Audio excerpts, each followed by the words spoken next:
far too many of them are bought out by Zionists. They will.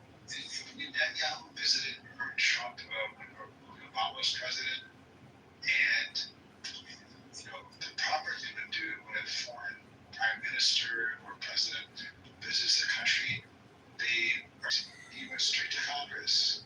And Congress, I think I counted 34 standing ovations. You would think this guy was clapping, and people were screaming and shouting like they want to get attention. You just look up Netanyahu's speech from Congress, both the Obama speech and also when he came just a couple weeks ago.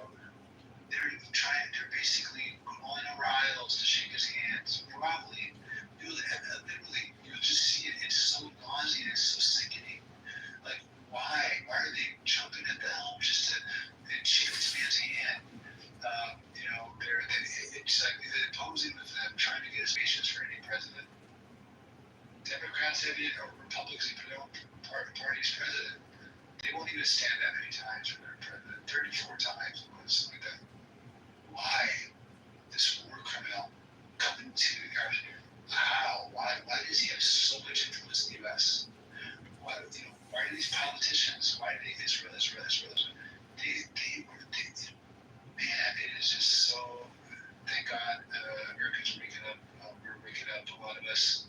I see the reality of the Zionist influence on this foreign lobby group, AIPAC, and the foreign lobby groups that serve Israel.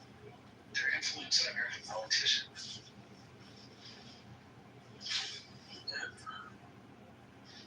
How do you think we should solve this problem? First we need to clean up the house, right? The house needs to be cleaned up like Congress.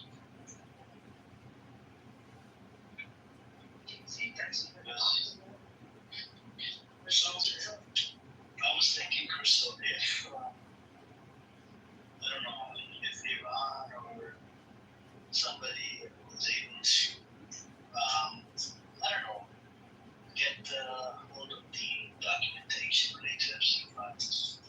Because, Alan Dershowitz, he said he knows that he has, but he's not allowed to release it. Right? Say it again. Alan Dershowitz, the guy, he says he has done this, but he's not allowed to release it. And then they said there's a list after that. Yeah. And the DOJ came out and they said his name is on like 41 times, 71 times. Crazy. Trump's name on there. And then he was kept on challenging DOJ. Oh, no, it's not true. DOJ just makes up whatever. So I'm just thinking if anybody can get hold of that list, then, we can find out who was involved with Epstein. And I think that's how we can clean the house. Anybody that was involved with Epstein, for sure, they need to be cleaned up. Like they need to get rid of those people. And it's connected to Israel because Ehud Barak, who was a former Israeli prime minister, he visited Epstein Island or whatever many times, according to Times of Israel. And then there's I still subpoena. I don't know if you're able to do a deep dive into it. I tried looking into where Epstein was able to, if he visited Israel, he was Jewish, right? But maybe he could be a non-practicing. How is it possible that this person never been to Israel, but then former Israeli minister goes to visit him? Why would he not come to the Holy Land? I don't get it. You think he came through a ship or something? Or Mars? Private jet, he probably, doesn't have it disclosed. And they kept him off the record because it's impossible for him not to visit there. It's a Holy Land for a reason. What's interesting is what Trump has done recently. He's come out and talked about, I think, Virginia, one of the girls, who committed suicide. She came out as a victim of what Epstein did. What's interesting is I think Trump knows something is coming, so he's kind of leaving little tidbits here. He said that one of the reasons why he had a falling out with Epstein is because he would steal his stuff from Mar-a-Lago. That the Virginia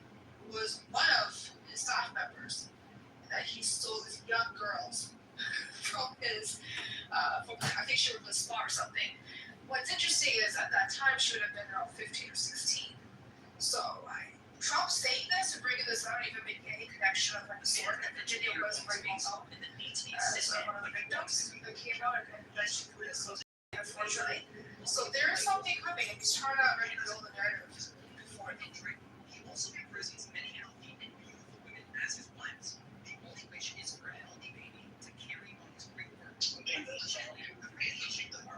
Has caused the children to take off.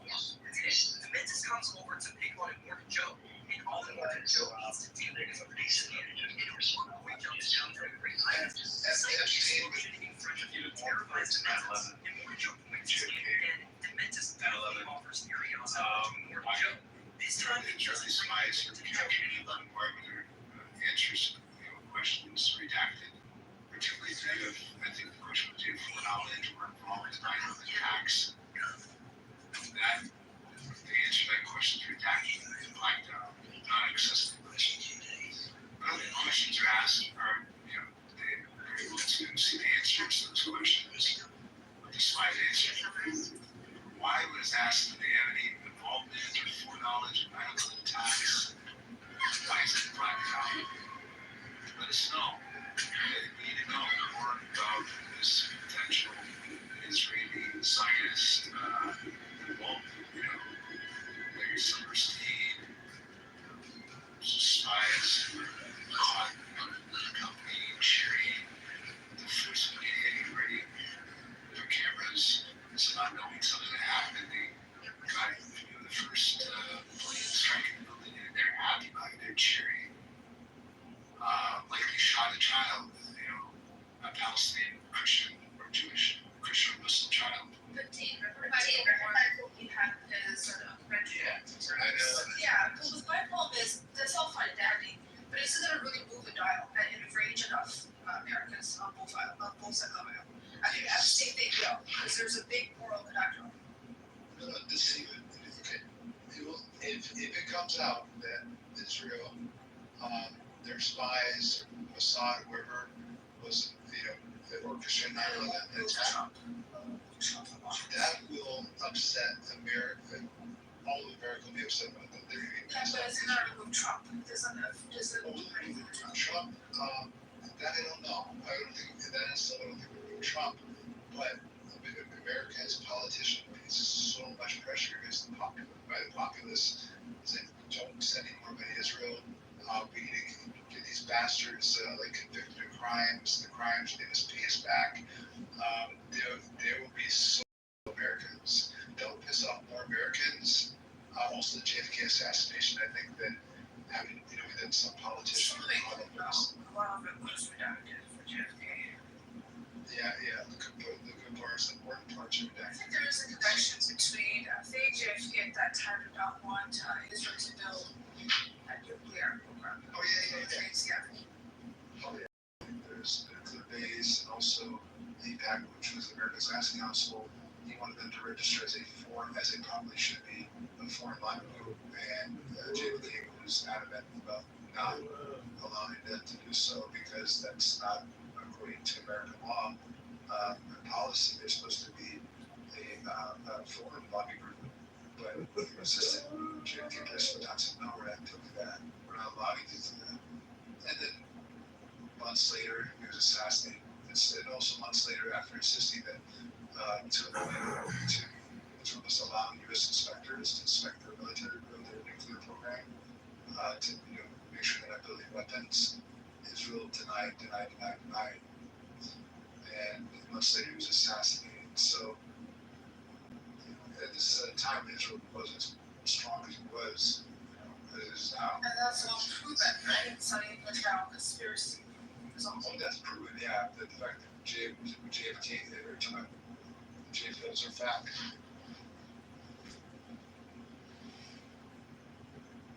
Did you have Oh, it's great.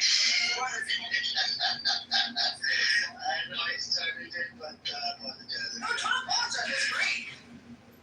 I love putting it stimulated your brain cells, right? It stimulated your brain cells, aren't you? No, I just thought, I don't know, just thought let me.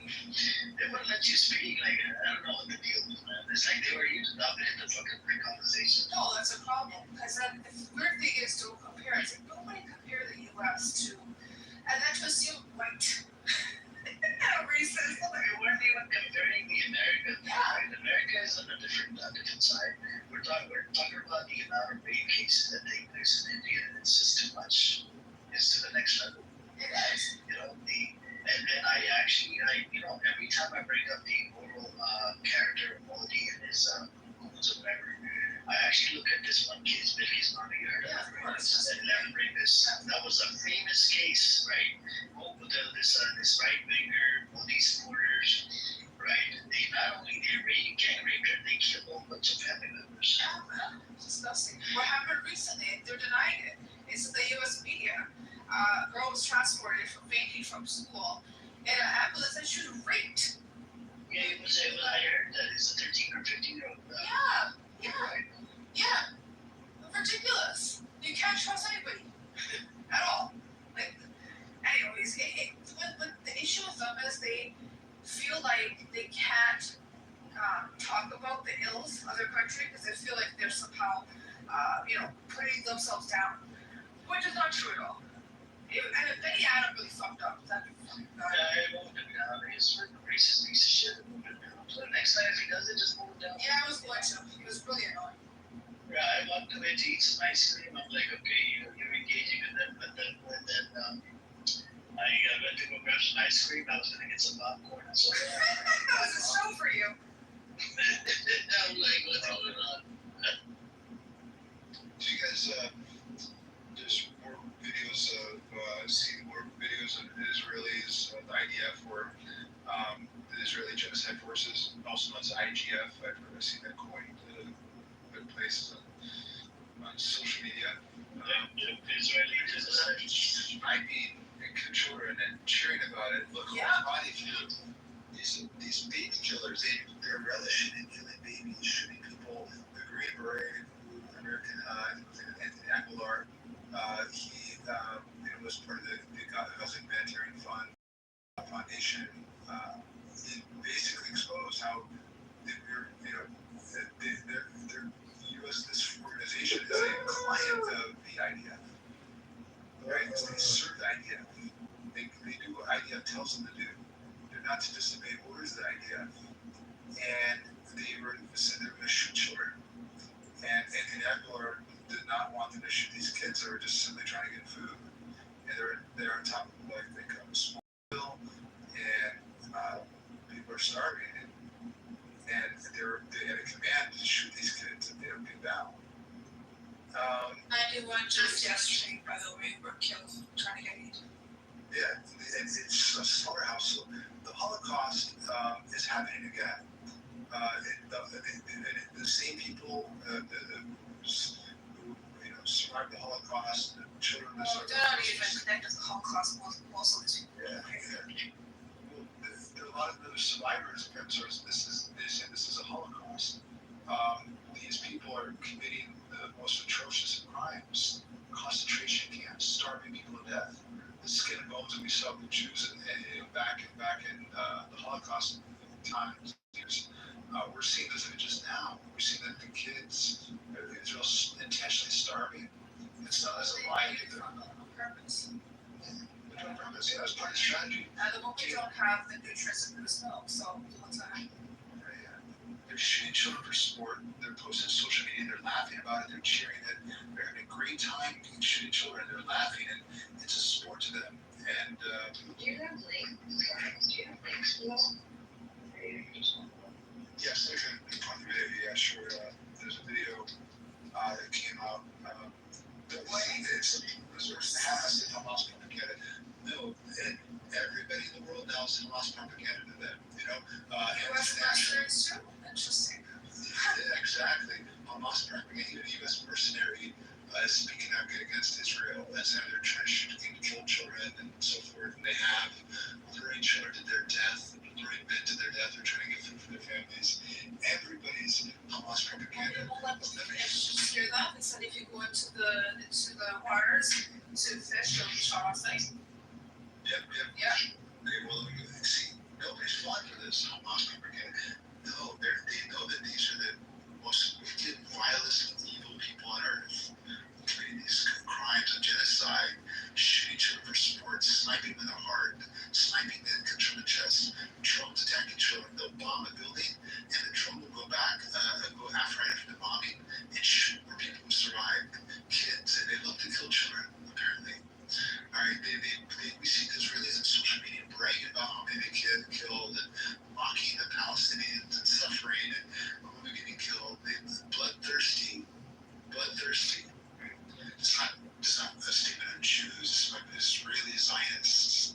IPF, these people are murderers, right?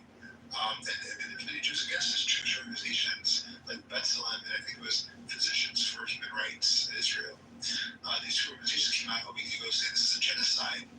Genocide is horrific. It's essentially a Holocaust. And are these also Hamas propaganda?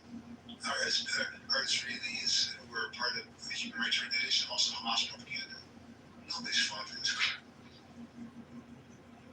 I was reading the report, they came up with the whole thing about the sexual violence or whatever. I came across this article. Hey, what's up? Anybody want to come on? Just unmute and come on. I have the hand raising thing on. I was going over, I was reading up the thing, and it was two volunteers, right? It talks about the Zaka, the 7th of October, those claims. There was two Zaka volunteer reports were debunked. One of the name was Jane Matsumasuki, a Zaka commander, believed he found a teenage girl who had been raped because her pants were pulled down. He shared the account widely, but months later, Zaka learned soldiers had tracked the body during booby trap checks, causing the pants to fall while the teen had not been sexually assaulted. It was reported in AP News. And then another one, Roshi Lando claimed to find a pregnant woman with her fetus removed from her body. That claim was also disproven in the Nation deep in Falls, right? And with the operating amidst mass casualties, chaotic scenes, some Zaka volunteers rush to conclusion. They're mistaken. Assumptions spread quickly and fueling heated international debate. Though not forensic investigators, the Zakas were preliminary testimonies became central in early reporting and political discourse. And Israel emphasized Hamas' use of sexual violence on brutality of the October 7 attack justified its military critiques pointed to these false reports as evidence of propaganda and used them to question the credibility of broader atrocities claims. So a lot of this crap was debunked, right? And I just don't get it. These people are still living on this claim that there's rape and this and that. Maybe it did happen. Maybe there was some sexual activity. What do you expect? It was a rape party and people are high on drugs. They took some pills. Took it, especially the Zionists, and they went with it. They started spreading what's it called? Like all over social media and whatnot. It's crazy.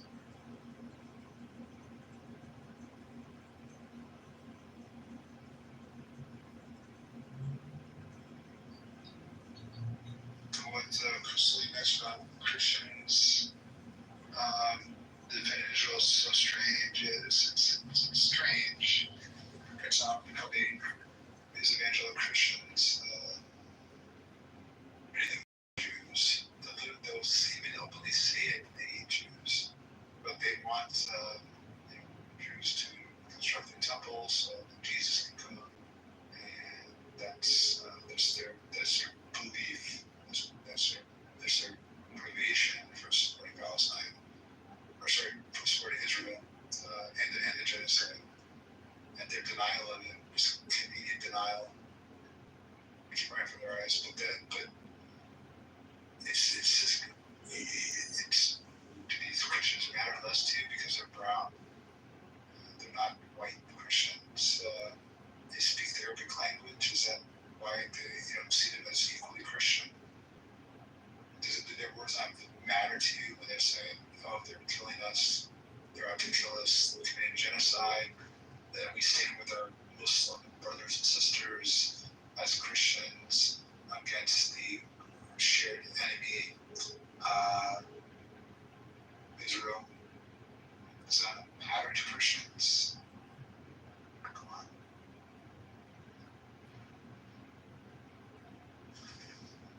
They bombed and they bombed the church and murdered the oldest church in the region. It was actually the oldest church in history, I believe, in Gaza, and murdered the Christian families who live in next to the church. Way back, I think the third month into the genocide. They did recently. I did it recently, yeah, of course. But what happened back then? I mean, was that enough back then to galvanize Christians and unite against Israel? But apparently not, because they were brown Christians. And the ministers in Palestine, the priests, they were not white enough to. Is that why? It has to do with white supremacy as well. Just keep that in mind. They feel like Israel aligns with Western values, while as Christians are, of course, in the West. They tend to side with them. And also the propaganda within the countries. And of course, they look at Palestine, like I said, like what you're saying. They see him as brown, Arab, Muslim, but for anything else. They just completely ignore the other population that's also should be very important to them. So it is odd. Even when the Pope, both the popes, have said what's happening is egregious, right? They've come out and said it over and over again. And still, the Christian population seems to not. Yeah.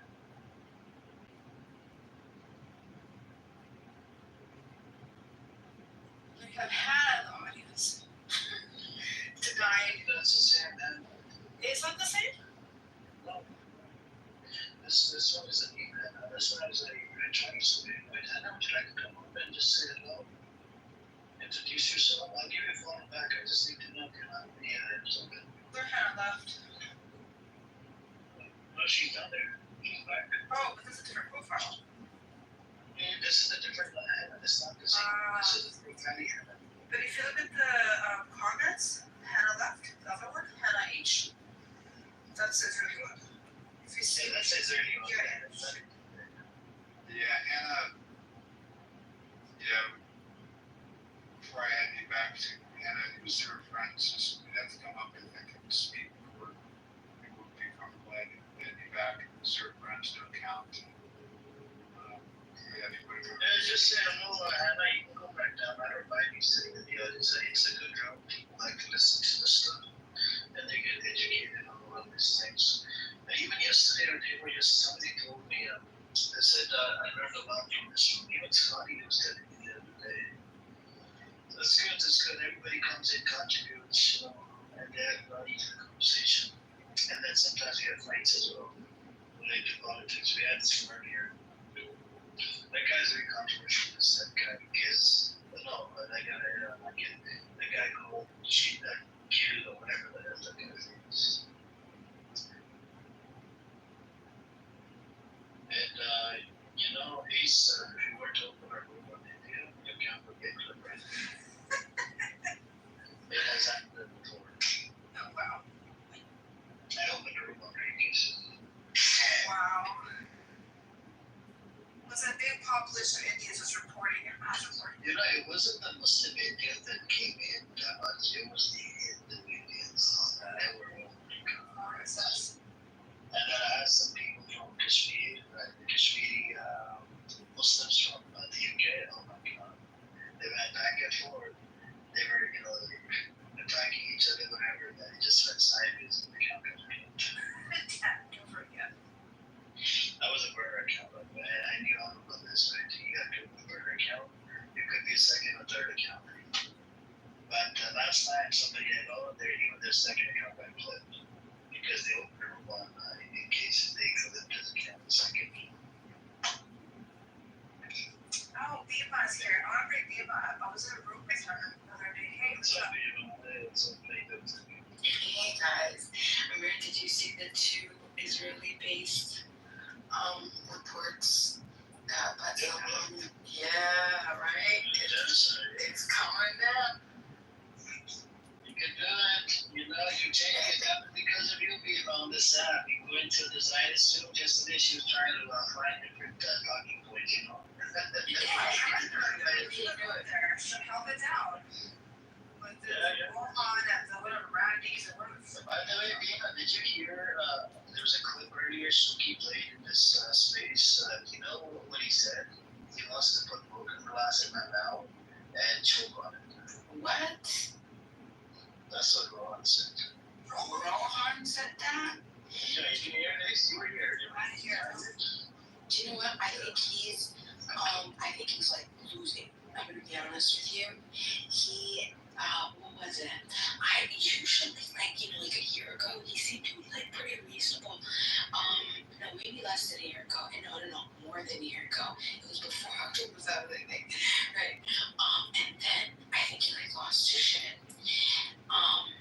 But I still think he like wants to reason, but then even more recently, he's not even reasonable anymore. Do you know what we had an argument about, like for the past like week, about whether he's been calling me intellectually dishonest because he said to me, was there a war between Israel and,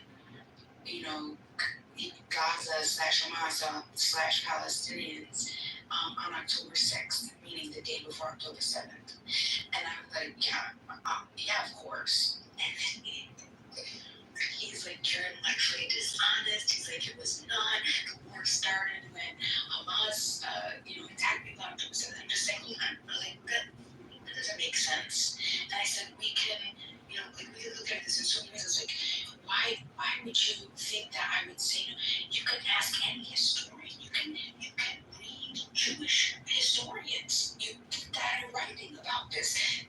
No one is going to say that the war started, on October 7th. And he's been so crazy about this. And then I think he's like, I just don't understand where you're getting your I'm guessing it's semantics. Because you're considering more something and I'm considering more something. It's like, so let's get a general, a term that we could both like move off of. And so then I started going, I went and I found international law, like jurisprudence, international courts, and I explained how it qualifies as a war, like for years, because it's under the armed conflict, and I'm reading it off and explaining, and he got even more mad. And he's like, I still don't understand. I said, I don't know what to tell you at this point. You know what I mean? Like, we don't go off of everything by the UN. You want to go everything by? It's like, no, this is just, international court. This is your Geneva Convention stuff. This is, just basic stuff. I think the general world at least uses it as a legality. It's the golden standard for worldwide legal issues, right? We all kind of agree to it to an extent, unless it doesn't suit us at the time, right? But anyway, yeah, I don't think he has not been very reasonable, and it's been very disappointing for me.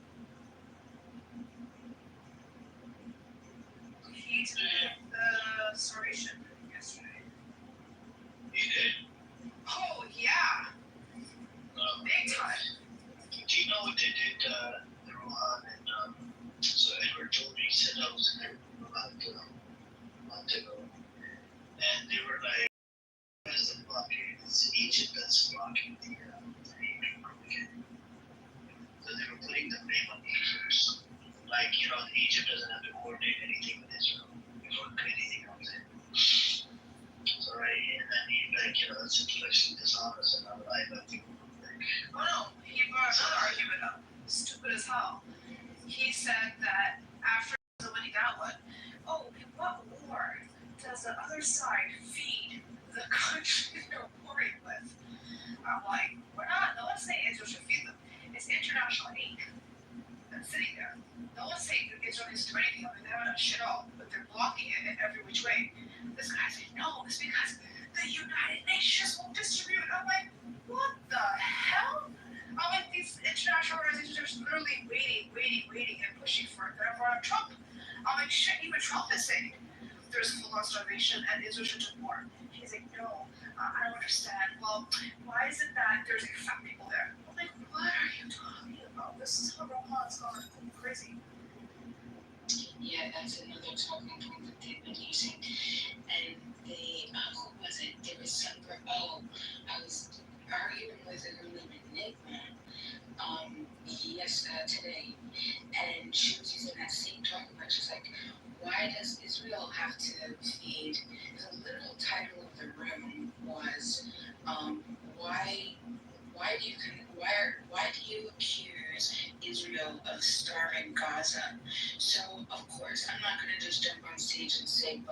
bullshit because most people, whatever. So I just get a bunch of great articles, just a bunch, and I'm just like shoving them in the chat, talking about, the own politicians of Israel talking about the mathematical equations on starving Gaza. I mean, like, and the greatest part about it was this isn't even just after.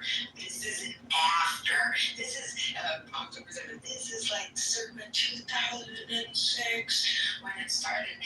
And so our argument Ace was similar to that because she's just like, because I was just like, listen, I got all of this information in the chat, check it out, and that's why. And I think, if you deny this at this point, I can't even consider you like a reasonable or rational person because it doesn't even make sense to me that there's overwhelming evidence coming from the mouths of the politicians of Israel, part of the Knesset, and you're telling me that it's not true. It's not true. Like, come on, like, is there any credible source that if it comes from them, And she's just like, well, she knew was deflect any shit. She says, well, let me ask you this. She has like this accent. She's just like, I don't mock her because I think a lot of people get sidetracked by the logical arguments and the deflections.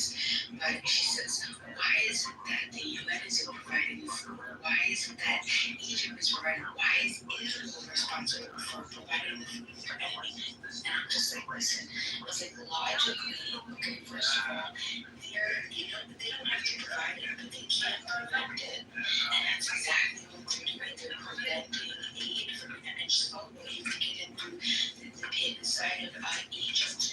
And like, no. That is a deflection. We can talk about that. It's a separate topic. The title of the room is why we're accusing Israel. We're not talking about what Egypt could have done. Now, in logic, most people would get to think that that's irrelevant, but it's not. It's a red herring. It's a distraction. I would like the why, this happened recently. I was like, why is the idea of saying if you go into your waters to get fish, we're gonna shoot you on sight. This is recent. Like, fine, the coastal borders, you can't even access their ports where they can fish. They've said if you go, we'll shoot you on sight. And I gave the article, he would acknowledge it, he would go back to it's not true, it's not true.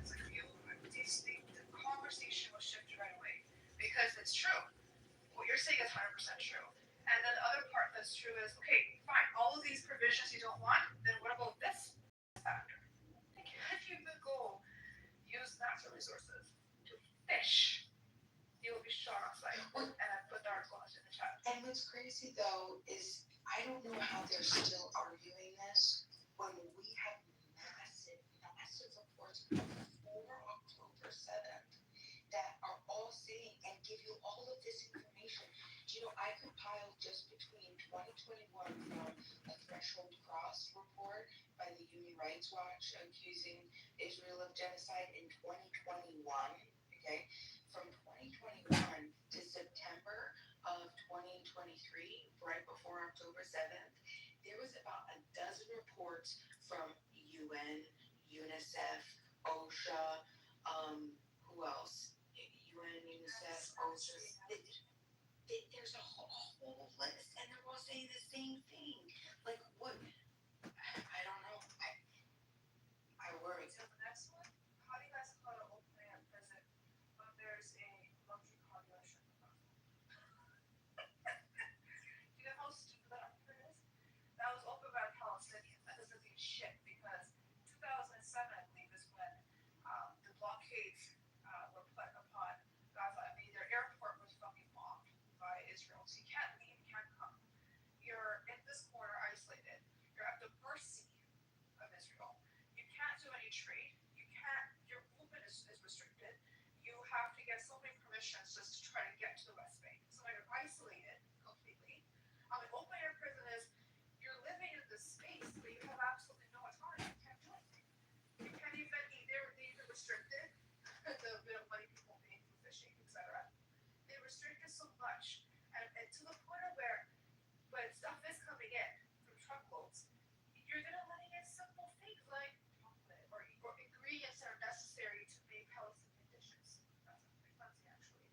or pencil. It's just simple things. This idiot will just says, well, how is Hamas still able to get weapons in? I'm like, that's not the argument. Open air dealership, luxury dealership, that they're free. That argument they keep using over and over and over again. It's I don't care how. Go ahead. I just want to add something. So if you guys check the link in the chat, Peter. This is Nani, and he tweeted about the video of the amount of rockets that Trump has shipped just for to kill more people in Gaza. You should check it out and retweet the video. That way we can get to like a bigger number. He's got about 107,000 followers, and I think this is the same Mamdani, isn't it? Running for the mayor. I think so. So Yeah, that's it. that's it. That's it. I got the link in the chat.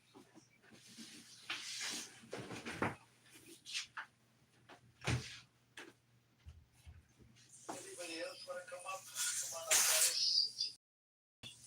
We have Bima here. Crystal's here. All is on silent. All, are you eating, sleeping? No, nothing said a word.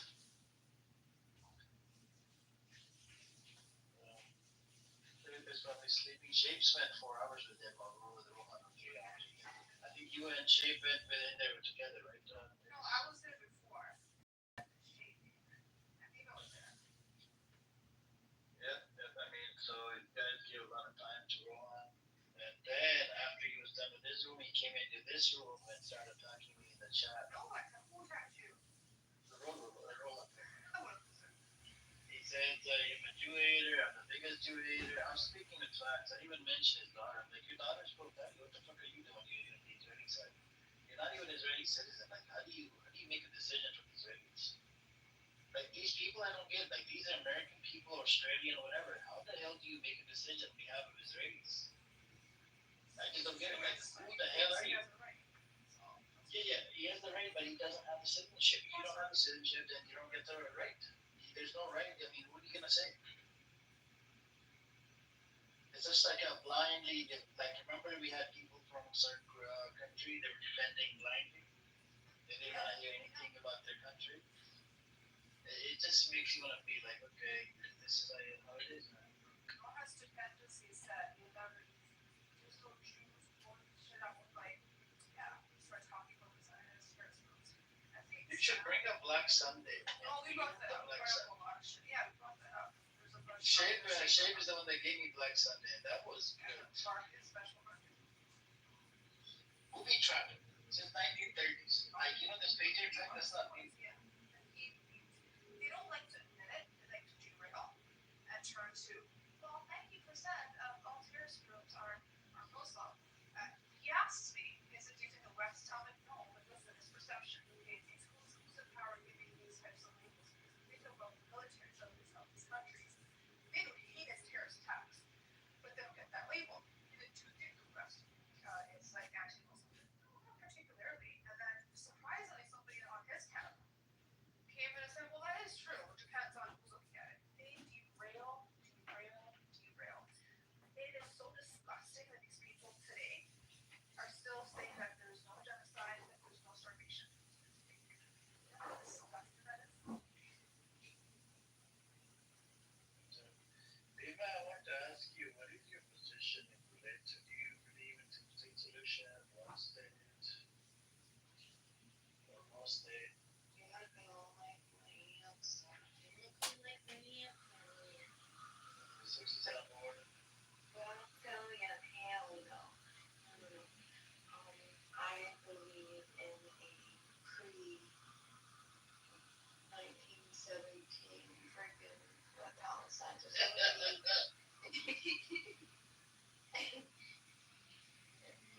That's right. Let it be. Nobody is over anybody, and let's use some courts that we like. If the Jews want to have their courts, go ahead.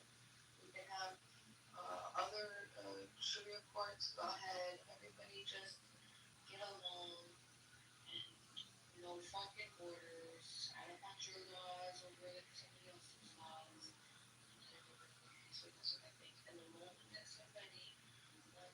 issue depression, people will fuck out. Right. I hear you, but I think we can give them the 6.6% of the land that was purchased. That was purchased. But everything else, the UN partition plan, that needs to be thrown, and they can't accept this because the other party did not agree to it. Otherwise, they shouldn't be accepted. Okay, yeah, no, legal purchasing, yeah, sure. Private property, sorry, I am an advocate of private property. If it was a legally, fairly, honorable exchange, yeah, uphold that. But were they, I mean, I don't know. But yeah, no, I would agree then. Well, what is the 6% of the tell me more about this? So if you Google it, right, it will tell you the facts. The 6.6% of the land was legally purchased by the Jews, and the rest of it wasn't purchased. The rest of it is still up to the partition. And that's the part where because Palestinian, they had everything to lose, but the Jews had everything to gain, and they didn't agree on it, and that's when the Jewish militias, trying to do ethnic cleansing, and they did that in 1947. When you bring up these facts, it just triggers them. Like I had Yaakov in here. Yaakov was trying to say that it can't be 6.6%. It's included West Bank or this bank or that. I'm like, I don't know, man. We're gonna have to agree to disagree because if you look at the historical facts, it's 6.6%. Yeah, polls become so extreme too, by the way. He comes in here sometimes. He just wants the And facts. little Zion rules he also look. Yeah, that's how it is, man. That's how they change their position from room to room. It's like shapeshifter. But shapeshifter, he changed his position completely. I think he did a 360 because he found out that these people are demonic. They are different, and then his people got murdered and slaughtered as well by the same Zionists that are supporting the narrative. I don't think I think he did maybe half. 180 is technically the right term, but 360. Okay, forget the 180. Maybe he did 25? maybe half of 180. That 90. Yeah, Shape, he says he condemns Hamas and whatever. That's everybody's different, man. I think it's like Mahdi Hassan. Mahdi Hassan says he condemns Hamas to get the conversation going. You see what I'm saying? Because the conversation doesn't go anywhere. We get stuck at one point. And as soon as you say condemn Hamas, then you can move to a next good part where you can talk about other things and address other things. You see what I'm saying? Yeah, that makes sense. I think that's why Mahdi Hassan, he was like, condemn some October, and I do this. Like what that brother Suleiman Ahmed on Twitter, that investigative journalist, he goes, no, I can only condemn it with certain, yes, there was some crossfire, and I would need evidence to condemn it. And even the rape and whatnot, according to what I just read right now, and what he says on his faces, it's very questionable if it didn't happen.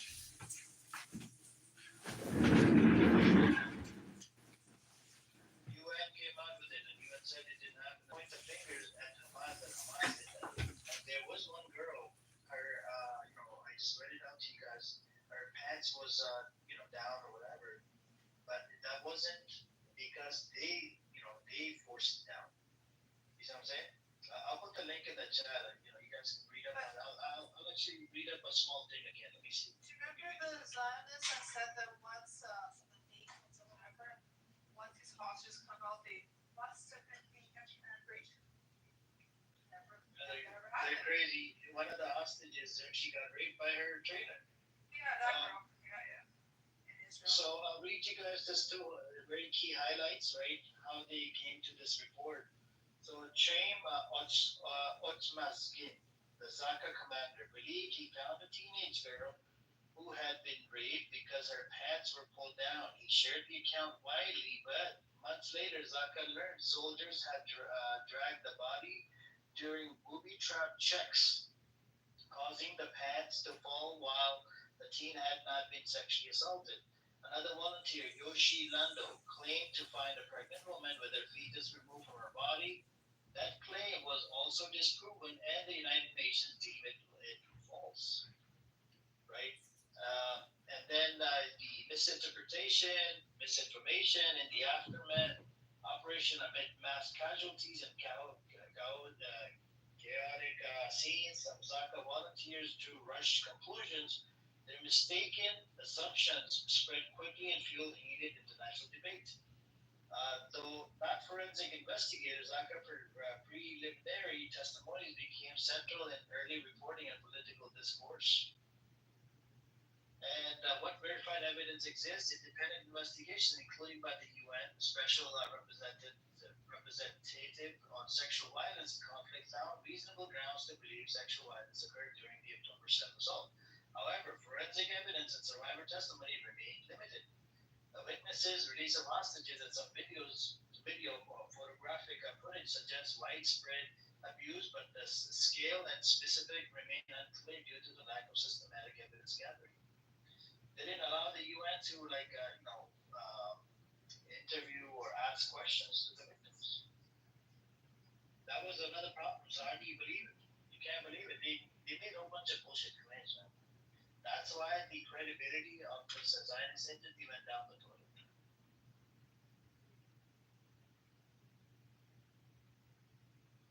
Is that border patrol guy to give testimony that on October 7th he got a message between a certain time to leave his post? Let me put the link in the chat for you. So you guys can read up on it.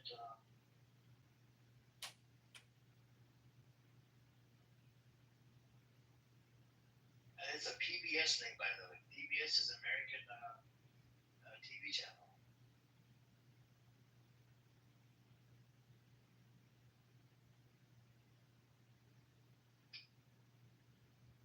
So you're gonna put the link in the chat.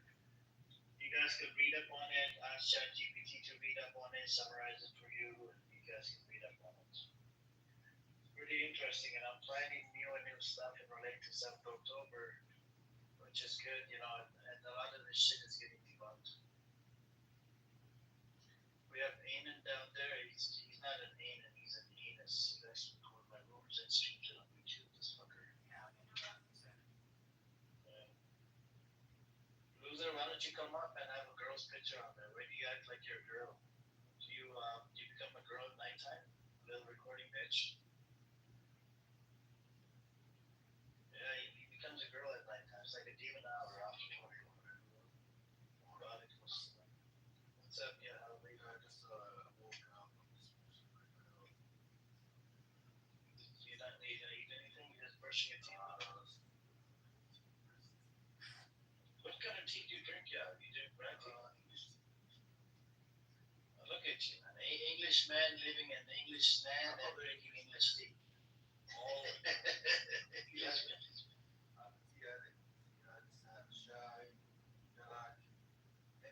Why don't you put milk in it? You put milk in it? Oh my god. You drink that Pakistani Indian tea? We had people from India in this room earlier,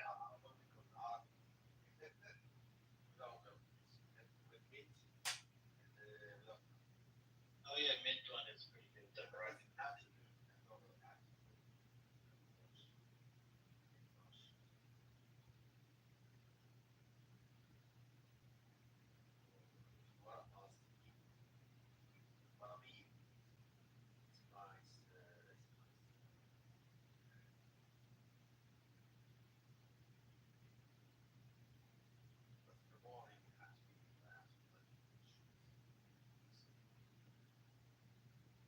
Right, it'll wake you up. It'll wake you up. You need.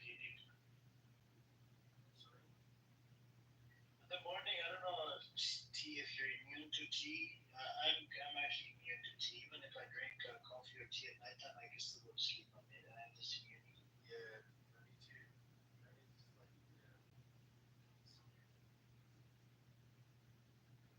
Ocean, she's immune to it as well. Wow.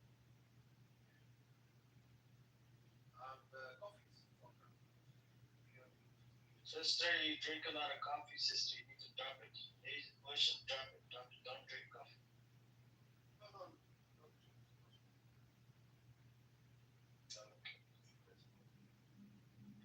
Yeah, you're the tea man, you know. So tea actually came in, I think it was from China or something. So India invented chai, you know, with the milk in it, whatever. So it was invention coming from India. They mixed milk in it and did a whole bunch of spices in there, and it became chai. Oh wow, you drink chai as well, Ocean? Wow. Oh my God, 3 coffee and 5 tea. Oh my God, Ocean, be careful. Careful, it's bad. That's bad. I hope you're not that old, Ocean. I hope you're young. Yeah, but it's a good time to leave it. Leave it. Class. Finish. Don't touch coffee anymore.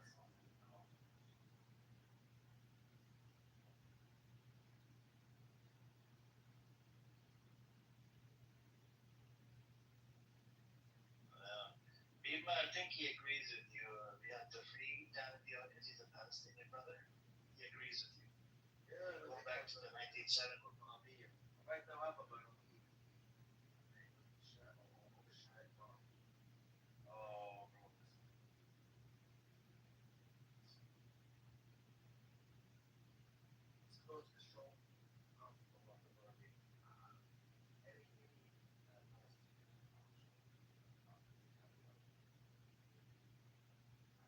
yeah, no.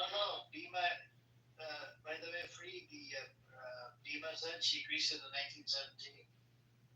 You know, like live together. She's not. She doesn't even want the 48. He said, "Oh, she want to go back to the 1917. That's like more than 100 years." Exactly. Leave them the fuck up. You know, and I don't understand that arbitrary. Oh, let's call it 1948. 1948 with 80. What about 1917? Oh, well, we don't want to go back 100 years, 80 years. I mean, like, come on, fucking retarded. How about we just go back when people were peaceful and they were Christians and they were Jews and they were Arabs and they're just living peacefully? Just how about that? Let's do that. Obviously, this is a very contentious piece of area, piece of land, biblical. All of the religions share a common. It shouldn't be owned. It shouldn't be owned by any particular religion. That is only asking for. You, Bima, one question he's asking you. He said, "Why do you have Israel and Palestinian flag?" That's to show peaceful unity. You're not gonna get. This is probably where like I'll lose you. No problem. Listen, I don't hate Jews. I don't hate Jews. I only hate aggressors that are Jews. If you're aggressing upon somebody and you're harming another peaceful person or their property, you're a problem. Okay, and that stands with law. Like you're not going to use the state because that's just gang violence, right? A bunch of people get together, they call it law, and then they initiate their or they execute their authority through that. That's bullshit too. I'm saying allow peaceful people to just live in a land, operate consensually, operate voluntarily, and it's very easy to identify who's the aggressor. All you gotta do, are you harming someone? You only have one fucking job, and that's to just not harm another peaceful person. You know what I mean? Like that's it. And once somebody else gets up, but you can't collectivize. You can't say that it's all the Jews' problem, or it's all the Jews' fault, or it's all the Palestinians' fault, or it's all the Gazans' fault. No, listen. If there's going to be a person, one person who's going to initiate violence, you attack them. See, and this is the issue too. So, like, yeah, go ahead.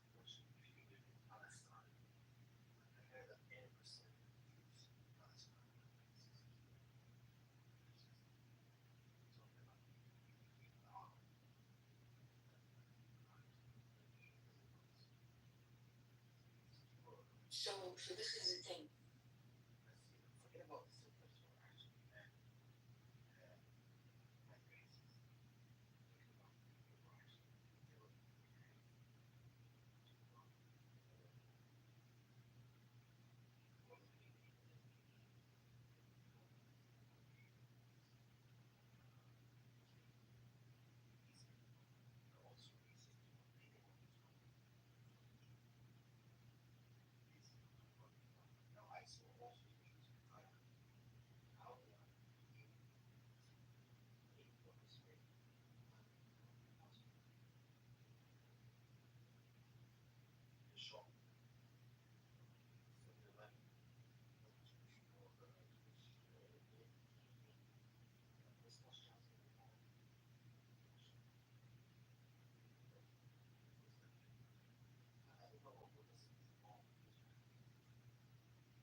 Yeah, you're not gonna.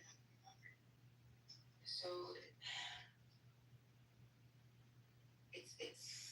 I know most people don't agree with me, but I will radically protect a peaceful person. And when I say what I consider a peaceful person is you're not trying to force your preferences on somebody else. You're not telling them how to live. You're not telling them what religion they should subscribe to. You're not telling them how they need to operate their culture or anything like that. You can't. Okay, so I will radically protect you. I don't care who you are. I don't care what your religion is. And your only job is to just not harm the next person. Okay, all of this other bullshit, I can't get behind it. I'm not gonna collectivize the people because I see both. Listen, there's a dude. I mean, like, you can look in the chat. I'm not gonna see because the recorder's down there, so I'm not gonna say what I read in the chat. But there are some things that that's I don't condone that. I'm not. It's not me, right? I think that there are definitely people who don't want to live peacefully, right? And if that's you, you're the problem. But the thing is you can't be a baby. You can't be a baby. You can't be a whiny baby and think that you're entitled to control what other human beings are going to think in their brains. Okay, that's irrational. It's not logical, and it's immature. Okay, so you have to grow up.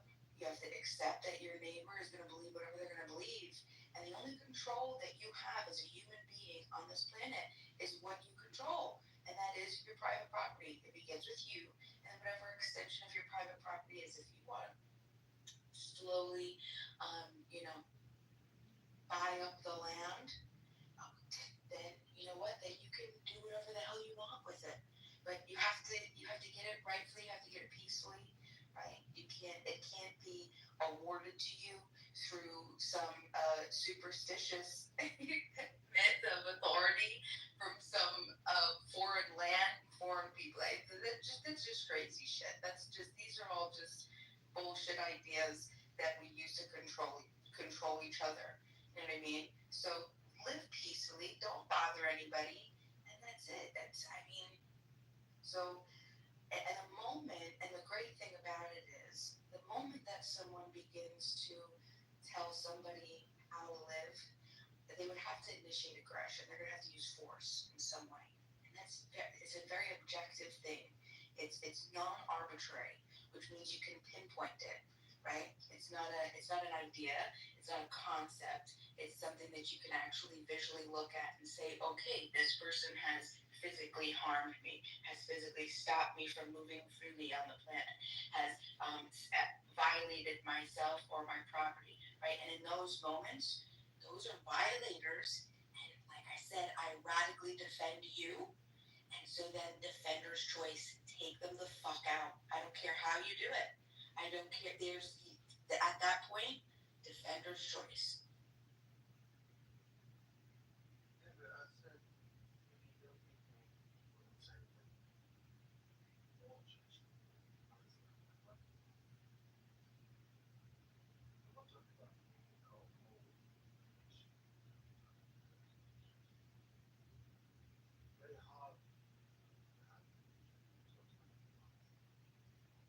Yeah, they say that about both sides.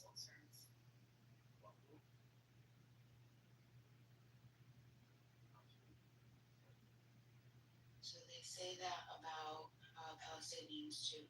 So the same thing.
comments. The reason that I have the flags, because it's visual and I wanted to represent the two people, that's why I just used the two flags. Right, that's it. I mean, there's nothing else to that. But there is I don't agree in the state aspect of it, but if I remove the two flags, do you think anybody would know what the visual is? No, I'm trying. So, so you're representing Zionists with Palestinians. No, I'm trying to represent people of Jewish descent or Jewish people with Palestinian people. That's it. Just the two religions. Maybe I should have done. I could change it to a Jewish star, or I mean, I don't know. Maybe I'll use the religious symbols. Would that be better instead of the flags? That might be better. Yeah, I could do that. That's a good point. Yeah, AI did it.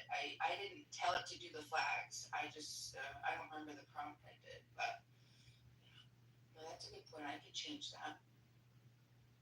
What's up, Leila? Welcome. Assalamu alaikum. Are you driving, Leila? Are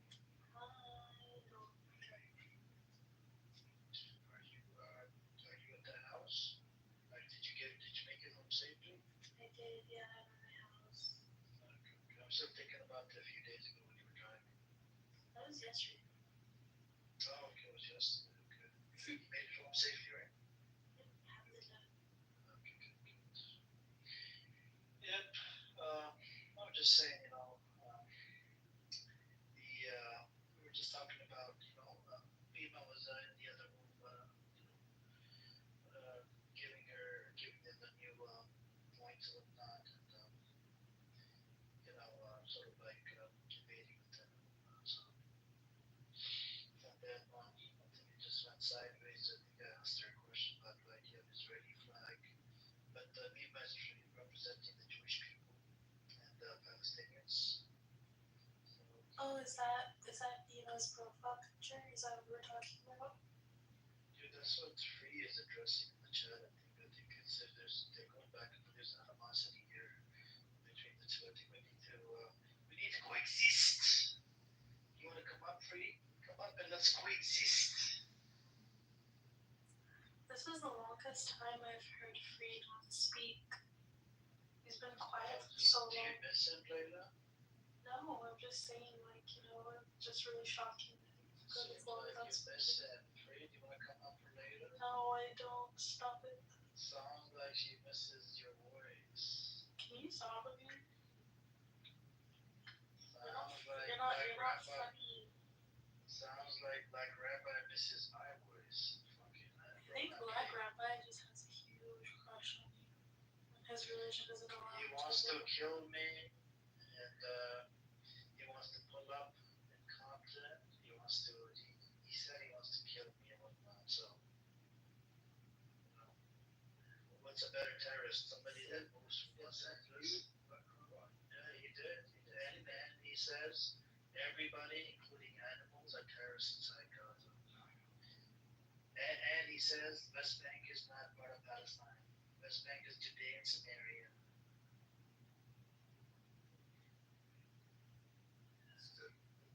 That's what they say. Yeah, Black Rabbi is, I don't know, but I think it's not obvious. It's a very,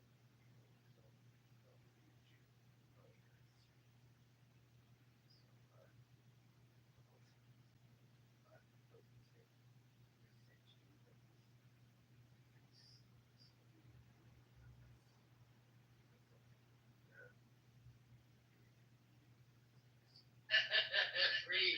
That's a good one, Free. Wow, Layla. Are you going to do it? I hate everyone. I hate everything. I hate this room. I hate this app. I hate Amir. I hate Free. Look, I respect you, right? Why are you hating on me? What did I do? I'm just here, just an innocent soul. Wait, I don't know nothing. Me no habla español, peace. No, I do. You two generally. You're on the top of the room. There we guys, can we not talk about my love life? Let's talk about So outside. here's the thing, right? Here's the hypocrisy. Free said, go on his profile, talk live. He'll pick up the live thing, but he does not want to come up and engage. You see the hypocrisy there? So he's giving more importance to somebody in this space. I'm not gonna name any names. Everybody can read up in the chat. But that's a crazy, crazy word.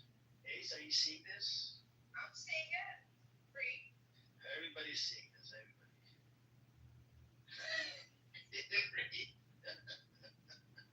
I'm just kidding, bro. That's your business. That's your business.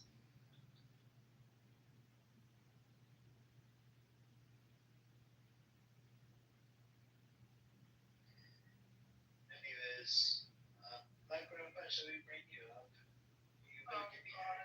You wanna engage with him, Layla? You wanna engage with Black Grandpa? Sure, why not? Okay, come up, Black Grandpa. Just you and Layla, and come up, man. This idiot, terrorist, Nazi, Jalan. I love you guys. Come to love, but come in peace. Shalom. Hey, Black Grandpa. Shalom. Who am I speaking to? You're speaking to me. I want to talk to Wednesday, you please about. refrain from engaging with Black Rabbi. It's between Layla and Black Rabbi. That's it. I want to talk to you about the Brahimi Mosque being run by a Jewish settler colony.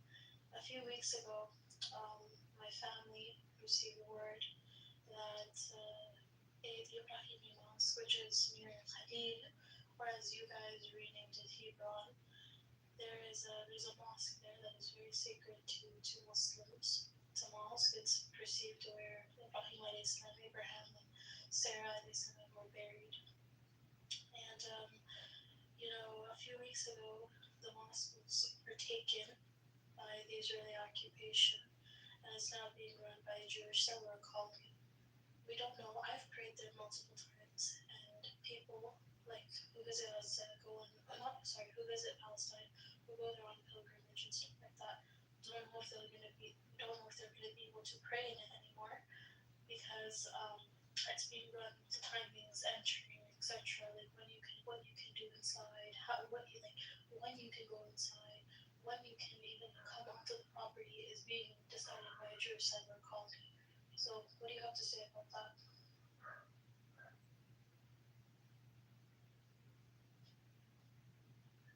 Yeah. So on that point, it's interesting. Come and look at that area. You'll be better. So anyway, so yes, it's interesting. So that it's in Rome. We call it Marat Petala, right? Marat Petala. It is probably for me is one of my favorite places in all of Israel. And I can't even say how many times I've been there. Like, I don't know, maybe 100, I don't know. Like, it's my favorite place. But I think what you're bringing up is probably the most important point is what does it look like when Jews have control over the Middle East or in particular areas, right? Jews have control over areas, religious areas, spiritual areas. Everyone has access, right? So the Muslims are not going to not have access. They're going to be able to do exactly. There's certain days of the times of the year where Jews are not allowed there. No Muslims are going to eat certain times of Ramadan. So those things are going to happen, and that's the limit of the Jewish leadership is because they don't have this impetus of like converting people, or you have to be like us to be here. You know what I'm saying? Because Judaism is a very like it's a very introvert, you know what I mean, community. They're not looking to convert people. So when it comes to fair distribution, even when the Jews took over in 1967, when they took over, they had the temple down. They seized the temple out, but they gave the keys to the Jordanians because they don't want to cause problems in that way with religion. You know what I'm saying? So I don't. So this is maybe you weren't listening, but this is completely counter to what I just mentioned. The Israeli settler colony. One of the reasons why they took it over, number one, was because they believed that it's a mosque, so it's suspicious for terrorist activity, and they need to investigate it. Blah blah blah blah. Okay, and so they took over the mosque to investigate it and research it. And now the mosque is not open to the public, and we don't know when it's going to be open to the public. There are people, hundreds and hundreds of people, who go to Palestine every single year, every single month. They're entering Palestine in and out. People from all over the country who go to see Al-Quds, who go to see Masjid al-Aqsa, and on the way they visit important Bethlehem, so that they can see, these important monuments. And one of the most important places that they stop is Khalil, and they go to this mosque to pray there, and they don't know. Number one, they go there to pray on the like when they're doing taslim. They also go there to pray, as a religious monument. It's a historical piece. It's a historical monument, not only for Muslims but also for Christians, but also for Jews. And so this mosque, as being a mosque, is not is shut down, and we don't know when it's going to be opened again. And again, this is far from Gaza. This is far from the West Bank.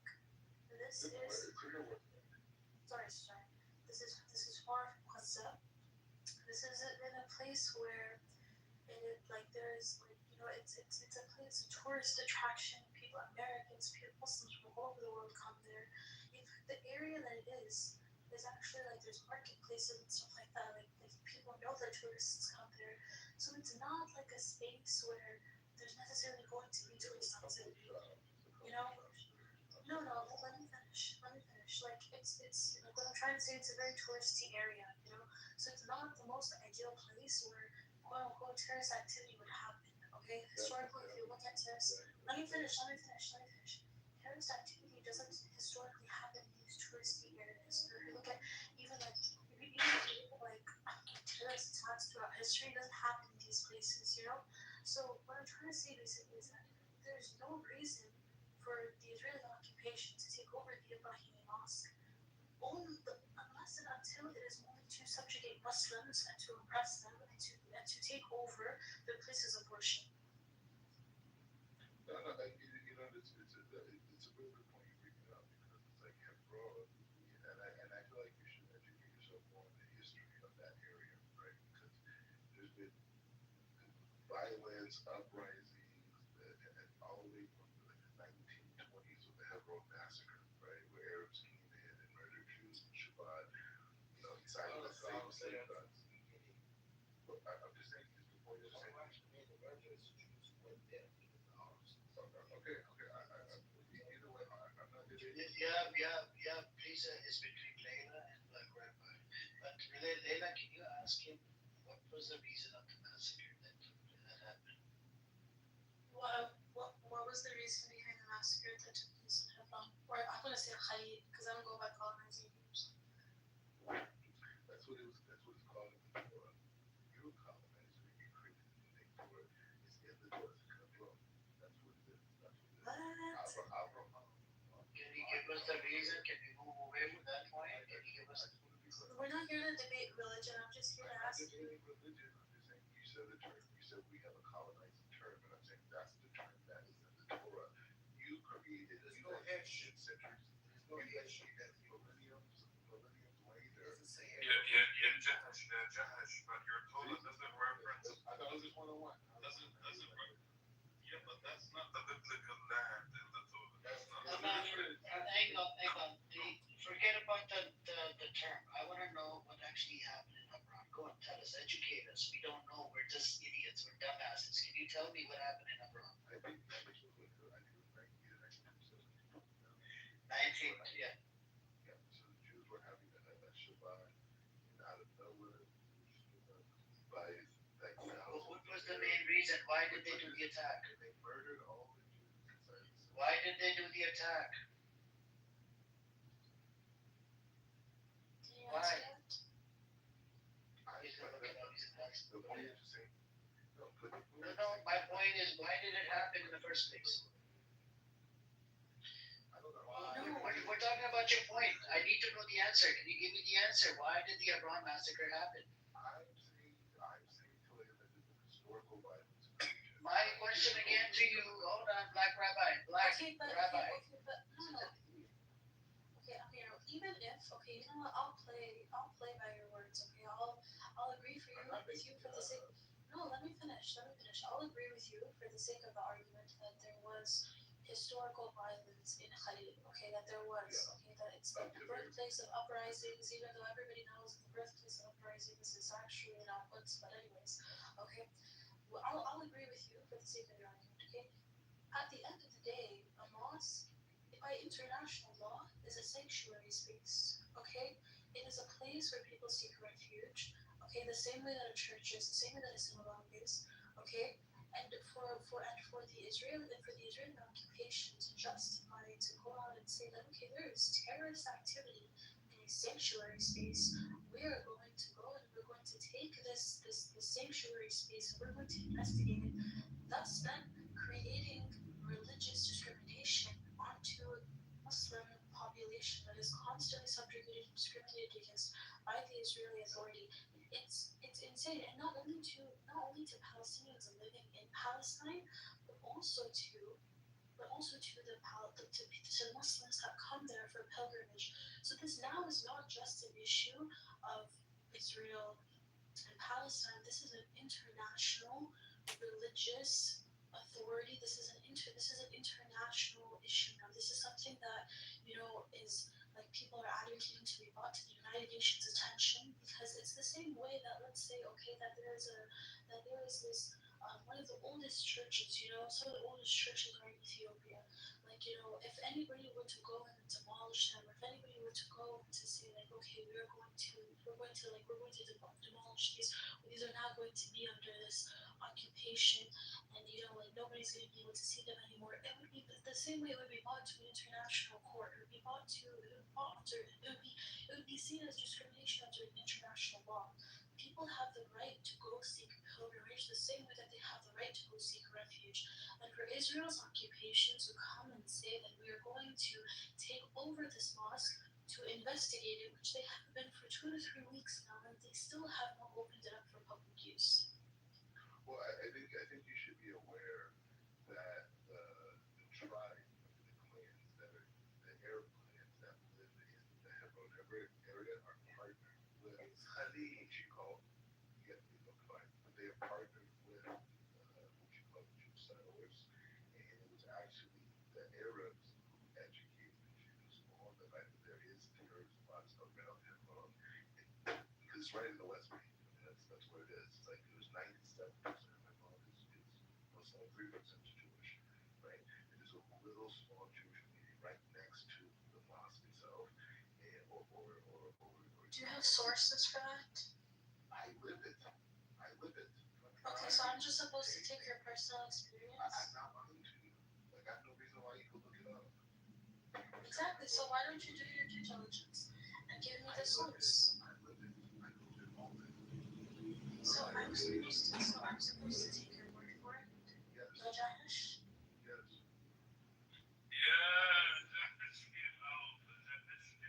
You don't understand. Rabbit, you also live that region, don't you? You have sources, you have evidence of that. You what? Take whose breath away? I said the princess will take your money. I mean, asking about the reason of the massacre never been asked. This logically, Rabbi, this is not making sense. Sorry, anyways. Okay. So it's first of all, this doesn't make any sense, because why would an Arab Muslim population educate the same occupation that threatens? This is not only the first mosque that they've shut down.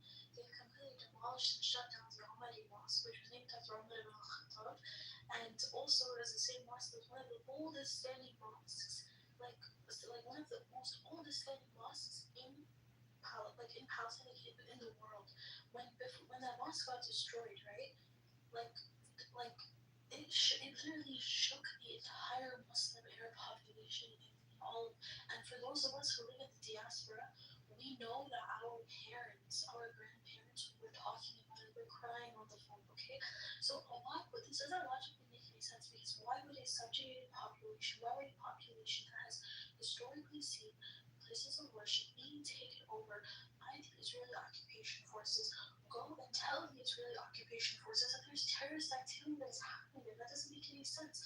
Even if there is terrorist activity that is happening there, no, listen to me, okay? This is generational trauma that we're talking about. Nobody's gonna go tattletale to the IDF so that there's no Arab, no Palestinians gonna go tell to the IDF and say that okay, there's terrorist activity happening there. That doesn't make any sense. That's not how power works in Palestine, okay? And the thing you gotta keep in mind too is that there's so many Arab, like I guess you call them clans or whatever, they have been under the thumb of Hamas for like since 2005. Once Hamas gained power in Gaza, they subjugated all the Arab tribes, right? And so now that Hamas is out of business, now you're seeing all these different tribes part. But I'm saying that now you see them partnering. Since 1948. Okay, but Rabbi, okay. Rabbi, you know what? I'm gonna frame the argument like this for you, okay? You cannot use international law. If international law, like I feel like it's a joke at this point when it comes to Palestine and Israel, honestly, because if international law has any precedent, it is that you cannot bar a people, especially people who go there for pilgrimage, from seeing a place of worship. You cannot do that by international law. If you want, I can pull articles for you. If you want, I can pull articles of the international. Let me finish. Don't interrupt me. Do not interrupt me. I'm speaking very calmly, very eloquently. Don't interrupt me, okay? I'm being very respectful to you. I'm probably going to be the most respectful person to you on this whole panel, so please treat me as such, okay? As I was saying, okay, if international law has any precedent, it is going to be that you cannot bar a people from entering their religious places of worship. I was actually looking on the web hot. Yeah, people actually people bro. That's what anyway, that's what I'm saying. I mean that's what I'm saying. Sorry. Anyway, I just want to see how you pronounce the word hot. I'm just don't to yourself. You cannot bar a people from entering a place of worship. It just cannot do that. Okay, you're making it wrong because I thought that was me. I'm not talking to you. I'm talking to you. I'm not. Okay? I'm here asking you questions. I'm not asking the host. I'm talking to you. Of that massacre. I'm not talking to you. Then why are you mentioning it? Let the sisters talk. Respect her for the give her no respect yourself. Answer the question that Amir asked. I'm talking to the sister. I want to work for her. Doesn't matter. The voice Amir's voice. She does matter. You don't matter. I don't want to say. You don't answer back at you. Yeah, brother, there's no point of getting answered. This idiot doesn't even know what happened at Hebron massacre. They wanted to take down the Masjid al-Aqsa. That's what happened. And by the time the massacres happened on both sides, it wasn't just the Jewish side. On the Arab side, they got killed as well, and some of the Arabs even saved the Jews. Right? You should look into the historical facts. If you're gonna come and take over Masjid al-Aqsa and you're like a colonizer, occupier, somebody you're not covering about. Hold on. This is what ended up happening in Hebron massacre. Go look up the facts instead of talking about it. Don't make bullshit claims. That's why I wanted to ask you because I wanted to just check on you to see if you know the historical facts. Just a dumbass. No, there's no point. Go engage with data. I'm not gonna engage you with intellectual dishonest piece.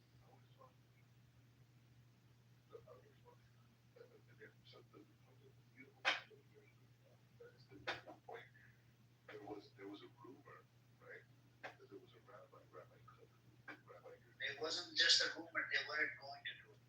No, they weren't. And there was a rumor because of certain things that he said in his speech that the Arabs that Jews were going to try to take it to the ground, right? So it was a rumor, right? But that's not the main thing. The main thing, whether maybe it was a rumor, I wasn't there, right? I wasn't even alive at that time, right? So I'm not here to argue that, but what I can show you, you see 700 checkpoints in the West Bank. What you have to understand is that it's 920 checkpoints. That's total. Yeah, total 920. I think the West Bank. Yeah, in the West Bank. I'm talking about West Bank. 920, not 700. You know what's crazy? When in the West Bank, right? Like in order to get from like one of my family friends' house to the house where they live, it's only like a few kilometers. It should only take like 15-20 minutes. It could take 4 to 5 hours just because of the amount of checkpoints that are in the West Bank. Like that is actually insane. And Black Rabbi, you can misconstrue whatever historical piece of information you want. I'm talking to you about international law. I'm talking to you about the articles that Israel is supposed to follow as a nation state, as a member of the United Nations, as a member that, as somebody who is a GPC in the Middle East.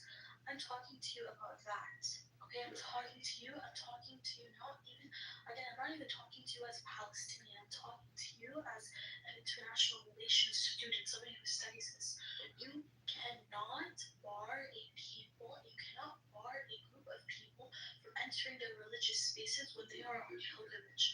Okay? In fact, when you apply for your visa and when you enter a nation state, the visa officers and the people who work in immigration are to tell you you are not allowed or you are not able to visit thus and thus place, and you are able to cancel your trip because of that and return back home safely. Again, Israel is the only place in the entire world that does that. That doesn't follow that. Okay? That doesn't do that. Israel is the only place in the world where you can go, you can apply for a quote unquote Israeli visa, or you can go into Israel and you can visit, you can listen, let me finish. You can go and you can visit Israel. And the immigration officers will not tell you what places you can visit. You will find out when you enter a Quds that you cannot enter it for whatever reason, why or why not. It is the only place in the entire world that does that, by the way. Yeah, any specific now?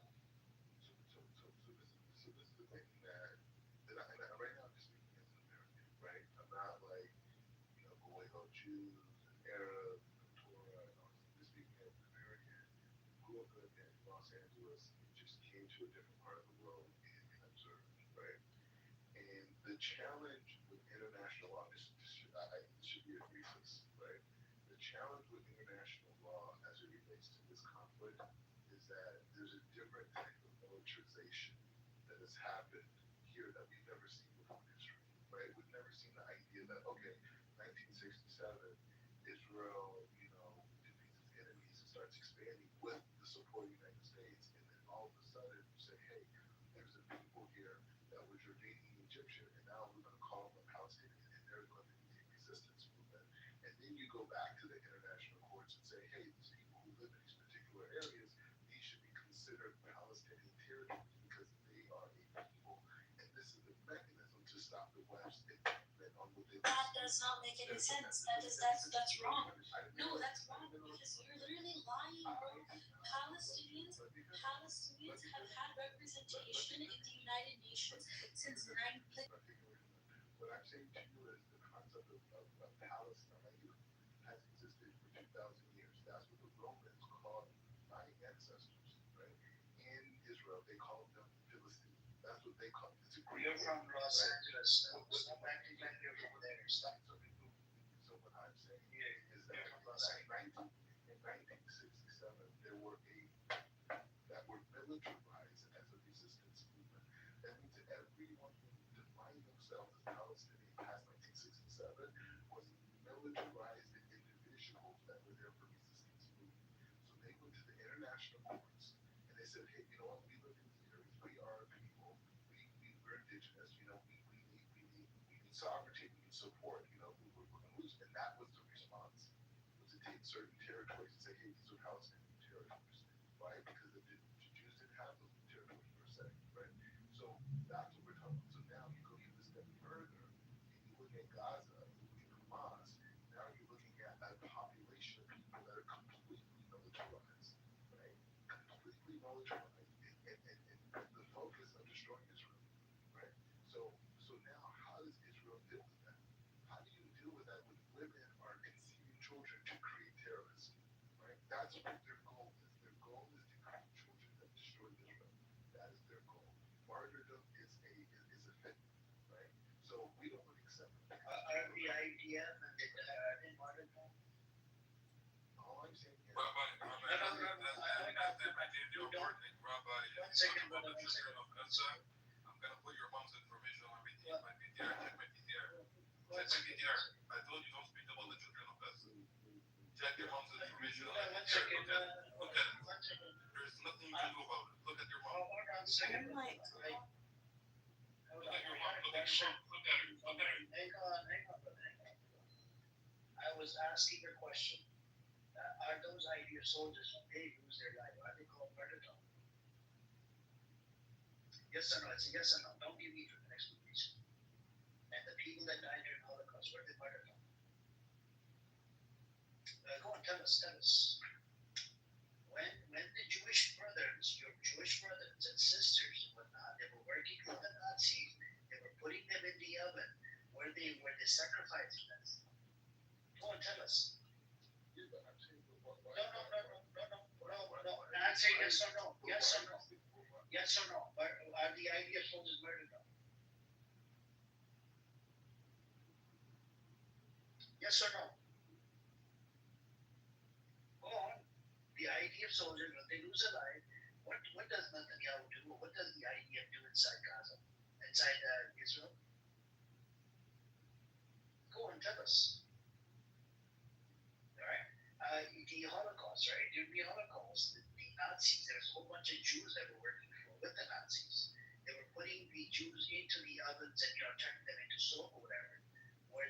Now, question to you is, were they doing it on force? Why were they sacrificing their own Jewish brothers and sisters and kids? No fucking answer. No answer. You just make up shit. I have a lot of talking points that relate to the Nazi, the Warsaw Ghetto, the Warsaw, the uprising. There's a lot of shit. There's a lot of similarities. And you're just a deviant. Hold on, you're just a deviant asshole, right? And I called you out multiple times. Okay. You never answered the question. I said, she said she studies international law, and I said, what we see, guys, that there's no international, we've never seen a population of children use their deaths as a for activism, right? We've never seen. No, that's not true. That's not true. Look, Black Rabbi. Okay, this is absolutely insane to me because as somebody who has family in Gaza, like nobody, and believe me when I say this with my whole entire heart, nobody would raise their kids to say that okay, I want choice. I'm choosing for my kid to I'm sacrificing. I'm nobody would go to no woman. Let me finish. No woman would carry a child for 9 months in her stomach.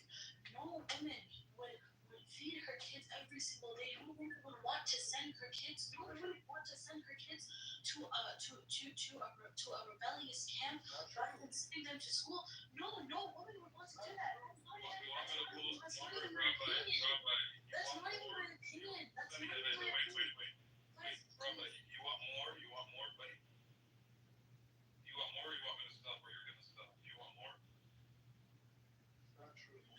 No, but You no. want more? You fucking That's not rabbi. even You want more? Black Rabbi. That's not even my opinion. That's just a fitna. That's just your nature as a human being.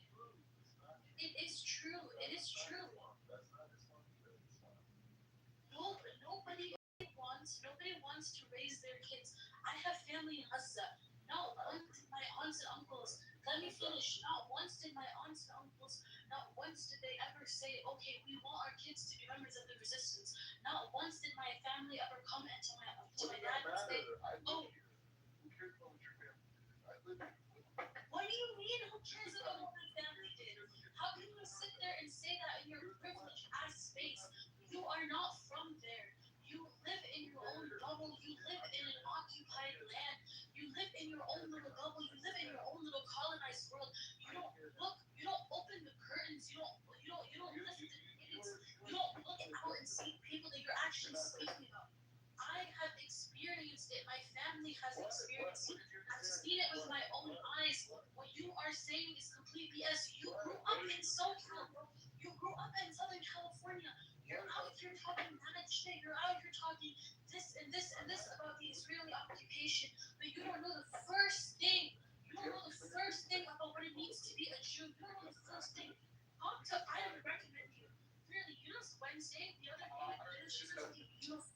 She says so the fact that right now this month is supposed to be commemorating the fact that you guys endured so much starvation during the Holocaust. You have the audacity to sit here and tell me that what my family's experienced doesn't mean anything, and there's a mass starvation that's being executed on Palestinians right now. That is absolutely insane for you to come on here in your privileged little bubble and to come speak to me about my family that way. It's so if you come from your privileged ass has the audacity to come on this app to hide behind a screen and quote unquote try your best to educate and convince and convert people, and instead of talking about the actual truth that you are a traitor to your own race, you're a traitor to your own people, you're coming out here condemning Palestinian resistance when you know damn fact that some of the biggest leaders of black resistance in America actually stood by Palestinian liberation. Even Angela disowned you, the one on my PTR, that rabbit. You know who Angela is? She disowned you. Look at her. You are a disgrace to your own ethnicity. Do you understand that? Do you understand that? I know you haven't spoken to her in a very long time. Yeah. Is anybody even listening to me? Yes, we're listening to you, but you're wasting your time. Freeze listening to you, Naila. Freeze listening. I'm listening to you. I'm listening, Habibti. I'm listening. It's okay. Don't call me Habibti. Like I'm talking about something very serious right now.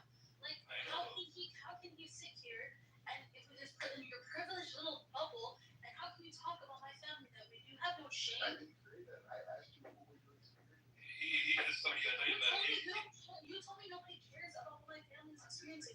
How can you say that you are literally sitting in such a privileged space? In America. He's someone that got chained up and whipped. He got chained up and whipped in his in a shiny building, under somebody's He home. doesn't. He's lying. He doesn't live in a shiny building, this guy. He lives in a 3-bedroom apartment with 3 other roommates. He's lying, this filthy pig. They literally put him on chains and they whipped him. If anybody wants to put that video on the chat, that would be wonderful. You're a filthy pig, buddy. You're a filthy pig. You're pathetic, man. Look at your mom. I know you haven't talked to her or seen her in a very long time, but this is just a reminder. She still exists. Look at her. Her phone number is there too if you want to give her a call or send her an email or something. Oh my gosh. It depends what you want to do, you fucking filthy pig. Yeah, if you want more, I can send you more now. You want more? Do you want me to send you more or just leave it there? You want me to leave it there, yeah, rabbit, or do you want more? Write a letter to your mother. Your mother. Write a letter to your mother. Write a letter to your mother. She's the one who disowned you, not your, I don't know who the fuck you want to send a letter to. Look at your masters and your PTR. Look at them. You're a slave to them. You are a slave to these people in your PTR. You're their slave. They don't even pay you, you fucking filthy pig. You're not brother. You're nothing. You have no brothers, man. Your brother disowned you. Your brother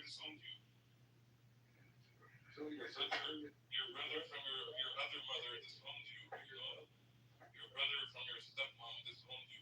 You know who that is? Anyway, so you don't know. There's no point with you. Black Rabbi, you have failed to refute any of my points. You stand defeated once again. Your face is literally, you're so shameful. Like if I was you, I would delete this app and I would never come back.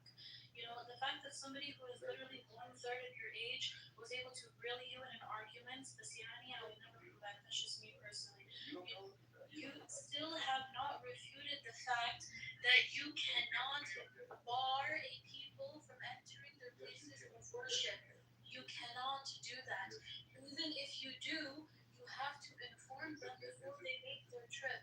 But Israel is the only occupied entity in the entire world that does not follow international law when it comes to this article. And it is shameful and it is disgusting. It does not matter, okay, if they're dealing with a different group of people, they are still dealing with an oppressed population, a population where people are considered second-class citizens who are being surveilled, who do not have the simple rights to privacy, which again is granted to every group of people, even groups that are deemed terrorists. They still have right to privacy. You know, you cannot come on here.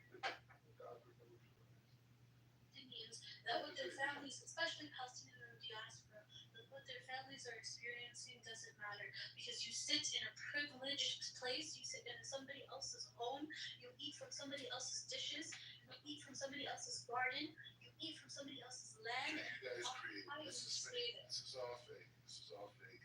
Bottom line is Israel received its land from the United Nations. Bro, you're dying. The buddy. Arabs, The reality, the reality triggers, the reality, your reality is that you're dying. You're dying. You're isolated. You're being isolated. So Someone wants you. the That's your reality. Warsaw You're being uprising, isolated. when they You take it. militarized, You take it. or not when You have no choice. just asking about the Hitler, the Warsaw uprising, when they militarized, when the people militarized, go on, tell us. No answer like Yeah, that. sure. That's the right point. When they militarized, no, they were militarized. Answer before I number you, Black Rabbit. Answer. What I'm saying is that the concept of No, the concept of Warsaw uprising, concept of Because you don't understand. Warsaw uprising, right? When they militarized. Yes or no? It's a yes or no question. they militarized, and now the Jews in Germany were not militarized.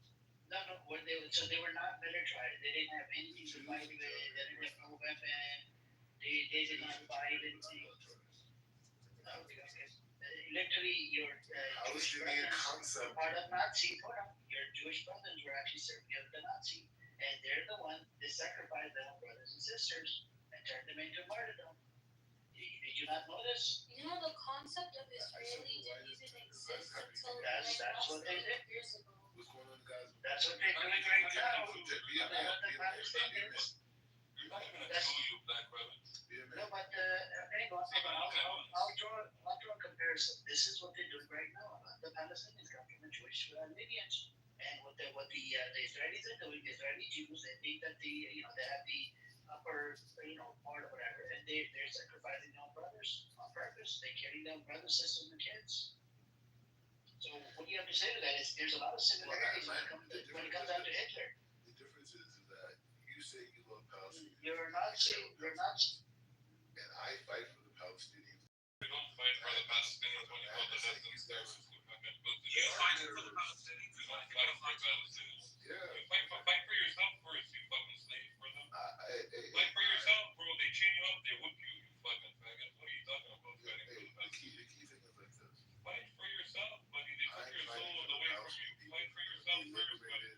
We don't want you to fight for us. Don't fight for us. You're not a part of Don't this. fight. You're not Don't a part fight. of Don't it. fight. You just have relatives. You will never be. You're not picking up a gun. You're not fighting. You know nothing about me. You're a little I might be your next son. Yeah, your mom's on my PTR. You're a little bitch.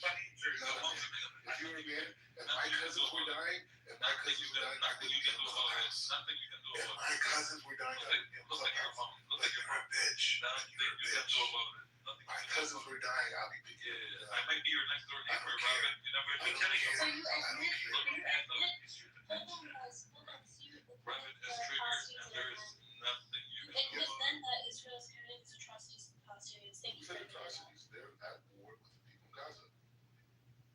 No, you just admitted it. I'm gonna flex with this PTR for a month, Rabbit. I'm gonna make you famous. Who cares? She's I'm gonna put it on my stream too. You faggot. great. Yeah. Sons are famous. Sons are famous. You know that The was. point, I was told.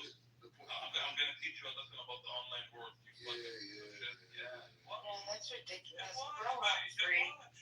Free, grow Just up. watch, you rabbit. Rabbit. Rabbit. You're Nothing you can do free, about free. it. You're ruining this app. Stop. Rabbit. Nothing you can do about it. It's free idea. Stop. Grow up.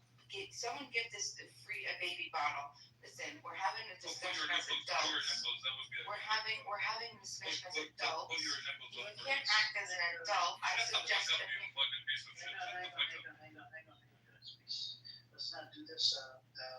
So, by the way, Dima, what would you do to a person that says 1-year-old Gaza, newborn, and animals, everybody in Gaza is a terrorist? I'll put the link in the chat. Just listen to his testimony. He comes in here, says the same thing over and over again. He's a black American. He moved from Los Angeles us to Jerusalem, maybe on a stolen land, right? And then he claimed that the God has promised in this land. So that's where free's coming from. Free's Palestinian. Gaza. Who stole what? There's nothing stolen. Yeah, I'll put the link in the chat. You just keep making a lie up. You just Well, Brad, let me ask you. You said the UN gave the Jews the area of Palestine, right? They gave there's a partition plan. Okay, so pause right there. Okay, where did they get the authority to do that? International governance. Oh And my god. Hold on. Where did they get the authority to do that? Okay, hold on. Where did America get the authority then where did America get who gave America the authority to do that? God, okay. So God, what evidence do you have of that? So I could look at that. It's a lot of factors. Hold on. A lot of factors. Do you realize that I'll give you one. Okay. All right. So No. I thought you said you were going to give me the argument. To say that God gave America the authority to then give the national world the authority to then give the British the authority to then give the Jews the authority to have a nation state in a place where peaceful people were okay. Now explain to me where this authority came from. Go ahead. The authority ultimately comes from the United States, and the authority was given to the United States. So then by God, you said. By God, yeah, Okay, first of all, Black, make it you better. just told me that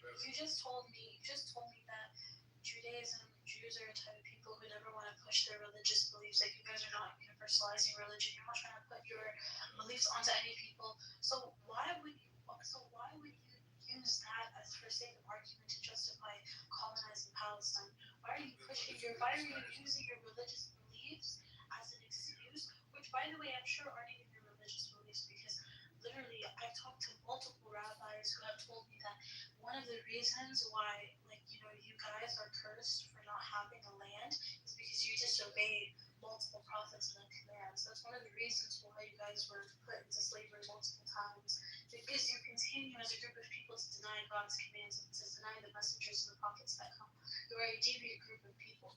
But anyways, you literally told me that you don't use your religion as a way to justify and to convert people. Then why are you using your religion to justify the genocide, colonization of the group of people that were already occupied it? Truthfully, many of the Jews that live in Israel, and just like a lot of the people who now define themselves as Palestinian, a lot of them are just kind of like caught. You fucking piece of shit. What the fuck do you know about Palestinians? You're literally a black person that ran away from the U.S. and you put your ass on the table for the Israelis. You fucking piece of shit. You're not even a Jew, you fucking faggot. You're literally a slave for them. You're literally a slave for them. I enjoy it. Bro, you're a faggot. I enjoy it. This is why your mom disowned you. Angela, look at her picture. Look at her face. Look like the bitch. Look at her. I know you enjoy it. Everybody enjoys looking at her too right now. I'll make you famous, you fucking scumbag piece of shit. I appreciate it. Yeah, no problem, buddy. I got you. I have you on recording too, calling the 1-year-old that's a terrorist. I appreciate it. I got you, buddy. I got you. Yeah. You will enjoy it. And you know what's the best part about it, you faggot? There is nothing you can do about it. I want it.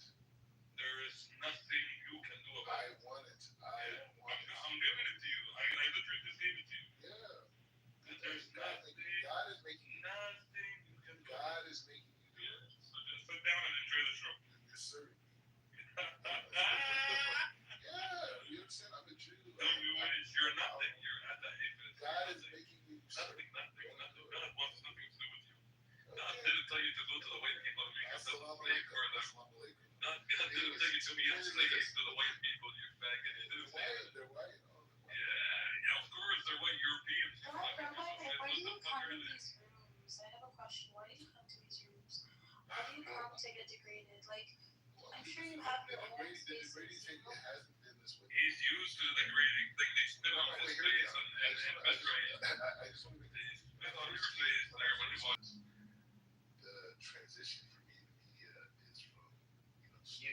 respect after you said one. I know, you're right, I admit it, I admit it, I admit it. Now you face the consequences. I accept it, and you know what, and I truly believe that in my heart, right? But the thing is, it's like this. I have to go into a debate style dialogue in these podcasts, these different things, right? So the Hasbara type stuff that they have, you know, Israel, you know, these like people that go out, they don't know what they're talking about. You know what I'm saying? You know what you're talking about? Of course. And so You know what you're talking about? no, it's not that. Amir, hear me out. Amir in his room, they're more current on the day-to-day discourse than any of these other, and that's why the Israeli Hasbara people, they're not successful because they can adapt the message. So they'll say the same talking points on Piers Morgan and these different places. No, see, your mom is a new talking point. She never existed in this room before. Yeah, no, that's what my parents are going to be when you very soon. Yeah, we're gonna make her current on the Discord. Yeah. Everyone should know about our family. Of course. We are an example of American. I'll help you. You want to be famous. You want to be that person. I'm already famous. Yeah, I'm helping you. I'm increasing your followers. You're serving. Yeah. Okay, you know what, fine, nobody. But I love the Palestinians. Yeah, we don't fucking love your people. You literally just said you don't I'm care talking about about the real. Oh, everyone, all Palestinians are real Palestinians. You're the biggest person. Not the refugees. Oh, you're What the hell? Is that supposed to be like a religious perspective? Like I don't understand that. Is that, do you think, like, this is what your God? Is it the same God that gave America the authority? The same America that currently still oppresses Black people? How does America represent Black people? Just like that. What the Oh hell? yeah, sure. So let's talk about it. So there are things like the prison to school, the school to prison pipeline. There's things like hold on. Talk about it.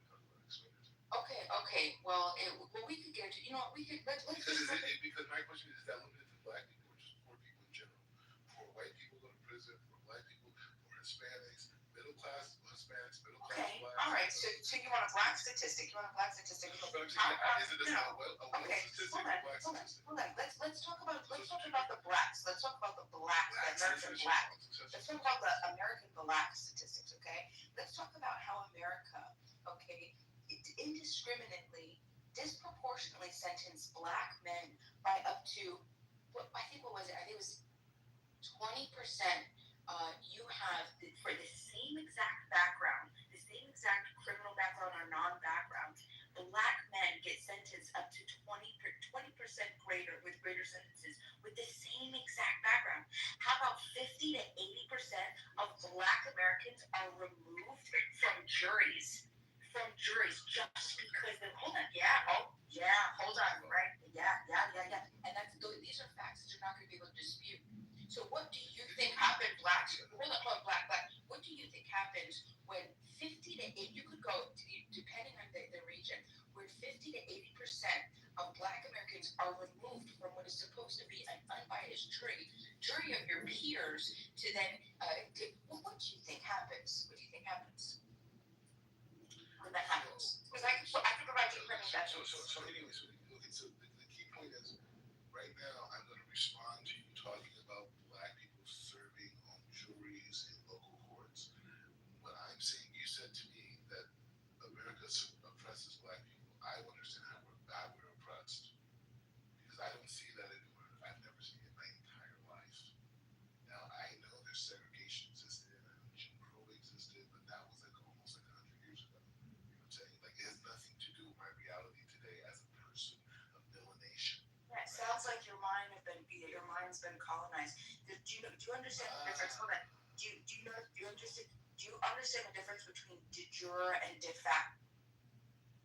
No, you educate. Okay. So de jure is like legislatively, like Jim Crow, redlining, all of these things. These were legislative practices where you could read, you could pick up a piece of paper, a document, and you could see it. But what happens is the whites in America got sophisticated with their racism.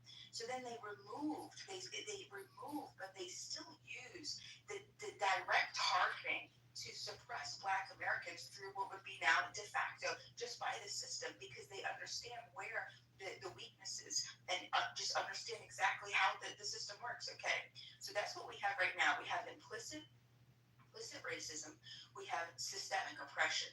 We have people that are largely victimized on a daily basis, thrown in a cage at gunpoint for victimless crimes, peaceful people that are walking around harming nobody, profiled, killed, murdered indiscriminately, abused psychologically, physically by police. Okay, this isn't, and wait, this is the best part. But when do you think Black Americans, men and women, have the same rights as, let's say, the white man in America? Okay, so this is all. How many years? No, I'm just asking you what year. I just want to know what year. What year? I just want to respond because I don't want to feel controlled by a white woman. You know what I'm saying? I want to feel like a free black man to speak. So, but I was just that type of. He's not white, Black Rock. You're always be controlled by white people. Look at your PTR. Look at this controlling you. Look at your PTR. Look at it. Look at it, you filthy pig. Actually, you know what? I forgot to tell you guys. He tweeted that he's no longer black. Iman, did you hear about his tweet? I'll put the screenshot in there. This is what he tweeted on his Twitter account. There's no white supremacy here. He claims to be white there. Yeah. Okay. Why would be the difference between being white? Buddy, you can't. If God controls everything that I experience every day, why would white? Yeah, check over. You can. I think I'd rather listen to Chucky than Black Rock. I still like to hear when you think Black Americans, men and women, Black men and women, have the same rights as the Black man in America. What year do you think that happened? I don't believe it ever existed now or then or later or nothing. No one can give you rights. It's only God. It's all an illusion. It's a game. It's a mind game. I gave you rights. I gave you freedom. You did it. Only God. Well, hold on. So let's talk about that. That's excellent. So let's talk about that. So God gave rights. Okay, now that's interesting. Is God giving? Do people in North Korea have these rights? It's just a question, right? It's just a question. Hold on. Are you telling me that God is discriminating? I'm assuming God treats. Do you believe that every human being has the same God-given rights, or do we only some of these humans have God-given rights? Does every human being born to the planet have the same God-given rights? No. I'm talking as a baby. When you're born, before you get the first stimuli. Oh, certain rights. Okay, so every human being has, but do some babies have more rights than other babies born on the planet? Well, you just said that God gives the rights. So I'm asking you. Yeah. So what I'm saying is rights, meaning that if I evolve as a human being, my family evolves. It's not because some white people or some American government did that. It's because we're blessed, because we follow the ways of God, the ways of Hashem. Because of that, we continue to elevate. Right? Okay. So what are the rights? But you said.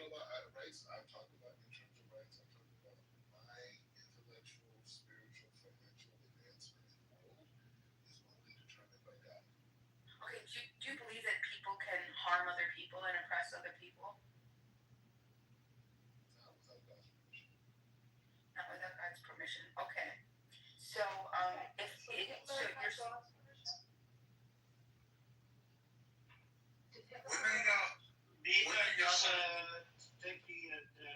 look at the screenshot from his Twitter account.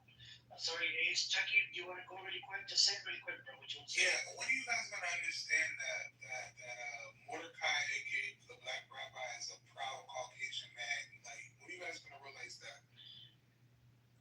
So Viva, check out the this is a screenshot from his Twitter account. I've uploaded. Anybody can watch it. Please share it on this app, and he doesn't think he's black. So Black Rabbi, did God allow Hitler? Yeah. Oh, so God did what he did to the Jews of the other side.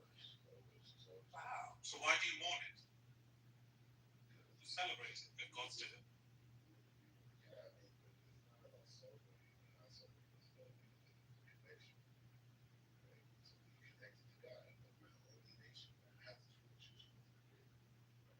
mean? So the black slavery was also God's Everything that's decision? well, the fact that you But then why do you have that special connection? Because God put you through the Holocaust? this is a special connection happening inside my the laws of the universe. Oh, so you told God. The universe. No, he Are told you sure it God. was that connection happened or when you were wrestling with God? Then in one of these laws, guys, the things about how you take the woman's virginity, like somebody check you bring the public sheet, so she's not gonna be stoned. Oh, let's leave the religious stuff. Leave the religious stuff. We're just talking about the God. We're focusing on God. Just I don't know, particularly with consciousness. So that's how we understand. So the fact that I'm born in North America and they say, hey, you are this and you are that and this is your and they tell me all these things about myself. And then they create these stories of associations, these categories. Me as a Jew, I look at them and I'm like, wait, only God determines what I talk to the Jew, but that's it. Like how you gonna So how did you? So God revoked your black card according to. No, I'm saying to you is anything that the white man has created is nothing. Okay, and isn't Israel created by the white man, Ashkenazis? No, it's created by Jews. But the point is just Well, so Jews can't be Some white, Jews black. are No, so white. Jews can't be black or white or brown. Jews are by your non-Jewish No, terms. can Jews be white and black and brown? Only using your non-Jewish I'm terms. asking you a question. No. Can they be? Oh, so they can only be Jewish. So I guess there's Yeah. still makes a difference. I guess It what you're asking only means something to the non-Jews. You guys are obsessed with skin tone. Okay, so when it comes to Israel and I'm Ashkenazi saying like Jews, Jews, like the It doesn't Jews, count. I'm talking about Yemeni Jews and I'm saying in general, there's all types of Indian Jews, African Jews. We're talking about which Jews that created Israel. people in diaspora. No, diaspora where? From Yemen? Diaspora from Ethiopia? We're on top and we love you guys and the power of Jews controlling the Middle East. Black Rabbi, you just insulted children. We're good. Okay, you just said that every child born is born. The woman, the people in Palestine have children No, not to sacrifice their Gaza. whatever Gaza to sacrifice their lives. Do you know how barbaric that is? Do you know how sick that statement is? No, that's not the truth. You psychopath. You're You psychotic. don't know anything about I do. Nobody does that. You're psychotic. And you couldn't answer Amir's question about martyrs. You could not answer our idea of soldiers who died martyrs. You couldn't answer the question. They are martyrs, right? That's it. You can't even imagine. That's why you have to say I'm lying to you. Why you were saying that this is category called the Jews? So why you telling me Now so imagine why is the black getting pregnant to have a child that she knows is going to die. You can't use it or you contradict So yourself. therefore you think we're lying to you. It's not me. It's you. You do that shit. The Nazis do that shit. Black Jews, white Jews, and you said so that they still category called Jews. Right now you said why This is where they're at, Gaza. You lied to yourself, my brother. They've had 150,000 children since October 7th. So they can't. What about the 157,000 How can you get erection?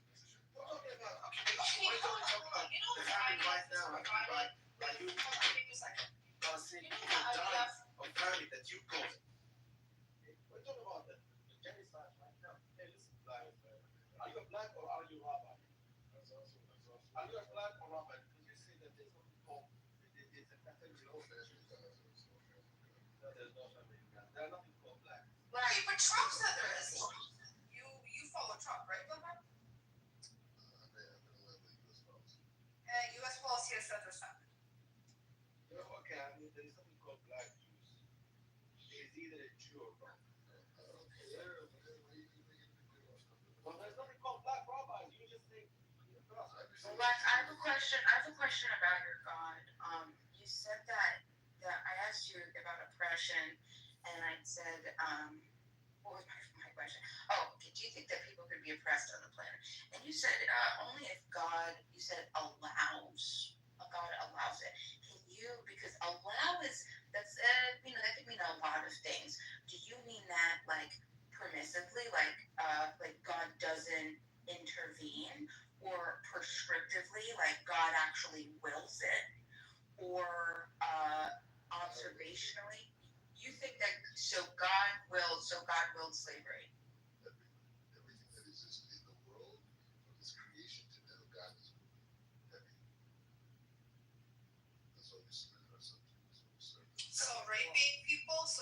of soldiers are sodomizing Palestinian prisoners? Is that allowed by God? I'm asking a question. God allows that? It's allowed because of the creator and the universe says so. If it's not for that, it doesn't exist. So the fact that Israel is rising to the top, where Israel's rebuilding Jerusalem, rebuilding that this is God. It's rising now. I think if you guys believe in God, you're gonna sit back and look at that. Maybe I should listen to some demise. And they're doing the cases in demise. And actually the same thing as your God is in demise, your ideology is in demise. Okay, you're going down, bro.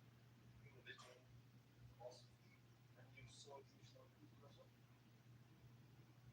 Yeah, I think he took off in the right time. Is he still here? Because shit was gonna get pretty crazy. I think you should challenge him. I don't think it's worth challenging him on his delusional views. Let him think he's rising. Well, I was he's he can't even wait. He just said that he thinks that God wills oppression. So he's saying that his God, if he actually stayed a minute longer, and we even explored that for a second, he'd see how that all it completely dissolves on it's an absurd conclusion. Yeah, but what he's saying, sister, suits his narrative for this moment. Because he's trying to justify what is going on. It suits his narrative. For example, if you would ask him 20 years ago, 30 years ago, or when Jewish people were being oppressed, he would have changed that narrative. So it depends on who the audience is at the time. These people will change depending on who's listening and the time of day. So there's no point. I mean, we've had these discussions with him.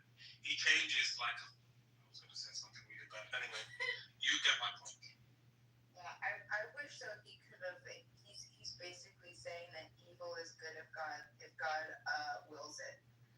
Yeah, but only if So there's two options. Okay, we have then God does not will evil, or evil ceases to have any meaning, and thus so does good. You're trying to have this philosophical conversation with that who literally said that every Gaza child born is a terrorist, and the mothers have these children so they go murder them. This is the nonsense he said here. He's also said there's no famine, there's no starvation. This asshole also said the other day that, oh no, these Palestinian mothers are on purpose starving their kids for a while. This is a nonsensical shit he says. You can't. So this is why we have to understand when Free came up, he was cursing for a reason. Because I used to be nice to him. I tried for about 6 months. Okay, I've been running these spaces for the past 10 months. I know every single one of these positions, right? And I know where he comes from, what his background is. I know pretty much every Zionist on this app, right? I haven't debated them too much, right? But the issue is, when Free came up, he's from Gaza, right? Somebody from Gaza listening to his bullshit saying 1-year-old Gaza to be a terrorist and all of that other shit. So, and this guy gave me death threats. He wants to kill me and blah, blah, blah. And, what else did he say? He said a whole bunch of crazy shit. Yeah, that's where I draw the line. So all I'm saying is, so with him, there's no respect. I don't allow the racial slurs. That goes against my rule policies. But the other stuff, if you want to curse him out, because that does piss you off, then why don't you concede to the point? Even he brought up it related to Hebron massacre, right? I asked him a question: What happened in Hebron massacre? Right? He didn't want to give me the answer. He kept on asking. Yeah, it's such an idiot, and it actually was going to happen. How do you expect the people to react if they're going to take over your Masjid al-Aqsa, which is a holy mosque for the Muslims? You know what I'm saying? You have colonizers coming in from out of country like Poland and Ukraine or whatever, and there was a big, not just a movement, they actually were going to do it. They were going to take over Masjid al-Aqsa, and the Muslims, it's a holy mosque, and they lost it. But the massacre happened on both sides. The other side, I think, was the Jews were like 70 or 80 people. On the Arab side, it was 110 people. British mandate got involved as well. And you wouldn't believe it, some of the Arabs had actually saved the Jews. They said, come in, we'll save you. Yeah, I'm first of all, I'm sorry that happened. I didn't know that he threatened your life. I wouldn't ever allow anybody in. See, I'm absolutely. This is probably going to frustrate a a lot of people. I'm an absolute free speechless. I believe that you can say absolutely anything. Where I draw the line is threats of violence. Threats of violence or doxing or anything like that, that's beyond, like you don't get excited because someone is intellectually, you can't keep up with the argument, right? If you can't combat the idiocy, then you're just not doing a good job. And to threaten violence or to dox somebody, I won't ever get behind any of that. That's bullshit. I just get a better argument, figure out your position better, right? No, I still stand the same. You cannot. But if you believe in free Threaten speech, you somebody. should let people speak, without interjecting, right? So if you believe in absolute free speech, and he didn't really threaten his wife or anything. He just said something and had this context to it. Because what Black Brother was saying was ridiculously heinous, and there was no interjection then. It is good to speak from Black Robots. The thing is, I thought that Black Robots would actually please. I could tell that they kept see what was saying. He was saying like he's stronger than God. I'm stronger than you both. And the two are stronger than me. I mean, these people, I don't believe that they have any essence of this man. What's God is that they want to ego themselves. And what he's saying is that's basically why God's enough for it because he justifies his purpose. And maybe is the way that God wants. Who's God himself? I think that this is the mind of Christ. It's not the mind of Christ. This is mind from so much that I love it. So I don't think that we have to recognize this fact. Their philosophy implies their ideas implies, religion implies, and everything is implies. But what's right now is waiting for the cash to the because everyone's watching. Yeah, I appreciate that. I understand we get frustrated when people, talk about, they have their own really ill, uninformed, misinformed, bad, even perceivably hard ideologies, right? But the idea is that we as a people, we can't combat them, right? Good ideas don't require force. Just offer the better argumentation. People have a need for connection, for community, for being loved.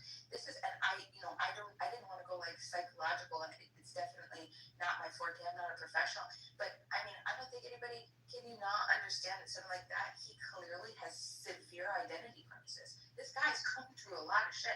Doesn't even make sense. He literally said God wills oppression, right? So that he just made God an author of evil, rendered morality completely meaningless, contradicted God's nature, denied the reality of human agency, all logical contradictions. He just needs to be called out, right? He just needs to have to, like, look, you're literally morally bankrupt and completely logically incoherent. Your ideas don't even make sense. Just take a look at your ideas. And because otherwise, this guy is going to continue to go into his echo chambers, and then he just gets other people to latch onto these stupid ideas, right? So that's why these are the type of people that we need to talk to. Don't. Oh, sister, he's been here for months. This is not the first time he was in this room. He's exposed himself countless times, and I think that's why Amy allows him to come up every so often to expose his nonsense every day or every so often, because these are the type of people that will really not help anyone. Right, and I think obviously we all have our own mental ecosystems. I'm not saying that anybody should tolerate it. Absolutely not. If you can't handle, and I'm not saying it's a bad thing, because listen, I have to sign off here too sometimes. Definitely take a minute, get your health in order, make sure that you're refreshed. These things are exhausting mentally, physically, emotionally. They affect us physiologically to our core. Sometimes I don't know about you guys, but I get so upset that I start shaking. Does that ever happen? When you're thinking about an idea somebody holds, and the things that you're saying, and you literally start to just shake with frustration and anger and just hurt, right? So those are the times you just gotta sign off. You gotta take a minute, and you gotta realize these are just dumb, stupid humans humans born to the planet at a particular time, circumstance, location.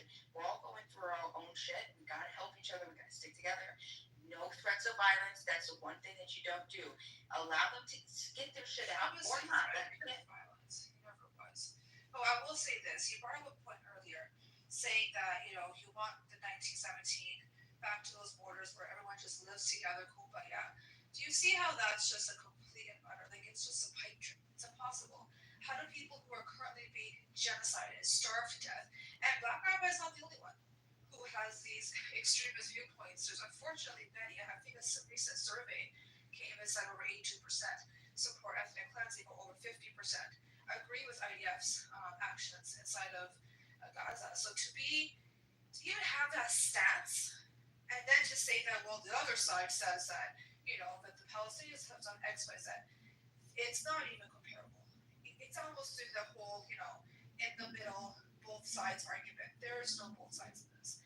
What is happening and has happened is absolutely heinous, and it's been going on since before October 7th. So that's why this whole ideology of living together, yeah, it's not gonna happen.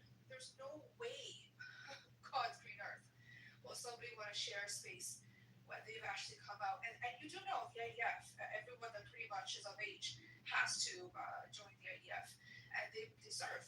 So they have been militarized.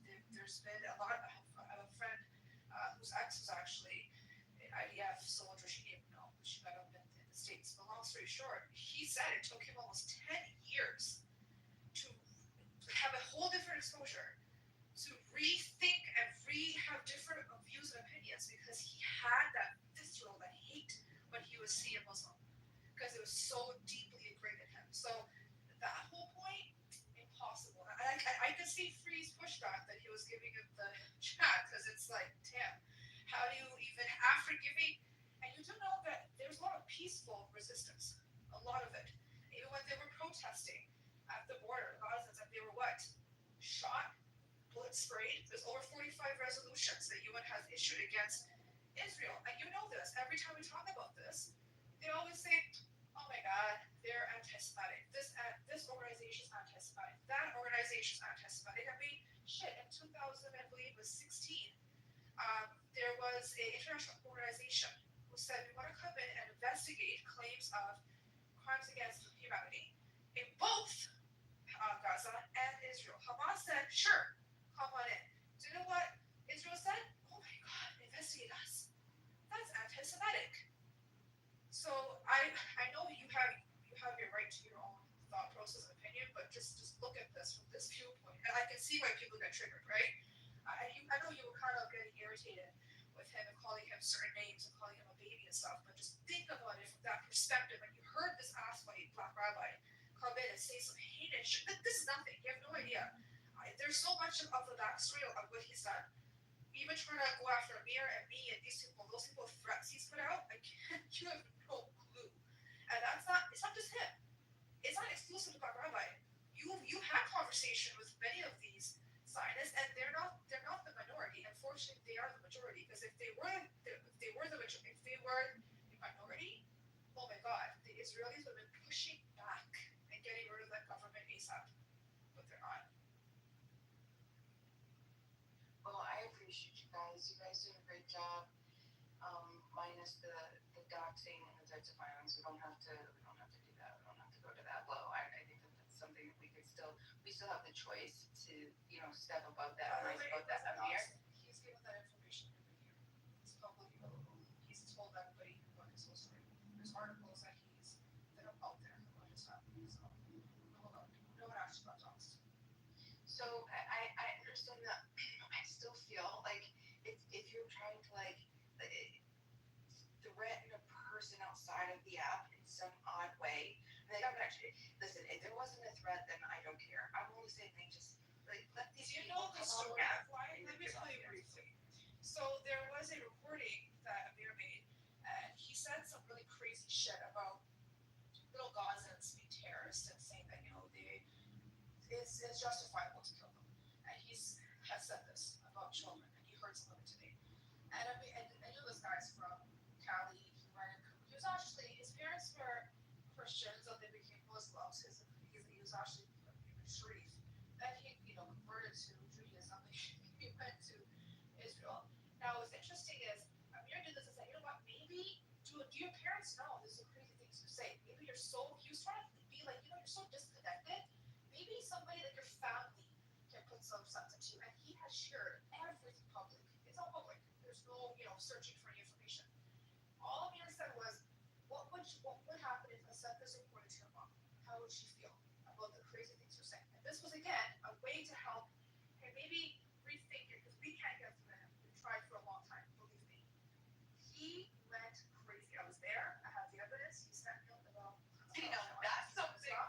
That's something I would be okay with. You want to send something to his That's mom, exactly what it was. That's when he threatened to kill Amir. He said a million times he threatened to kill people in this room. He said that, oh yeah, the FBI and these Israelis and whatever, they're like spying on you guys. And he tried to find out if Amir was a citizen or not. He wanted to get him deported, which is he's a citizen for fuck's sake. He went so far to say that he came back, he double, triple down. Many people heard there's a recording of this shit. I'm an attorney, so I told him, I'm like, listen, stop. I told him multiple times, you're breaking the law.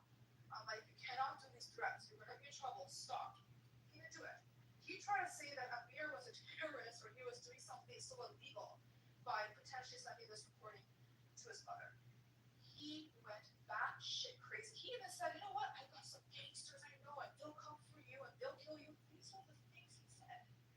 So when he puts up his when he put up his mom's picture, it was like a reminder, hey, listen, we have that shit. Maybe you should simmer down. And he swore he was never gonna come back here. He came back a month later. He's a new Wow, that's crazy. Crazy. And get this, he so tried to talk to me on Instagram. He's a freaking dick. I got so much out of it and I screenshot and kept it just in case. I told him, I'm like, you just snitched on yourself, you dumbass. He went and blocked me thinking somehow I wouldn't be able to keep those messages. I'm like, you messed up. This is the level of psychoticness. So it wasn't trying to like threaten in any type of way. It's just there's a whole context there. Thank you. I appreciate the context. Yeah, definitely, folks, keep your pseudonyms. Don't give your personal information out. This is a crazy world. But oh my god, I can't even imagine this guy. Yeah, doesn't seem very well put together. And Bima, he also threatened me with bodily harm. I'm afraid. Yeah, I apologize. I was here, he did. That's crazy. See, that's something that I don't tolerate. I'm a very peaceful person until I'm not. I I will radically defend the innocent. Radically. Listen, maybe I'm not very well hinged because I'll tell you what. I think I could probably.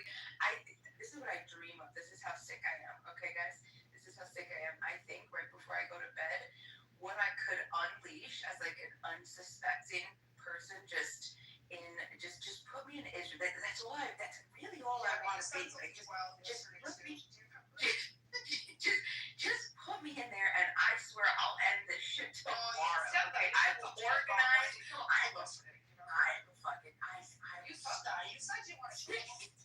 Hey, girl. Only the aggressors. Only the aggressors. Right? Only aggressors. I know, Listen, but I know, but again, it's not them coming after you. But do you see what I mean? Where this comes from? I mean, you said it yesterday, and they're wrong. Yeah, no, but I think that's different. It's much different. We're talking about self-defense and defender's choice. I will, like I said, I will radically defend the innocent. You're not in danger, I suppose. No, just maybe some mental issues from this. No, I'm not. I'm okay. I'm fine. No, seriously, I'm fine. Yeah, it's just. I'm sure you guys know it's exhausting mentally, physically, sometimes. But I've been very passionate about this particular topic for maybe about 20 years. I did an entire. I used to have my own radio show in college. It was like a talk show radio. I would talk about this ad nauseum, and I had gotten an entire liberal um, campus, just up in arms. Like everything was, because you'd be surprised at how many people support Israel and America just like blindly. And at the time, 20 years ago, it was much different. So anyway, I've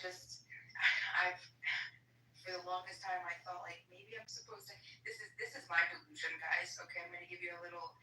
This is ammo if you ever want to shut me up. I thought for the longest time I was like maybe I'm supposed to be here to solve the Palestinian-Israeli conflict. Like I would literally dream about it at night. I have pages and pages of ideas that when I did as a kid, I was like it's 16, 17 years old. Of I love manual typewriters, and I would just type and type and type all of these ideas of all of these schemes that I would come up with to unify and to unify and figure this shit out. But anyway, yeah, I appreciate every one of you. Thank you for giving this guy the time of day. Did not realize the level of insanity. I wanted to ask Amima, do you believe in a one state or two state solution? I do not believe in a state solution. I don't believe that.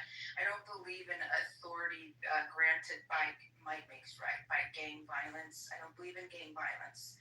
I believe every human being has been placed here, and we all have the same moral inherent authority, and we all need to just be adults and live peacefully.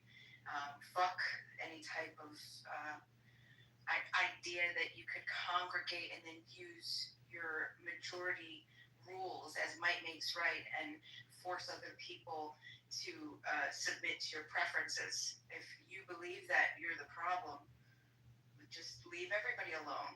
That's your only duty and as a human being on this planet. Don't harm other peaceful people or their property. If we have issues, we work it out. We don't need violence. We can, you know what I mean? I mean, if private property is violated, so if your person is violated or your private property, then that's self-defense at that point. What about your rights or liberty, autonomy? So rights. I thought that was an interesting topic. So, what are rights? Descriptively, all they are is ideas that human beings agree to. So they're reciprocated mutual agreements between adults. And we say, okay, well, that's why rights aren't the same everywhere on the planet. That's why the life, liberty, and happiness, or life, liberty, and property in America, the rights are much different than they were 30 years ago, and how different than they are on North Korea and in Kenya and in Saudi Arabia and obviously Gaza and Israel, right? So there's no God-given rights is bullshit. But can we just let's just make it clear. There's some things that we just know are right and wrong. You don't need to have laws in place. You don't need to have anything in place to tell us that you don't need to believe in religion or anything of that sort, God given or not. It is absolutely wrong to rape somebody. Whether or not that's a law that's written in a book, it's absolutely wrong to target and kill innocent civilians. It's absolutely wrong to withhold food. It's absolutely wrong to not allow a people to progress. It's wrong to blockade them. It's wrong to violate their liberty as human beings. So I think we don't have to do that whole very semantic way of looking at this. There are just some basic things I think we can all agree on. And with that being said, we talk about private property. These people are refugees. Their property is taken from them years ago. So they may be living in refugee camps, let's say. They're literally relying on foreign aid. So technically their property isn't being violated, but their self and individual is. Their children they throw a rock at the border and the child gets sniped, killed, taken. There's no something I get. Remember, Israel is a Western style democracy in the Middle East. When it comes to dealing with Palestinians, all of that goes out the door. So don't you feel like once the peaceful side doesn't work, that the aggressors, they have to be met with resistance that sometimes requires violence? Oh, absolutely. And that's exactly where that comment from me came yesterday, right? Like I said, I radically defend the innocent, the people who are being aggressed upon, right? So yeah, once you stop reciprocating rights and you begin to violate a human being, another human being, you then are the aggressor. You are morally accountable for whatever your actions are, and you can't just collectively. You can't think that you can be, Philip Philip Zimbardo wrote a book called The Lucifer, this theory. He was the guy who did the Stanford Prison Experiment, but he also wrote a thing called the Lucifer Effect. And it's basically this idea that once we get into like these collectives and we, a badge or a uniform, we then sort of like our moral accountability is removed, right? And that's what the machines of government use to get people to go to war with each other. They go, don't worry, you're not murdering somebody, you're just doing this, or you're defending this idea or this idea. That's trash. You're still morally held accountable, and that's I think most soldiers, every single soldier who's ever killed somebody, they know this inherently, which is why suicide is so crazy among soldiers. I used to work for the National Purple Heart Museum back many, many years ago, and I would do nothing but speak to veterans. I'm talking, these were the veterans of the last World War II and Vietnam. These people, all these years later, absolutely terrorized. They're haunted. And it is the saddest thing to sit there and have taken their stories and to have talked to them and to understand. Families have cried to me saying, it's been 30 years and he never would ever talk about it, and I'm so glad you got him to talk about it. Just on that point, I just want to go back to this. When you said that the other side, the Zionists, they do that talking point of, well, they've been violent towards us. How is that even justifiable? How does that even work? Because remember, at the end of the day, who's the aggressor? Who's defending themselves? See, and that's the collectivist mentality, Ace, that I'm talking about. They're saying they're not identifying an individual. They're putting a collective stamp and saying these people. And so then that in their mind uses that's how they're justified in doing the things that they're doing. Right? That's how they're justified in starving women and children right now in Gaza, because it's a collectivist. It doesn't matter. All Gazans, they're all participants. They're all a part of it. No, that's bullshit, right? But if we got rid of the euphemisms and we got rid of all that, like, hey, look, actually, let's look at individuals. That's trash. But that's how they justify. The collectivist mentality is how Israel justifies, and also, and I'm not going to be one-sided about this. This is how we think the same of Israelis. Not every single person who is a Jew condones this, and that's why I wouldn't just indiscriminately bomb every Jew or kill every Jew. Not every Jew needs to die. The only Jews that need to be taken care of are the ones who are violating other people, and it's just because they're the violent aggressors, and they just happen to be Jews. All Jews are not being targeted. Even when Iran retaliated for self-defense, quite literally, they were not targeting civilian areas. They were targeting infrastructure, military infrastructure, Mossad headquarters, etc. So again, collateral damage, that's very rare. There weren't that many, first of all. And second of all, it is, again, I just don't see, when has Palestine ever done anything to try to even hurt the collective, all these Israelis? It's never happened. It's always been the other way around. Always been the other way around. There's some isolated incidents that happened decades ago that they keep bringing up, but they don't bring up all the other things that they do. That they just before, there's almost 16 incidents before October 7th where the IDF came in and they literally shot and killed people, right? Churches, mosques, did a whole bunch of heinous shit. Kept trying to, kind of poke the bear kind of situation. So again, it's not both-sided. That's my issue. It's really not both-sided.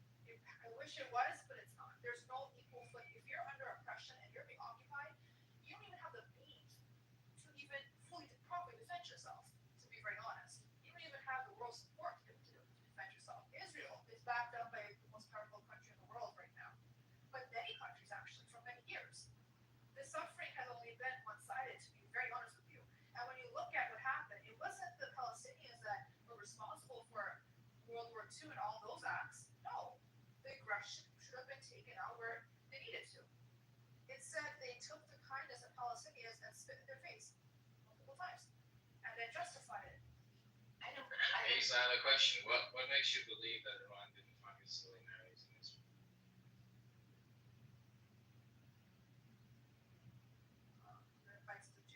Because the evidence says so. The evidence. So if I view civilians have been killed, if I show No, that's a collateral damage. Because if they have the Mossad headquarters in a heavily populated area, Tel Aviv is very small. They have military equipment literally in Tel Aviv.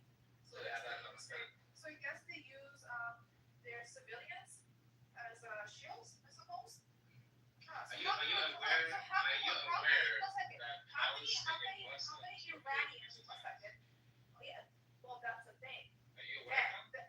Hold on for a second. How many Iranians were killed versus how many Israelis were killed? You know how. Let me know how many Iranians were killed versus how many Israelis were killed. I can tell you how many Iranians were killed. I don't have an issue with that. Tell me. And how many were the Jews? I mean, how many Jews have been executed in Iran? No. How many Jews were killed in that? Jews or Jews? Jewish people.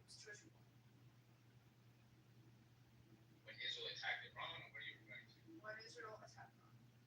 Okay, 0. When Iran has executed Jews in Iran, roughly 1,000 Iranians. Do you want a testimony from a rabbi that said that we got more than 35 Jews living in Iraq? You want the testimony? Look, I'm looking at Hold on. Should I take a rabbi, right, that his testimony holds more weight than your fucking testimony because you're a Pahlavi supporter? What do you want me to do? I'll take the rabbi's opinion. Pahlavi, right? Was it Pahlavi? I'm not. Okay. I didn't make I understand. These numbers are on the Islamic themselves, okay? Why would they not be interested in saying that Jews have been targeted by Israel? Samson, are you justifying the killing of the Iranian kids? Are you justifying the killing of the Iranian kids? I mean, I've been trying to get you on the stage for a while. Almost been 2 weeks.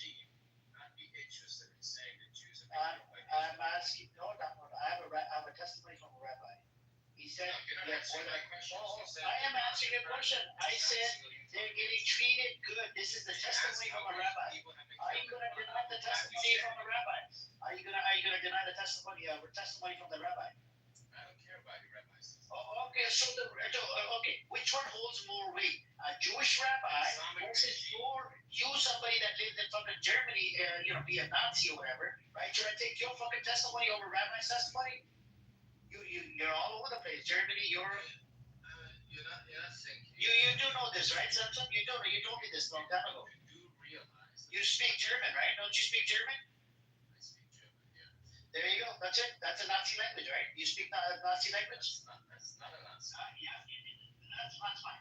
My question again to you. Arabic, it's in a cycle language then? No, it's not. It can't be. Why is it not? If German is a language, why is Arabic? Yes. Who did the Holocaust? Was it the Arabs or was it the Nazis?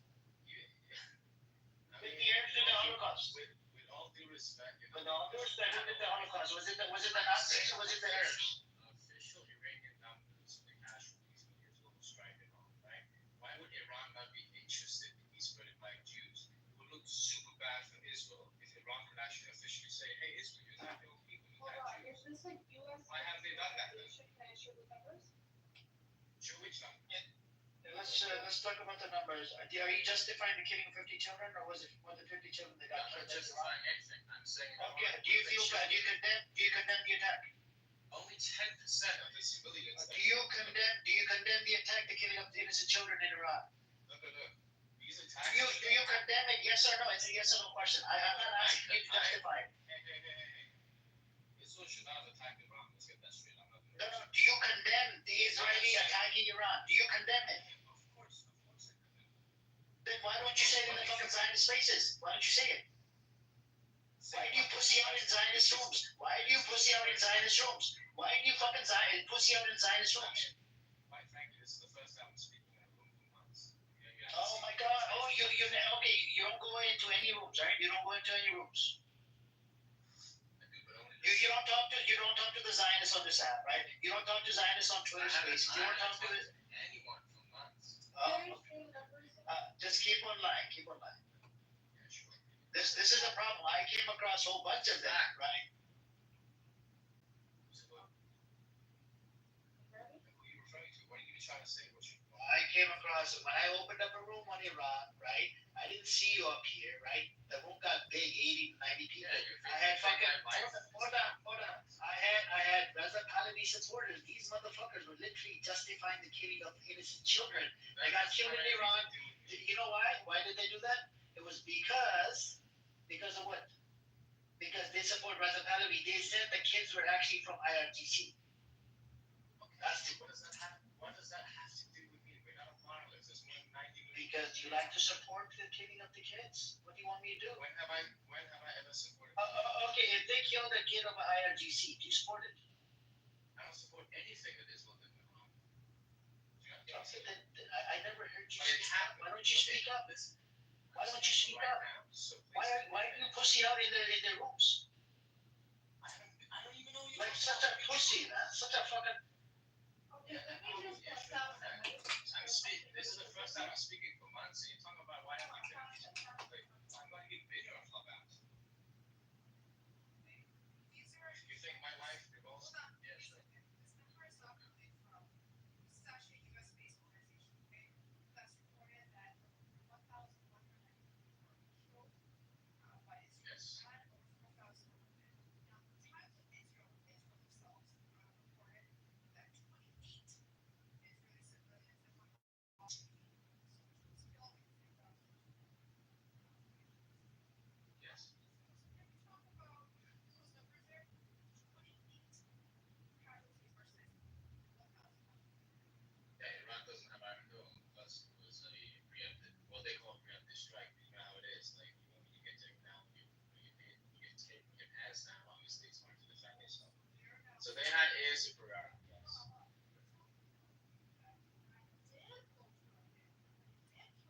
Yes. Yes. No, I said Israel targeted civilian areas. I'm not talking about numbers. No, I'm saying Iran targeted civilian areas. Yes. Well, you can. I don't know if someone's recording. You can just play back and see.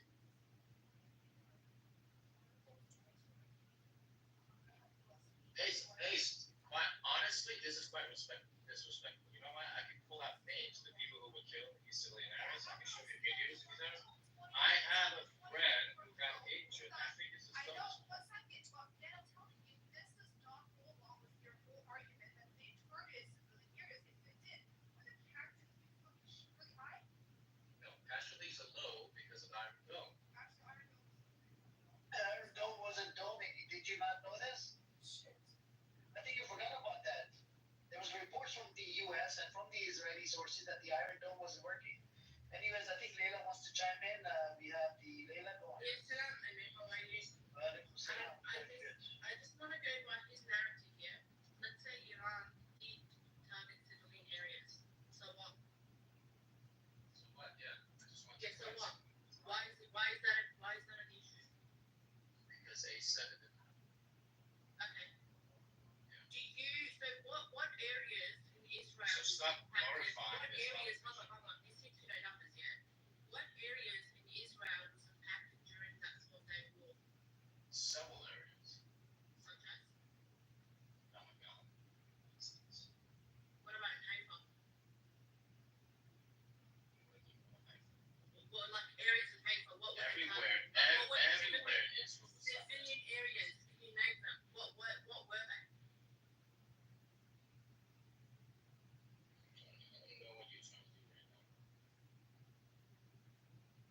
You expect me to give you names of every single I'm settlement trying. at a time? So Israel attacked a building, apartment building. That's how civilians have died. They bombed streets with cars, civilians. You can see videos in Iran. I can tell you that much. Oh, you mean that video where we don't know who placed those bombs? Okay, so let's say Iran is the evil one. What areas did they bomb in like civilian areas that got impacted in Israel? Layla, if you're being genuine about this, like I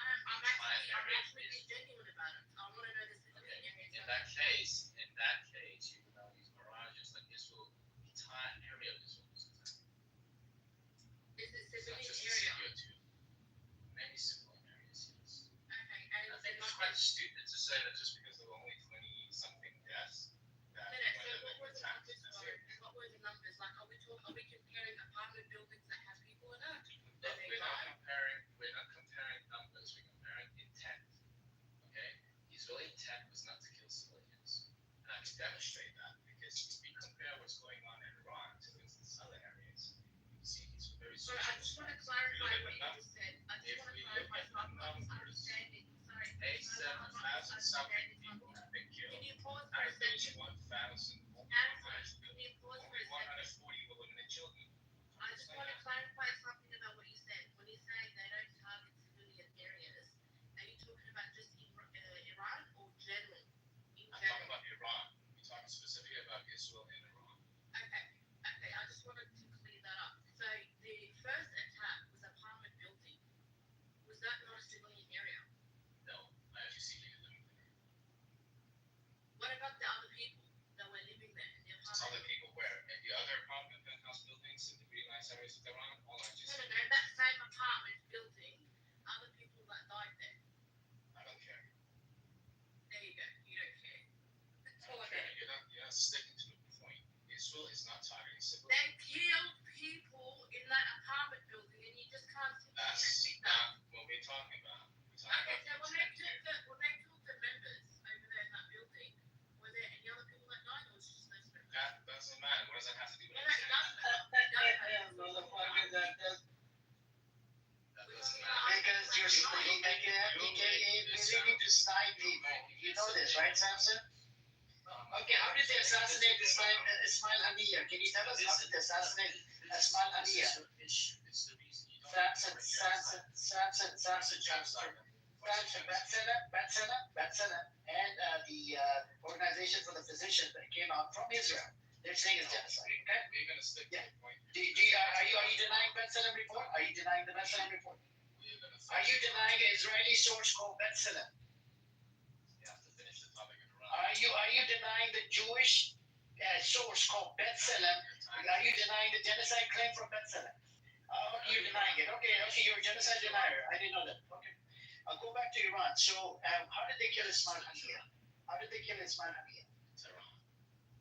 How did they kill him? I think they placed something in his air conditioner. How many people were killed when they killed Ismail Haniyeh? He doesn't know because he doesn't care. I didn't. No. He's Iranian. Are you So can you tell the room? Repeat what you Yeah, said. he's Iranian. Oh my God! He's talking about this. Yes. Can you tell us how many You people racist, did they kill? Leila, you racist. What's wrong with me being Iranian? No, she's not racist. Next question, first.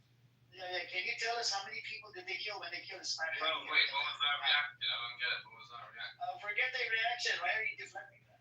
No, not deflecting. We're actually talking about this. Can you answer that question? How many people? What's wrong with being Iranian? And then we can address whatever. Sam. Hold on a minute. You want to talk to me? All right. How many people? Yeah, what's wrong with were killed? How many people were killed when they assassinated Ismail Haniyeh? Wait, are you answering my question? Or are you moving on to a We different asked topic? the What's question. wrong with me being Iranian? You dodged Ace's question. Now you dodged at least two questions, and now you I- dodged this question. I'm not going to dodge questions, but we have to make something in the right order, okay? If you want to do something, it has to be in the right order. Okay, So my question, the question was what was asked. that reaction? What was that reaction when you realized that was The me? question was asked before your question. So do you want to answer the question first, and then I can answer you? It doesn't matter. You can ask me 10 questions. If they're not related to the topic, Sam said she then should answer the question that you asked about Iran, that you being Iranian, right? My question was, how many people did they kill when they assassinated Ismail Haniyeh? I don't know exactly how many did they kill. How many did they kill? Wasn't it I less don't than 2 or 3 people? They sniped it, right? They sniped it. My understanding, only people in that room died. No, they didn't sleep. How did they kill him? They knew he was going to be in that room. They placed some explosives, from my understanding, in that very room. Air conditioning. So if they're able to do this, pinpoint and kill 1 or 2 people, why would you attack whole building? You do realize there's a big difference between planning an attack for months, right, and then having like a 12-day war. No, I'm asking you. You made a claim. The intention intention was not to kill the innocent civilians, right? I'm making the claim that what was the point of attacking the whole building when you have Mossad running around inside Iran? What do you mean by attacking an entire building? Where do you see that? Where did an entire building get demolished? You didn't see the whole building getting attacked? No, I haven't seen a single entire building getting demolished. Can you show me that? Not demolished. They got attacked on the side. So people that lived in the building. So what do you mean? So how do you think attacks are conducted? You think attacks don't if the children got hurt, you're justifying right now. No, see, this is your issue. You're saying innocent children.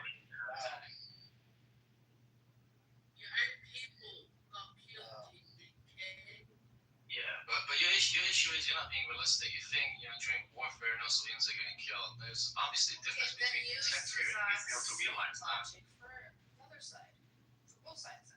I'm saying during this 12-day war, I'm not talking about other areas, mind you, right? I said the Israeli intent versus the Iranian, very different. And you're trying to justify So what should I list all the targets which targets? that Iran targeted and hit?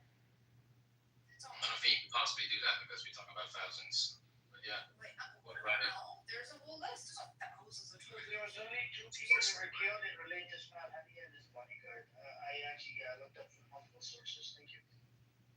Yeah, but how is that relevant to the 12-day? It's relevant because you can pinpoint and kill 1 or 2 people that you have a problem with. IRGC leader or member, you don't have to fucking attack the whole building. They believe in collective punishment. Remember Yeah, in they Syria did. when Yeah.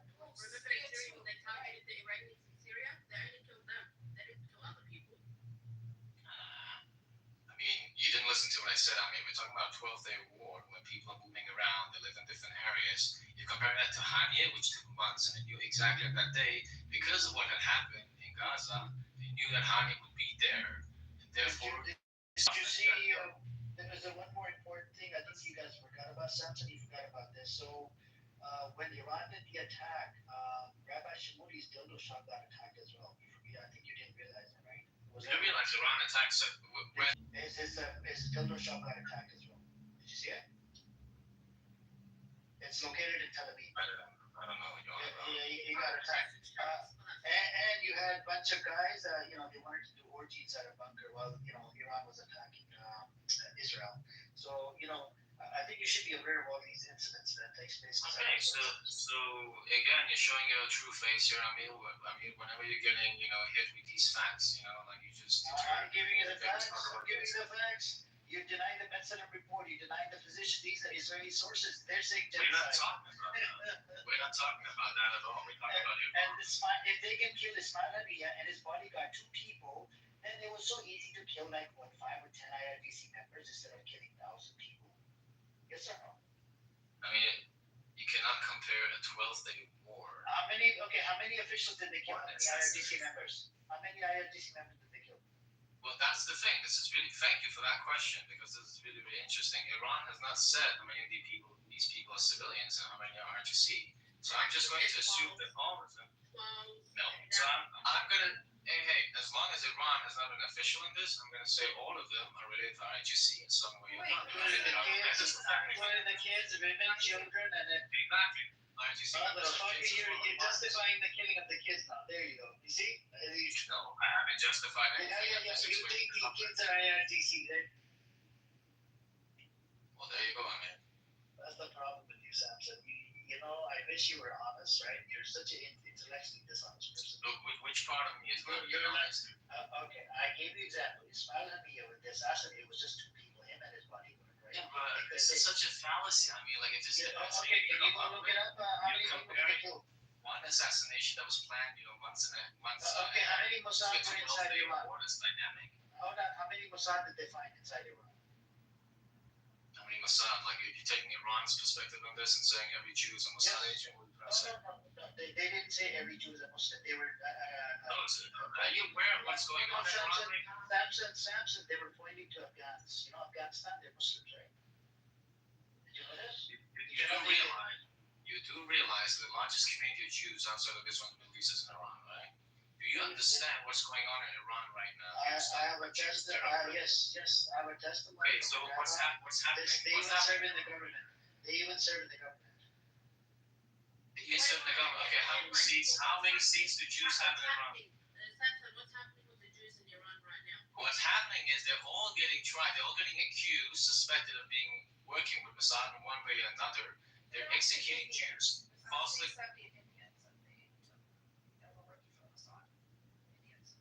I didn't hear you. What about Indians? 78 Indians who came in to so-called work in Iran, and they were accused of spying from Israel. But with what you just said, are you trying to deny that Jews are getting accused of Can being you give me spies and also getting executed? an article? Because I haven't read anything. You want an article? I will gladly give you one right now. Please do. You missed that. Okay, one sec. Let's say that's true, Samson. So you're saying Jews in Iran are getting accused of being Mossad agents, and what they're getting executed, like death penalty, or like this? Yeah, so far 5 have already been executed, and there are many on trial right now. Such a bullshit, Leila. Hang on, such a bullshit. It's since 1994. It's only one. It's only one that got executed. This motherfucker lies every day. That's fine. I mean, I just want to get a point across to him. Let's say they accuse 100 Jews, but they're not Mossad agents. So what? The Palestinians were nice to the Jews, and look what happened. You can't trust a fucking Jew. So what? What do you want? You're saying you can't trust the Jews? We didn't talk about the facts, Leila. So what? No, I'm saying so what? You can't trust them. Oh my God. Wait, excuse You me. can't Look, trust them. The Palestinians were nice to them, and look how they fucking turned. You can't trust them. So what? What's your argument? okay, so you're telling me that even prior to this Israeli attack in Iran, because they can't trust the Jews, they should do what with the Jews? Yeah. You know how many thousand Jews live in Iran? They can do whatever. Do whatever. What do you mean by do whatever? History and what's happening now, that Jews basically are what they are right now. Why are you crying? What are Jews? What are they? So what? I mean, you're basically. No, ask your question. What are Jews? You don't mind the killing of innocent kids. So what? Who gives a fuck about the Jews in Iran? Hey, I can talk about my own people, okay? I'm not talking about your people. But why do you say that we can't trust Jews? What are we supposed to do without Jews? Because of Palestine. Because of the history of Hey, Palestine's not my issue. I have no skin in the game, okay? What should I do with my Jews? What should I do with my Jews? In general, they cannot be trusted. So what? Okay, you're telling me I can't trust my Jews. Okay, what should I do with my Jews? Leila, that's Leila's position, respectfully, right? Because there's a rabbi that came out, and rabbi said, we're happy they're living in Iran. We have the largest Jewish community in Iran. And if you want the testimony, I can give it to you. And how many executions did you say? 5? So far, 5 execution of. Okay, I'll give you the names, right? The first since the November 2024, Arvin Garamani, I can't even pronounce No, I'm his talking name. about post-12-day war. I mean, you found. I'm talking about post-Israeli strikes. Yes. Okay, can you provide that data, please? Yeah, I was about to when I got interrupted by this anti-Semitic lady that says I should do something awful. Hold on. So Samson, she's Semitic, by the way. And I'll give you one more example. Yeah, but she can still be anti-Semitic. Hold on, Samson. The person that coined the term called Vilmore, okay? He coined the term anti-Semitism. Wait a minute, are you gonna talk about the origin of anti-Semitic to someone who's teaching German?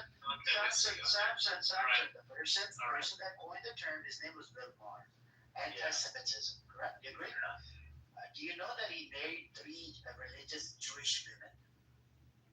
Leila, you hate Jews. No, Samson. I don't care. You don't have any answer for it. Samson. If you want to discuss this with I don't care if it's anti-Jewish. You hate Jews. Samson. My question to you, this Vilmar that coined the term, he married 3 religious Jewish women. Was he a Jew, low-key? Why would you marry him? If you're such a Jew hater, I'm gonna make the claim that he was a Jew. I'm gonna make the claim that he was a Jew. I don't care. You know why? Because he married 3 religious Jewish practicing women. 3 of them, not 1. So how are you gonna make the claim that he was not a Jew? Have I made a claim that he's not a Jew? Yeah. So a Jewish person coins the term anti-Semitism, and then the rest of the Jewish community goes with the term. Okay, it belongs to us now. You see what I'm saying? There's a problem with this person that coined the term in the first place. Is there such a thing as Jew hatred? Yes or no? Jew hater, sure, but not the anti-Semitic. Okay, is later a Jew hater? Yes or no? No, she's not. I'm proud. She's not? I'm sure. Well, there you go. She said herself. Be genuine. I mean, she said it herself. I Read know between the lines. Layla. Hold on, Samson. I know Layla for she's just trolling, okay? Well, she's a Jew hater. Nice. No, Okay, she later. don't hate the later. Jews. Yeah, No, according to her religion, she can't hate the Jews, okay? She's following the same religion that I have. Where in your religion does it say you can't hate Jews? You don't know anything about Jews. Do you understand Okay, that part? in the same book that says the Jews, they glorify Ezra, the son of God, you got that wrong. Okay, did you know that? So, what did the Jews do according to Quran? The Quran doesn't know anything about Jews. Go read the Quran, okay? There's spread corruption on the land, correct? The Quran doesn't know anything about the Jews. Yeah, it does talk about it. They killed It multiple does. prophets. So who is Ezra? Why is Ezra mentioned as the son of God in the Quran? Like, how does that go? Oh, son of God. Oh, that's blasphemous. Yeah, your Quran says You're that. an idiot. You don't have any knowledge of this. No, I don't. I don't know about your Quran. Yeah, you don't have any knowledge. You just, I think you should just read the Nazi book because you sound like a fucking Nazi. Yeah. Go read You were the Quran. justifying the Iranian kids. You were justifying the killing of the Iranian kids. You're just a Nazi. So today we realize he's a Nazi. Wait, And this is a very. Hold on, Samson. I'm not a Nazi. I'm You said- anti-Nazi. I'm anti, all of this shit. Give me 1 second. Hold on. You said that Palestinians not my people, not my fight. You're Iranian. I have not mentioned anything regarding Palestinians so far. You said that. You said that's inevitable. Palestinians are my fight. It doesn't pertain to you. I have no skin in that game. I know you I have skin in the mentioned game when it anything comes to regarding your Israel. people. Hold on. You said it comes to your people. But you're over here freaking defending the shit out of Israel and justifying the actions on your people in Iran. No. I So haven't which talked one about are you? Israel's Are you actions. Israeli or are you Iranian? Hey, when did I talk about Israel's actions regarding Palestinians? Justified. No. You said that a second ago. Everyone heard you here. That What have I said so skin in far the game when it regarding comes to Israeli actions? Palestine. You said no. It's Yes, the what does that have actions to do with towards Israeli Iran. You said Good, that good. you You're care correcting about yourself your now. own That's people. good. Gotta do that. Congratulations. Yeah, I know. What the hell? I don't know what's going on, but okay, so you're correcting yourself. So Israeli actions towards Iran, yes, instead of the Palestinians. Okay, go ahead. What do you want to say? Oh my God! You said that you care more about your people, your cause. Your people are No, I've never said Israeli I or care Iranian. more Which one? about my people. Why are you putting words into my mouth? I've never said I care more. No, which one are you? What matters more to Okay, you? you're putting words into my I'm mouth. asking a question. Iranians, Germans, what is it Israelis? Are you asking me who I care about the most? Yeah, whose plight do you care more about? Which one are you connected to? I don't have a specific group. I don't care. Okay, then why care you about have so nationality. which group do you have the skin in the game with? If you don't have skin in the game with Palestine, where do you have skin in the game? Do you believe in God? How about that?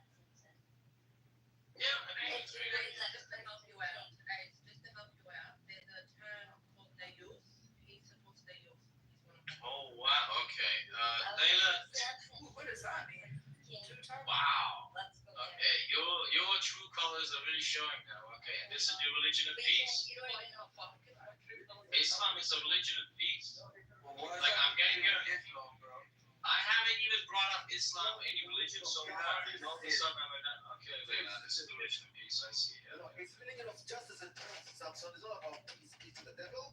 How can we bring peace to the devil? It's the truth and justice. We're not talking about religion here, guys. The only devil I see here is Layla. Samson, you're one of those Iranians that want your grandma house to be blown up so you can wear a bikini, bro. So I don't understand. Yeah.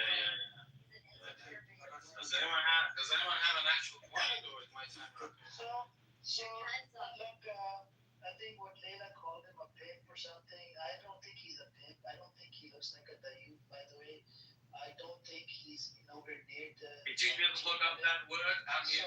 So Look that word Samson, down? no, I don't know. I already knew about it. I was just thinking about Oh, really? what to tell you is because there's a lot of problems with the way you're looking at things. If the Iran wanted to attack, wanted to kill innocent civilians, they would have done it a long time ago inside Israel, but they didn't. The casualty number was pretty low, like less than what was it, 50 people or something, or 60 people. Why is this again? Hold on. And in Iran, we're looking at over 1,000 people that got killed. Now, let's say about 25 of them were IRGC members. Is it justified to kill the rest of them? Let's say if it's fucking 50 of them, is it justified to kill 950 innocent people? I mean, I don't understand what your question is. Is it okay to kill 50 or 100 people per each suspected IRGC? Why do you hypotheticals when we actually have 12-day war? We actually have the numbers, and we have the intent. Bridge to try and understand where you're coming from so that they can communicate with you better. I've already expressed my opinion on this. I've already expressed my opinion on this. Trauma dump because you're insecure and you're lonely. They're trying to have a serious conversation with you. Insecure and lonely, that's correct. I was new. Respectfully, I mean, you're deflecting. I've already expressed my opinion on this. It's not a question of numbers, it's a question of intent. Trauma. Yeah. Well, good luck with whatever's going on, down there, That's what everybody I'm not saying you need luck, and I think you need a little bit more luck. Yeah, exactly. Where are you guys? Where are you? You guys out there. Talk about these things, right? Where are you? Your head's in your head. We know where we're at, though. Just a question. Why are you here every single day? What is the point of it? Listen, Samson, quick question. I think we're all seeing what's occurring, the famine, the starvation, the deliberate starvation of Palestinians, Gazans. Do you see the same thing that we're seeing, or do you think that's not happening?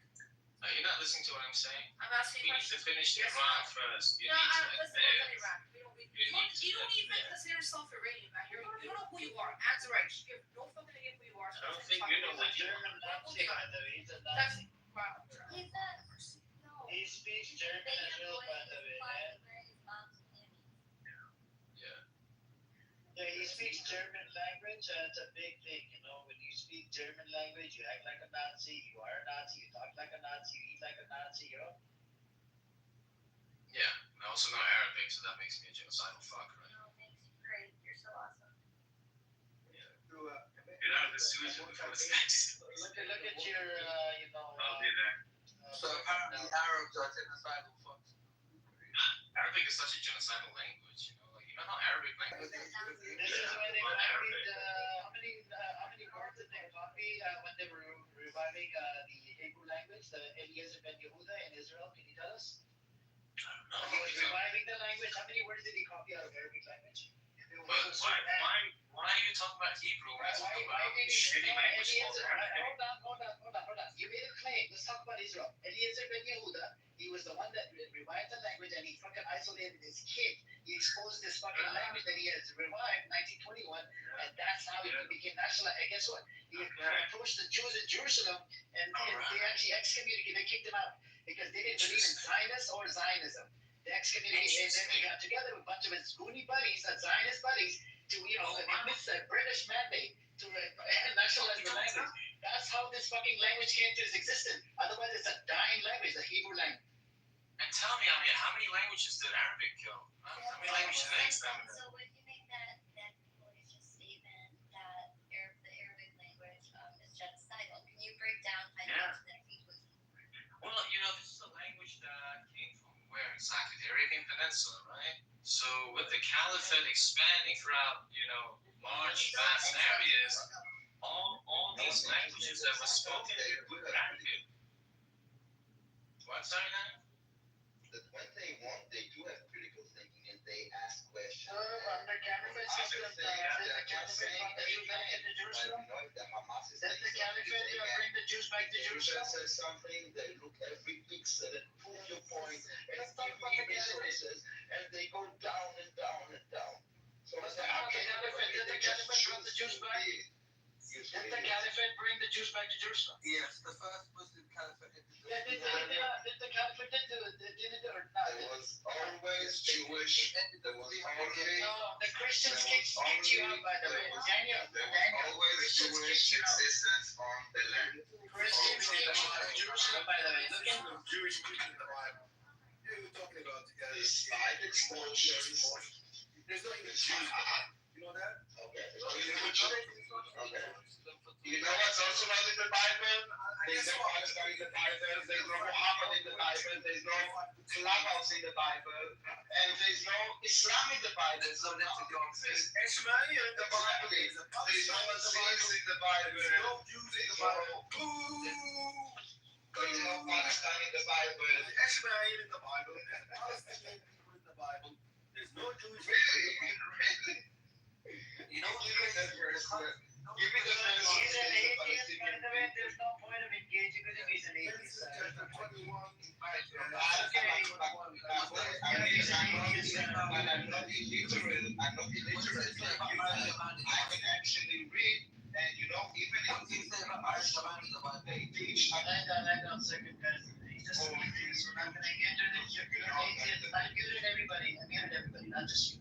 Because I don't want to get. No, just because. Hold on. The other side was Daniel, when you speak over each other, you can't understand what one person is saying. That's why. Yeah, but the only way that Zion is speaking is when other people are speaking, because you don't let us speak. You guys go on. It's fire now. You for example, fire. What's happening? So I will continue speaking. And while I speak, you guys think that you can speak. Okay, speak. Now give a speech. If fires will now give a speak, there will be silence in the room. Because you will be jerking off. You will be jerking off. Listening to otherwise God is giving. Let us speak. Oh, I'm loving it. But when we are trying to This is not a you can shut the fuck up. And at the end, you will say that we speak over you. And you prove my point. You can't handle the morality every time we give you facts. It triggers you. Yeah, okay, Daniel. Now let's see the silence of the room when the fire speaks. I'm giving you Fire. I didn't speak for 1 second by myself. mute up, please. I'm also muting 1 second by myself. Go ahead. You can speak because you're a pro. No, I'm giving you my time to you, Daniel. Go ahead. Oh, you ran away. Oh my. No, I don't Why, Daniel? He just shout. Why, Daniel? You could have spoken. I gave you my time. He just shout. You could have Yeah, it's going. You cut him off. And now he's trying to say something. That's we let you speak because you're not screaming. You know. If he's I also get cut off. I think no. I've been silent for a while now, so I speak now, Samson. If you would permit me, because you have to permit. Israel has to permit. God has promised in this room, by the way. So, yeah, I know. And that was 3,000 years ago. 3,000 years ago. So, what was the debate about? I mean, to be honest, I joined a little while ago. I did not get any of it. It was about Iranian attack that do you condemn it? I told him, do you condemn it? He didn't want to say condemn at first, and then he said, yeah, I condemn the 10% or 20%. I'm like, you literally justifying what you did. You're putting words in my mouth again. I said I do not endorse the Israeli attacks. I condemn them. It should not happen, but it did happen. So what do you mean 10 to 20%? Where does that come from? He condemned it. There you go. He condemns it by the He command. condemns it. Okay. Good. Okay, Camp Silent. I don't know how to pronounce your name. Go ahead. Hello. Say something. I was gonna ask, why don't you switch when somebody talks, when he's finished, then you take him down so we can understand more, because it's when two people speak at the same time, people get headaches. Cam, you can make your point. What do you want to say? Go ahead and speak. I was seeing some Zionists on the chat, but Ace warned me not to do this. I'm sorry, Ace. It's okay. Yeah, well, with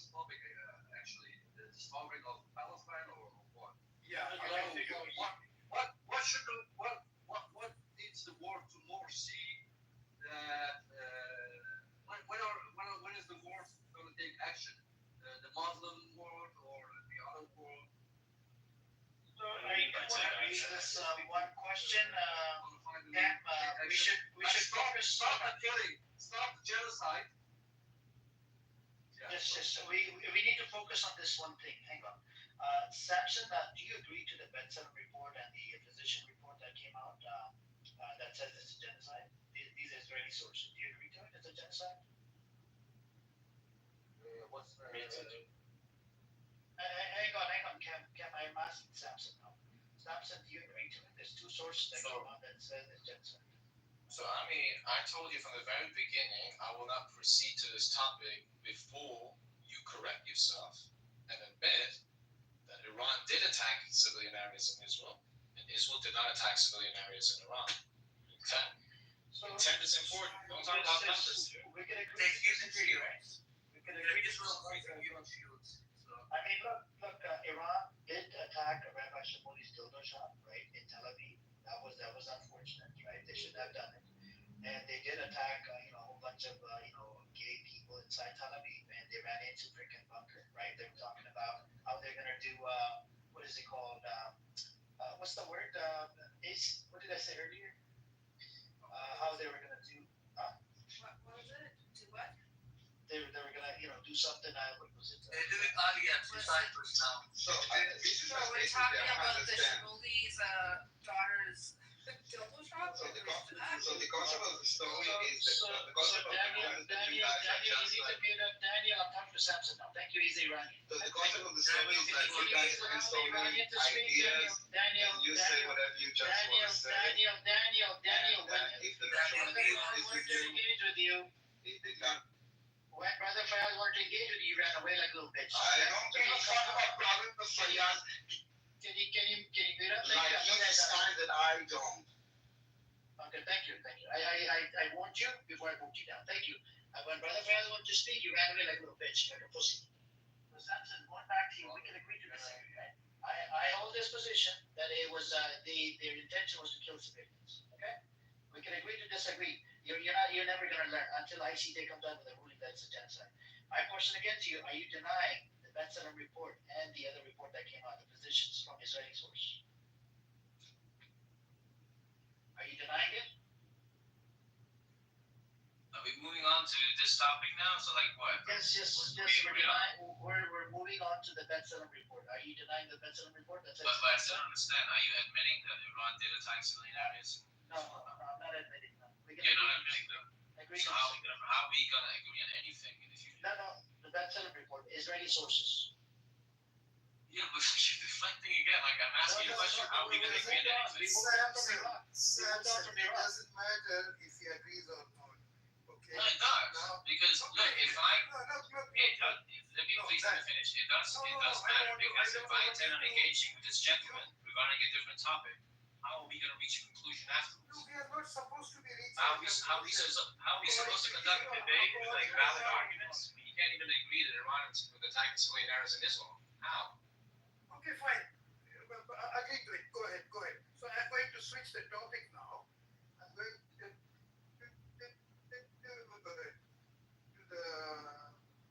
the other topic, which is Gaza. So do you agree that there's a genocide going on now that two Israeli human rights organizations, one is B'Tselem and the other one is Physicians for Human Rights.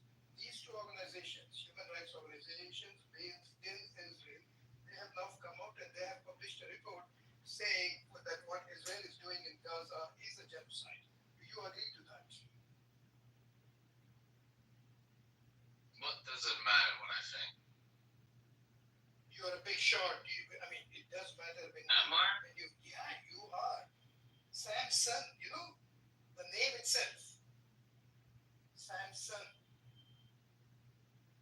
So we get Samson. So do you agree to that or not? Do you agree or do you did? You can say I don't agree. It's not a big deal. You don't have to agree with B'Tselem and Physicians for Human Rights. You don't have to agree with anybody. You can say I don't agree that we can move on. answer my question. I'm like, where's the point of all this?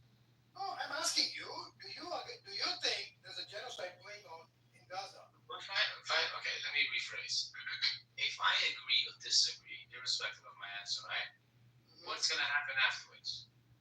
Well, we are going to talk on, if you agree, there's going to be some other discussion. If you don't agree, the discussion's pointed will be towards something else. Okay, what is the point of the discussion? Like, my question is, what are you doing here every single day, talking about different things? What is the ultimate goal? No, that's because, I'm sorry. I'll tell you, Samson, why we do this? She know that this is a genocide. Samson, I'll tell you. No. Camp silent. The question is, what are we doing every day in this room? The reason we do this almost every day, okay, is because we cannot bear to see children being purposely starved by Israel and children being sniped by IDF, women and men and old people, everybody being starved. Okay, So that's why and we want to speak out against it. Israel spends about $150 million for Hasbara, for spreading disinformation, for paying to people to spread disinformation. Gaza cannot do that. So some of us volunteer to do it for them. Okay, I understand. You got it. Yeah. So to answer your question, what I think you're trying to say is you want whatever's going on in Gaza to stop, right? Yes. This is not a playing game. This is not like, okay, we want to coin this term and that term, because that ultimately doesn't do anything, right? Like, you just want it to stop, right? Yes. Because here's my question: like, what does it matter if Bibi is like a war criminal, warmongering, he's a genocidal fuck? What does that matter? The thing is still going on, right? So the real question is, how do we stop what's going on now? Well, tell us how do we stop? So Exactly. Go ahead. This is way more relevant. How do we stop? Exactly. This is way more relevant. I think it's way more relevant, and always has been, to talk about how this will stop. Instead of saying, okay, let's look at the past and all these things. We agree with you. Go ahead and tell us how do we stop. Okay. It's very, very simple, in my opinion. Okay? Very, very simple. And it hasn't changed a bit these almost 2 years. Okay? Hamas has to acknowledge that what they did was horrible because it has caused another number. Okay? No. Hey, you asked for my opinion. Yahweh, let him complete the point. Yahweh, let him complete the point, friend. Okay. Make a point. Hamas has to acknowledge that if they wouldn't have done what they did, Israel wouldn't have been inside Gaza. There wouldn't have been 50,000 dead, 100,000 injured, people starving. All these things you're mentioning that are horrible, right? These things wouldn't have happened. Hey, let me finish. Okay. Cap silent. So the first thing is Hamas should come out and acknowledge that what they did was wrong. Okay. They should acknowledge what they did was wrong. Not to the international community. That's not what I'm referring to. They should apologize to the Palestinians. The reason why Palestinians are suffering now. The reason why Palestinians are suffering is because of Hamas, not because of Israel. This was expected. Okay. This was an expected response. Samson, don't make it long-winded. I'm not making it long, but like this guy's cutting me off. So that is point number one. What is point number two? That's point number one. Point number two, when they've acknowledged that, they need to lay their weapons. They need to get. Go ahead, Samson, go ahead. All right, they need to lay down their weapons, release the hostages, allow PA, international community, whatever it may be, to come up with a transitional thing in Gaza. They cannot stay in power. Okay? That is how you solve this. Because you, as a terrorist organization, knowing what's going on, what the motives are for Israel to be there, not just the hostages, but also control the territory because of the existential threat to Israel, you need to acknowledge that you are the issue. Hamas is the issue. If they truly care about the Palestinians, let some other Palestinians rule Gaza. Okay. Why do you keep doing this? Okay, that's my opinion. Okay, thank you, Samson. So number one, Hamas should come out. Camp silent, please. You want to make a point? Go ahead, Camp silent, then I'll speak. Okay. Go ahead.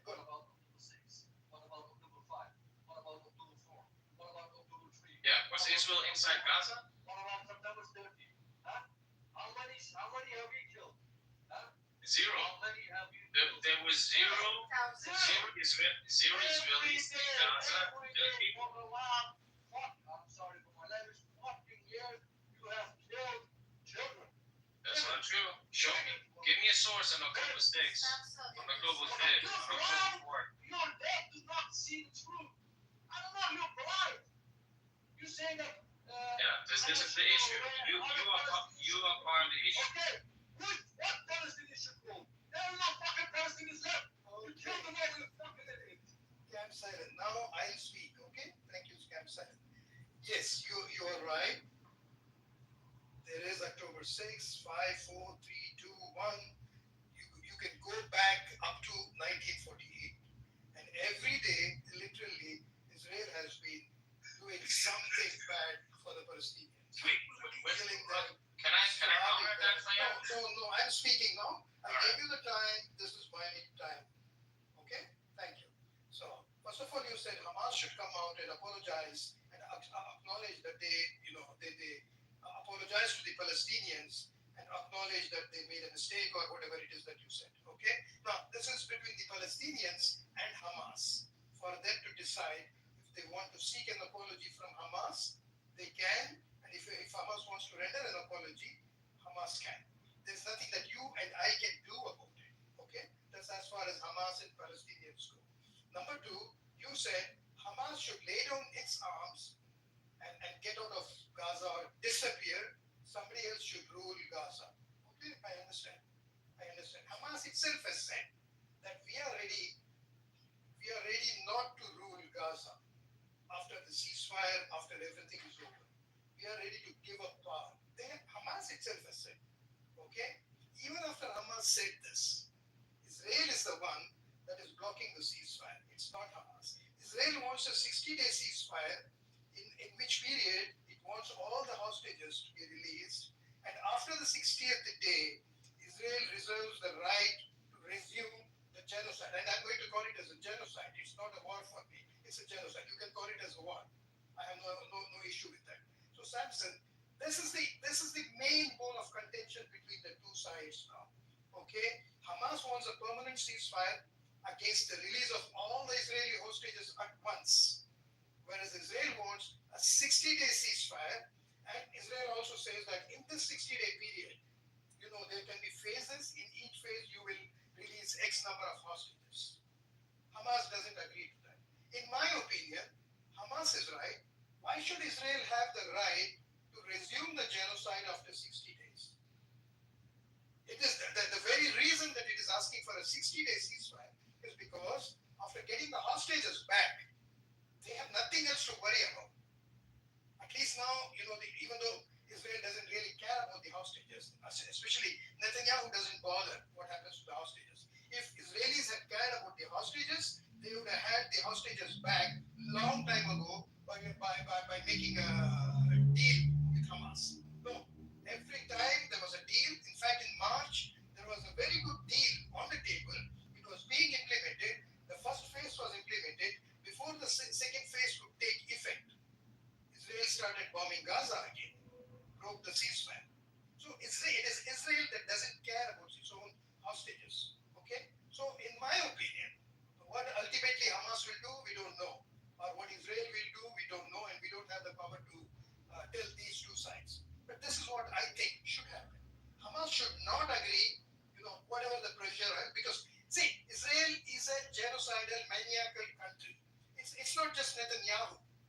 The majority of Israelis are nuts, who literally are cannibals, who would even go to the extent of eating up the Palestinians. This is what I think about them. Having watched them for the last 2 years, listen to them, listen to the videos, listen to Channel 12 of Israel, I have come to the conclusion that if they had an opportunity, they would even eat up Palestinian babies. This is what Israelis are. So my beef is not at all with Netanyahu. It's just a symbol. The problem is the Israelis themselves, majority of them. No, there are good people in Israel. I'm not denying that. So if Hamas gives up everything, if they agree for 60 days ceasefire, and if they release all the hostages, after the 60th day, literally the genocide will resume and it will be completed the way Israel wants to do it. And just last week, Heritage Minister Amichai Eliyahu openly said that no, we want to fast forward the ethnic cleansing of Gaza so that we can have Gaza to ourselves as soon as possible. This is what your own heritage minister said. Then 2 days ago, 22 cabinet ministers and lawmakers, Knesset members, signed a letter and gave it to the defense minister Katz, Israel Katz, asking him for permission to allow a group of people, including these 22 Knesset members and ministers, to visit northern Gaza. Sorry? To visit northern. Is 22 out of 34. 22 out of 34 to visit northern Gaza, to scout for land, to see where they can start creating the new settlements. This is all in the media. It is in the Israeli media. So if you want to come here and say it's Hamas that's doing everything, it is Hamas, Hamas, Hamas. I think the day you stop using these two words, starting with H, there will be a solution. One is Hamas, the other one is Holocaust. You use the Holocaust to show the sympathy, to brandish the victim card, and then you use Hamas to, not to come to any decision on this. So, and literally, Israel is killing children, starving children, and whatnot. This has never been seen in our lifetime. We haven't seen any country do this to any people. This is the reality. Okay, did you finish? Okay. First of all, I'm not Israeli. So this you thing does not apply to me. Secondly, I'm not Jewish, I'm not Muslim, I'm not part of all of this. I don't agree with what you just said regarding stop using those two words like Hamas. By the way, I have not used the word Holocaust. Again, I'm not part of this, right? But I think we ultimately disagree on what the core of the issue is here. Because I heard someone say, what about October 6th, what about October 5th and 4th and so forth. But you have to remember that Israel, IDF soldiers, nor Israeli civilians were inside Gaza. No one was getting killed. There was none of this going on. This was caused by what happened October 7th. I mean, I don't understand why you're denying this. And whenever I ask for sources, no one is giving me a source on who's getting killed inside Gaza. I'll give you a source. Are you talking about those who were West Bank? They got killed in West Bank. The West Bank is different. We're talking about Gaza. So West Bank is not a Palestinian state. It's not part of Palestine. No, that's not what we're talking about. I mean, you're defending that. We're talking about It's Gaza. part of Palestine. It's part of Palestine. Okay, but we're not talking about Palestine. We're talking about Gaza. Okay? Bro, that is part of Palestine. I don't know what you're about. Okay, but you're first of all, you're cutting me off. Dishonest person. I let Fayaz speak, and now you're cutting me off. I'm like, why are you cutting me off? And I'm trying to give Fayaz an answer here, like a comment. Okay? We have to acknowledge this. Okay? We have to acknowledge that Israel was not doing anything inside Gaza prior to October 7th. It's simply not true. When you acknowledge this, you also realize that the case is valid. The reason why Israel was forced to going in, not just for the hostages. I understand you saying that they don't want their hostages. Fine, but that's not the only goal when it comes to Israel. Israel also wants control in Gaza to make sure that what happened on October 7th will not happen again. When you understand these two simple things, you will realize it's not just enough to release the hostages. Israel needs to guarantee that this cannot happen again. It cannot repeat itself. How is this going to be a guarantee if Hamas will still be in power? They can't be in power. There's no way. Samson, so what happens then, what's been happening before the 7th of October, it's been happening for a long, long time. The 90 raids when Israel just go into territory that's not theirs, even in the West Bank, do 90 Not in raids. Gaza. You're talking about West Bank, I'm talking about Gaza. Can I give the stat? I'll put it in the chat, okay? So Palestinian deaths, 5,360 in Gaza. There were before When? October 7th, before October From when? 7th, before October 7th. Yeah, but from when? From when? Okay, give me a second. I'll put it in the chat for you. Finish. Thank you very much. You are claiming that 5,000 Palestinians got killed between which 2 days? Since the time. Let me put I'll put this in the chat. Let me read the stats. It's not about when. First you said there's been no deaths. October 6th. I said you're yes, cutting me off, prior Vince. to You're also October cutting me 7th. off. This isn't collective. This is wrong. I didn't say prior to October 7th. I said October 6th, October 5th, Oh, October October 4th, because 6th, there was a gentleman in here who He was mentioned saying those it dates. figuratively. Don't you understand what No, he's not. language is? No, Yes, no, no, he no, no. was. Don't bend his And words. John, No, he's should not. I?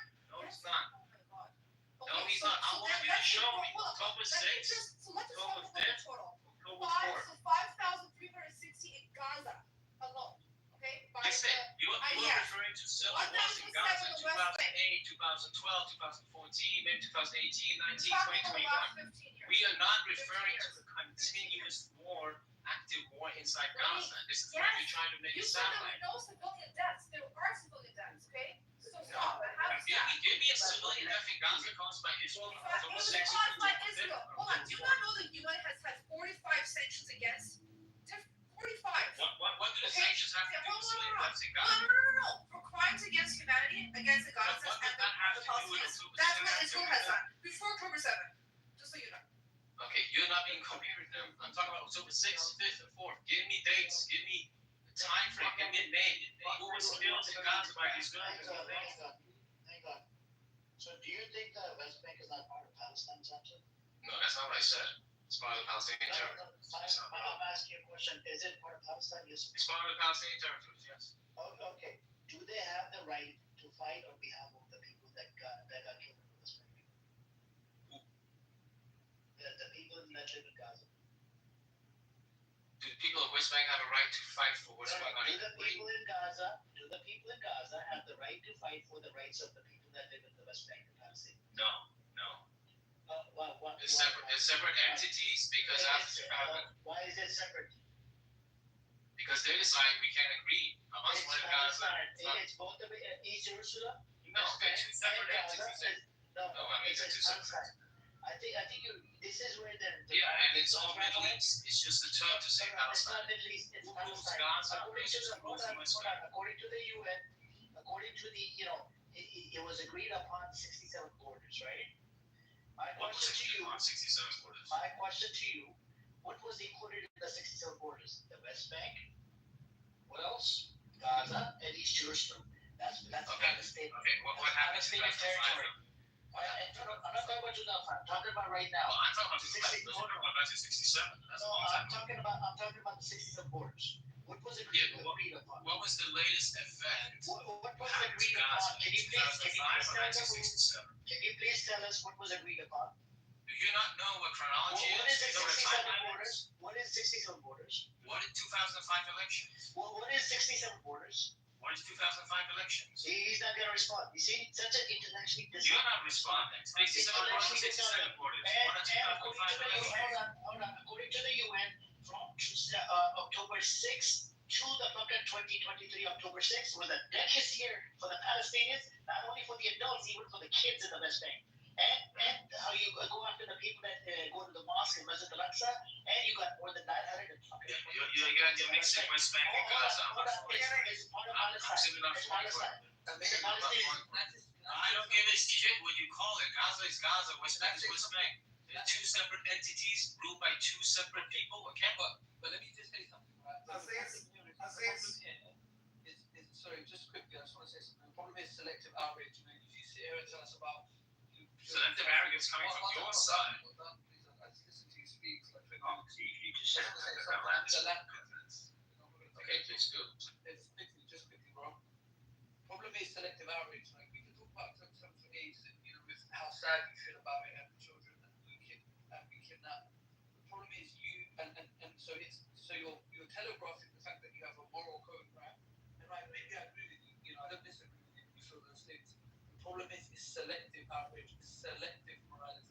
Because when it comes to us talking about what Amir just said, those numbers, you seem to just you block it out. And so that tells me something because we're not doing that. We're happy to concede maybe children should die anywhere. We're not laughing at the things of children dying. We don't do that. We don't if anyone starts anywhere, we're happy to address the fact that's a problem. But you have selective morality, and this is the truth. There's something about it. Okay, can I address this now? It's typically Before that I wanted to chime in and I give the space to Aziz.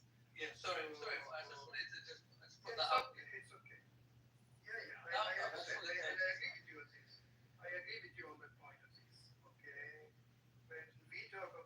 children, we also feel for the Israeli children. But when they talk about children, they don't feel about the Palestinian children. They will say Hamas is responsible. Irrespective of whether Hamas is responsible or US is responsible or Israel or Saudi Arabia, we feel for the children. We say that children should not be, used in the wars. Children should not be starved. Children should not be sniped. The Zionists never say that. This is something that I have noted time and again. When I have spoken with many of them, they will never say, no, Hamas is responsible. Don't blame Israel. Israel is not, but it is Israel that is controlling Gaza right now. It is Israel that has the power to stop the food from coming in or allow the food to come in. So it is not Hamas. So it's Israel that's occupying Gaza right now. Then Saxon wanted us to talk about, he kept referring back to 2005, 2000. The reason he wanted to refer back to 2005 was 2005 was when Israel let go of Gaza and the elections took place 2005, 2006, 2007. What Samson either doesn't know or does not want to say is that Israel retained control of all three routes: air routes, sea routes, and land routes. Nothing would come in, nothing would go out without Israel's permission. Number one. Nobody could come in, nobody could go out without Israel permitting them to do so. And number two, Israel retained even the birth and death register, and the death had to be reported to Israel because they wanted to, they wanted to monitor literally everybody in Gaza, how they did. And then talk about the blockade. When they removed the settlement, illegal settlement in Gaza, illegal Jewish settlement in Gaza was withdrawn. What they did was, as soon as they withdrew, they immediately imposed blockade or siege or sanctions, whatever you call that, on certain products. Like, for example, cement was banned from day one of the so-called freedom that Gaza got. Cement, heavy equipment like bulldozers, all these were denied entry because Israel said they could be used to build tunnels or they could be used to build, military structures and so on. And they also denied many instruments, which could be used, which had double uses, which could be used as a weapon. Okay, fine. But then as the days progressed, by the year 2007, when Hamas won the election and took over the war in Gaza, Israel said, as a punishment for electing Hamas, we are going to ban literally almost everything. Food items like cilantro, pasta, then even coffee. Then they banned tea. They banned notebooks for some time. They even banned pencil. Pencil, you know what? They banned all the sharp objects, and they put pencil in the sharp objects list. They said when you sharpen a pencil, it becomes sharp, and it can be used to poke somebody's eye, or it can be used to kill somebody, like James Bond style. What James Bond does in his movies. They said a child, a Palestinian child could use this pencil to kill a Jewish child, even though there is no Jewish child in a school, in Gaza schools. And they banned pencils.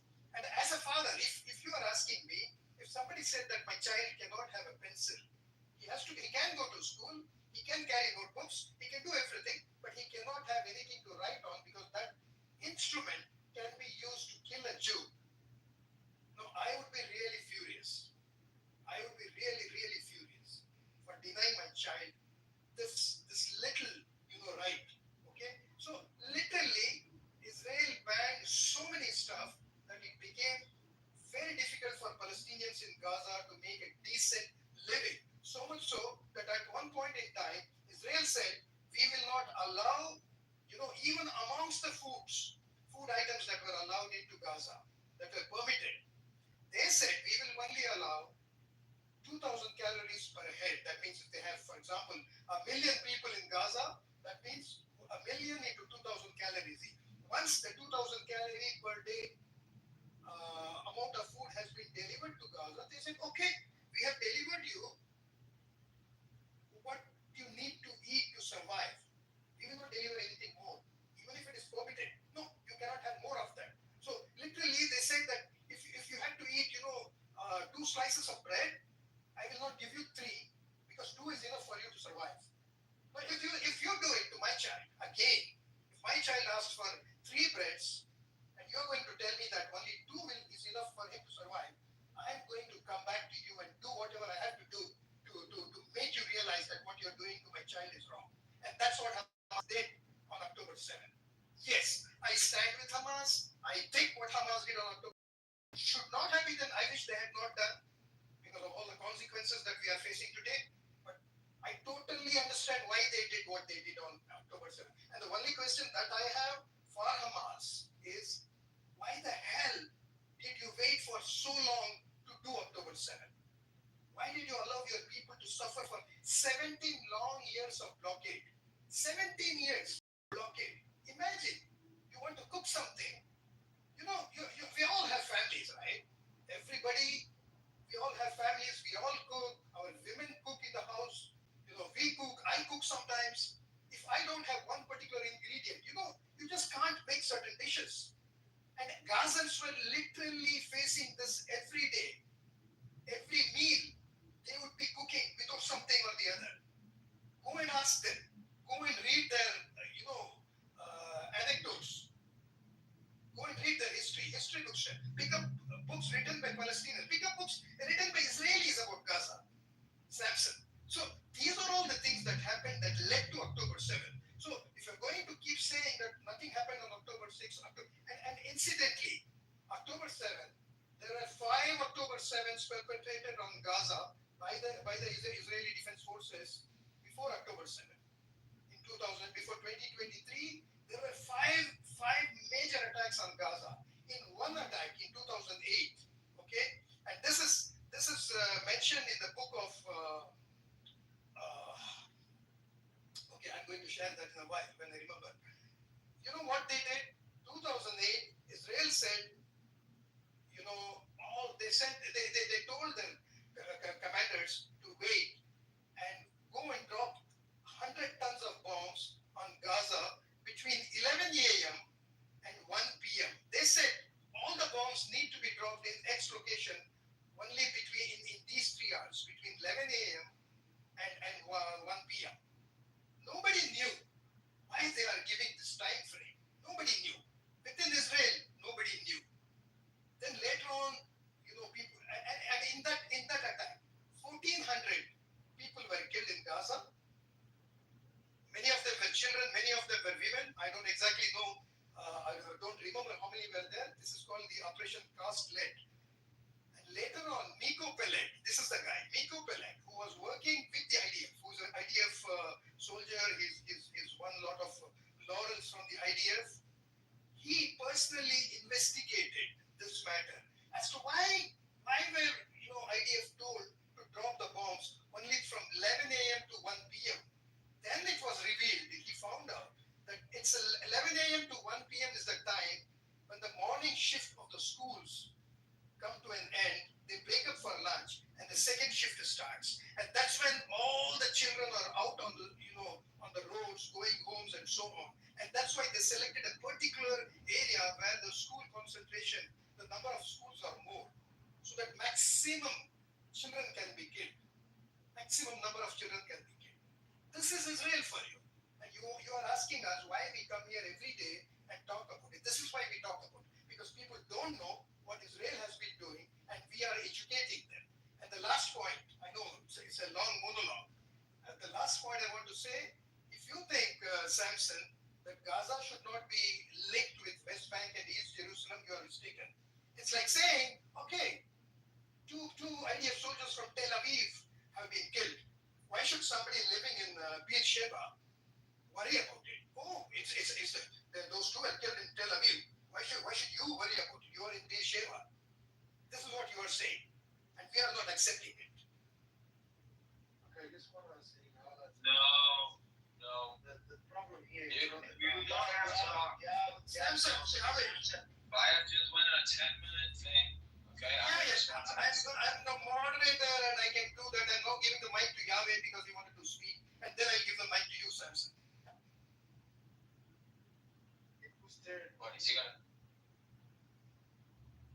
Yahweh, go ahead. Well, for just 30 seconds. This is the problem, the mind of the colonizer, that actually he's always right at the rest of the world. So whenever you present them facts, they're not going to accept it. Palestinians are less than them. Okay? They're entitled, the Palestinian not state, not right to live. That is the problem, both sides. You should take it from there. Okay. Samson don't try, it's not room for facts, logic, and so it's fine. I will address everything he said. So first of all, there was a claim by Aziz that I'm selective. I will show to you people how I'm not selective, but that you people are selective, and I will do it this way. When I said I wanted evidence for October 6th, 5th, and 4th, I was given Ace gave a number saying 5,000 Palestinians have been killed so far in Gaza. What she fails to mention is that this is a number for the entirety of Gaza, its existence, right? You don't mention that there was a war in 2008. You don't mention that there was a war in Gaza in 2012, in 2014. I think in 2018 there was some clashes. In 2021, all of these, the cases belly be that Hamas either adopted Israeli soldiers or was sending missiles into Israel. You fail to mention this. You fail to mention that when Israel disengaged from Gaza, right, that Hamas not only had control of Gaza, but for some reason decided to still attack Israel, right? They call themselves liberated Palestine, but for some reason they still have a need to attack Israel. Why? Israel is not present there in Gaza. Subsequently, yes, Israel decides what goes in, what goes out of Gaza. From their side, there's still a border with Egypt. You fail to mention that. You fail to mention that the blockade was because of Hamas's actions, right? You fail to mention that Egypt is also blocking. You never mention Egypt. You fail to mention that because of the elections, Gaza and West Bank, even though we call Palestine, and yes, that may be true, they're separate entities because they're run by different people. They don't believe in the same things when it comes to dealing with Israel. They don't believe in the same ideology. They're not even politically aligned in any way. So they are separate entities and they're not connected in any way. You fail to mention all of these things, and I managed to mention these things in less than 2 minutes. Okay, so you want to talk about, you talked about Before that case, if I may, no, why don't you, Samson, I mentioned about the blockade of foodstuffs, restricting the food quantity to 2,000 calories per Palestinian per day. Why don't you talk about that? What do you have to say? You want me to address the current war, or are we talking about because you're talking about post 2005 when Israeli posed a severe blockade on Gaza. And I just explained why that was necessary. So collective punishment of civilians for war. It's not collective punishment. It's just one entity, one country dealing with another country. No, it's everything. You're right. Egypt is also culpable. Okay, I don't deny that. I agree with that. So the question is this: you deny certain things for everybody. When you deny something for everybody because of what your country's government does, then that is what exactly. That's how the world works, Fayaz. Look at all the countries of the world. Look at sanctions. Okay. Look at North Korea. Look at Iran. That's how it works. Then okay, if that's how it works, then don't blame for picking up the hostages from Israel and keeping them there. That's also a form of collective punishment. If collective punishment is right for punishing, what is collective punishment?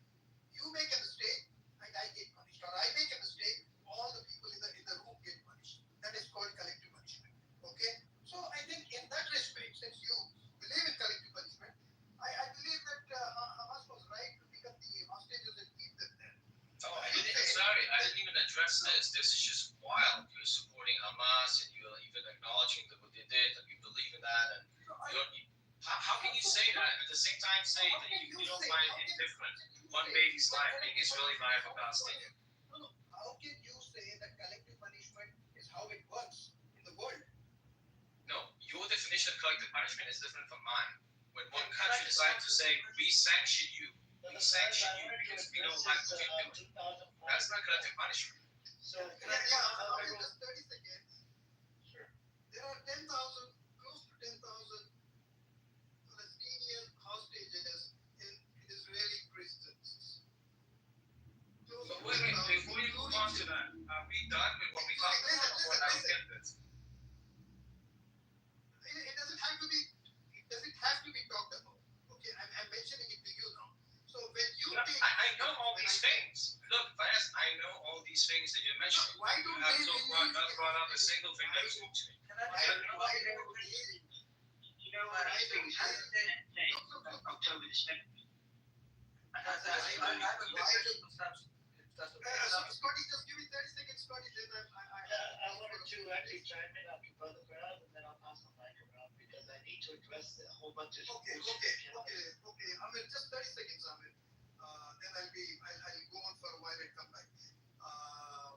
What I was saying is there are about close to 10,000 Palestinian hostages kept in Israeli prisons in very bad conditions. Okay, if you're going to talk about hostages, Israeli hostages, then also talk about Palestinian hostages. Number one. Number two, if you're talking about collective punishment, then talk about collective punishment for both sides. If you accept that collective punishment is justified for the Palestinians, then I will say that any form of collective punishment is also justified for the Israelis. That's my stand. I don't give a I don't give a damn about what you think. Oh, you support all these nonsensical that like you can use it somewhere else. I don't get bogged down by all these things. So you can call me Hamas, it doesn't bother me. Because first of all, in my country hasn't proscribed Hamas as a terrorist organization. Okay, maybe in your country it is a terrorist organization. So if my country doesn't declare it as a terrorist organization, then it is not a terrorist organization. Anyway, I have to leave for a few minutes now. So Ahmed, go ahead. Yeah, so can you tell us why did they shoot a rocket into Israel in 2006? Samson, can you tell the group, please? Is it my time to talk now? Yeah, Yes, please tell us. Okay, but at the same time, I want to address what Fayaz said. So there's a big difference. He left. I don't know if you can hear me. There's a big difference between being a hostage and a prisoner, just so people know. Okay? Yeah, but no hostage. can you address it? Okay, but for the room to know, I will also address your point with all due respect. But first of all, it's important to know that there's a big difference between being a hostage and a prisoner. And it doesn't matter what happens. I mean, we can agree, like if something horrible happens to a Palestinian prisoner in Israel, that's horrible. But why is there a need to change the definition of what a hostage is? Why is there a need to change the definition of what it means to be anti-Semitic? Why is there a need to change the definition of genocide? This is something I see constantly from your side. Okay, you were talking about the hostage. That was it, right? You should have stopped at the hostage. I want to address something. Wait, that was the hostage point. The second point. Was just one hostage. Why are you going to part-time it all over the place? No, it was just an extra comment. Yeah, it was just a hostage thing. I want to address something else. Sure. Second point you brought up, and I'll come to your point. Your point is the third one. Well, he's not here. I don't know who you're responding to right now. I'm just responding to everyone. Because you're saying a whole bunch of bullshit. Because one of your Knesset members recently came out and he's calling me a hostage. Knesset members. That's it. Hold on. I can provide you an article from Times of Israel. One of the Knesset members recently came out. He said we're going to change the definition. We're going to call it prisoners. The one that Hamas has. You want the article? You want the? No. It's Israelis that are changing the definition, not the fucking Palestinians. Okay.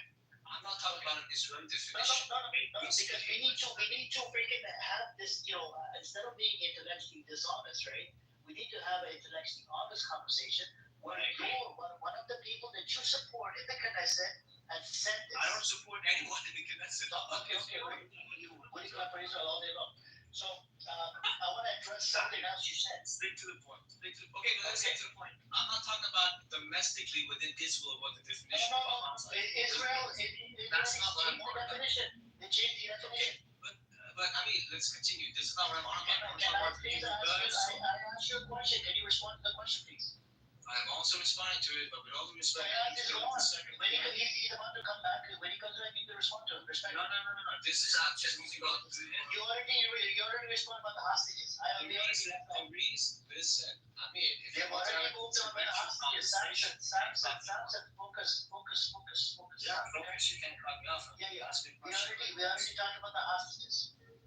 I mean, you can't direct the conversation like this, the supposed dialogue. Because you said you made a whole bunch of claims in your previous, you made a whole bunch of claims in your previous bullshit that came out of you like a diarrhea that came out of your fucking mouth. That's what I wanted to address.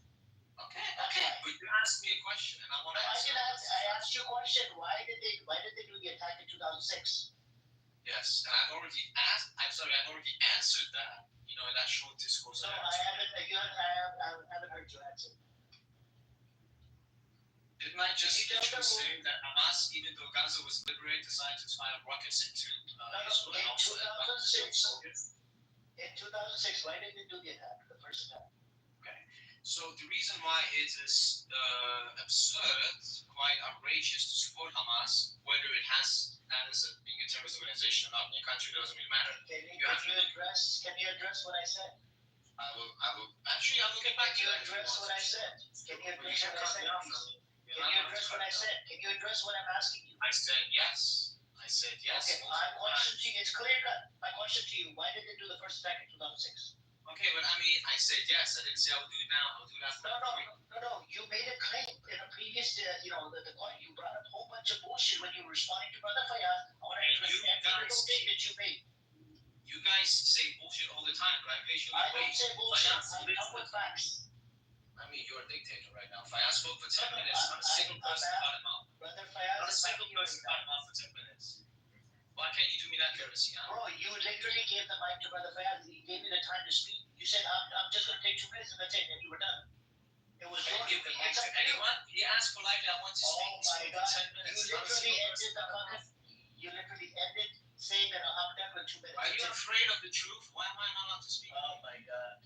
Prove me wrong. I mean, prove me wrong. Give me 1 minute. This guy wants to go on tangent, right? You want to troll. I understand you're here to troll. You're nothing but a fucking troll right now, right? My question was clear cut. Why did they do the first attack in 2006? Why did the Hamas do the attack? Because you brought up Hamas. Oh, Hamas, we withdrew from the fucking Gaza, whatever. I want to address all of those questions. My question to you, why did they do the first attack in 2006? You still don't have a fucking answer. This is the problem. I've already answered that, but you don't take it for an answer. When did you answer? Okay, let me educate you. I said Hamas fired rockets into Israel and also abducted the girls. Why did they do it? Because they want to destroy Israel. Okay. I'll educate you today, all right? The first no, you can't educate me. I'll educate you today. Not educate me. Okay, you're not. Thank you. I'm going to educate you today, okay? You can't educate. First major attack. No. I'm If going to you're not, I'm going to leave. Okay, get lost, leave. I don't care. Get lost. Thank you. Yeah, just leave. Get lost. That intellectual dishonest piece of shit. The first major attack, right, that took place in 2006, actually was framed as retaliation for Israeli airstrikes and arrest of Hamas members in the West Bank. But apparently, he did not address any of this. That was a retaliation for Israeli airstrikes. And they arrested a whole bunch of Hamas members in the West Bank. But apparently, he doesn't want to address that. That's why they retaliated. When they were shoved in and they were kicked out of West Bank, they were shoved into Gaza. But you're not gonna respond to that, right? And then you sit here and you want to talk smack about it, fucking bullshitter. What a bullshitter, man! Seriously, doesn't have any knowledge, but you want to come up and have a conversation. Right? I'll send you in, like Daniel, if you want to come up and let's talk about the Hamas. Why was the Hamas in 2006? Why didn't they do the first attack? If you want to come up, otherwise it's okay, no problem. And that's how they did the blockade. You want to say something?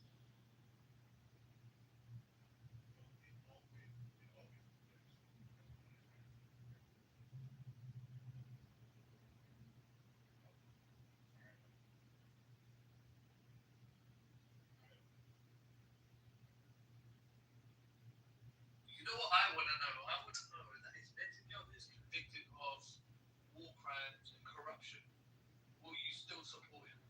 if so, then we will know your true intention, because ultimately, if he's a convicted war criminal, then when everything that you said, then we know why he got revealed as villain. And all our suspicions were correct. And that, we know that Hamas are not an existential threat to Israel. And so, did you need to flatten more than 60% of the residential buildings? What was the real intention there? Because now you're growing the borders of the state as well. And Netanyahu mentioned this 25 years ago. It's not a coincidence, I mean, maybe it's news to these guys, but it's not news to us.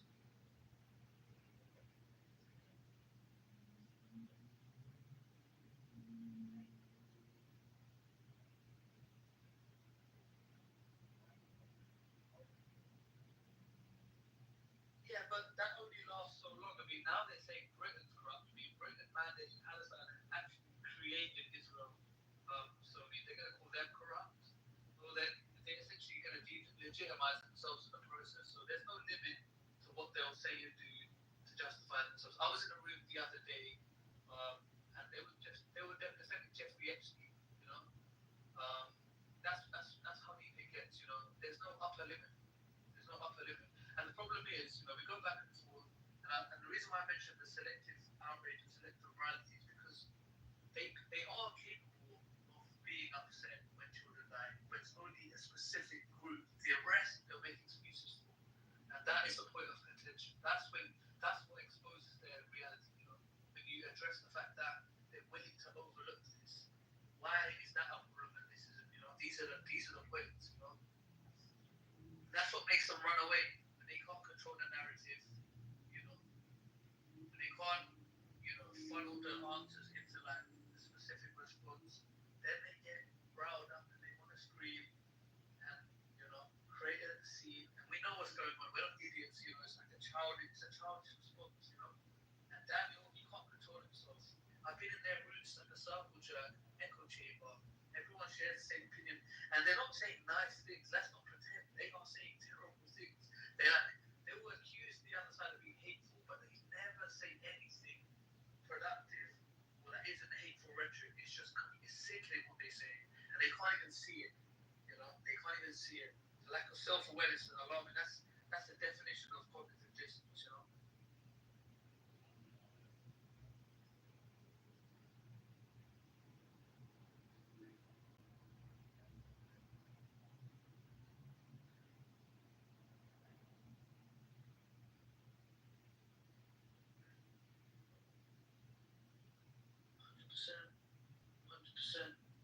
And they will try and demonize Palestinians. I mean, it's a natural human response to not trust a group of people that have subjugated you for 70 years. That's not unusual. Like, if you annoy me for 10 minutes, I might think you're a piece of shit. That's not unusual either. You haven't given me any evidence on the contrary. And so for them to act as if the Palestinians are unreasonable in their interpretation of the IDF, that is disingenuous, and they know it as well. They know the brutality, they know the settler violence, they know the elite occupation. They want to talk about Hamas, but never the West Bank. Why? Because they know that there isn't a sufficient presence of Hamas in the West Bank, and so any of these war crimes that are committed in the West Bank, they don't have a leg to stand on. So they want to hyper focus on Hamas, completely ignoring the fact that Hamas was funded, and Netanyahu knew that what would happen when he funded it would create political instability in the region. This isn't even a coincidence either, But again, like you said, it's their education, and it's a shame, But one day, they will have to pretend that they did not have these views. They will have to pretend that they did, they will hide it, It's almost like, after the Nazis were disbanded and they were defeated, there were a bunch of people that were pro-Nazi that just didn't voice, they kind of acted like as if they weren't Nazis, right? And that's what we'll have. We'll have that. Daniel won't be so loud and proud, and Samson will be quiet because he'll realize, okay, we couldn't lie forever. That's right, Aziz. And what we were saying about the prisoners, the hostages, and arguing about that fact. The fact of the matter is, Hamas is treating their hostages 100 times better than they're treating the detained or ones who've got in detention themselves.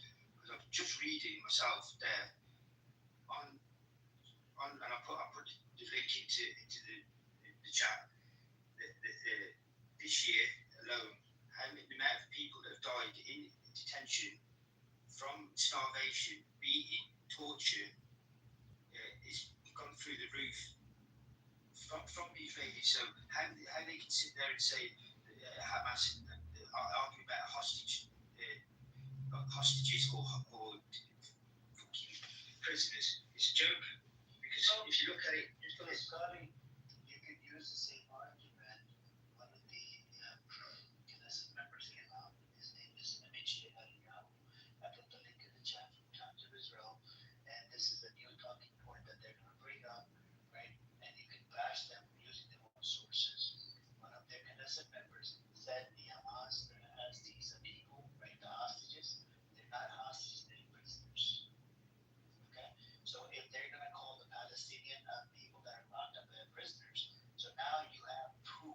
One of the Knesset members calls them prisoners, not hostages, so they're no longer hostages. You get my point?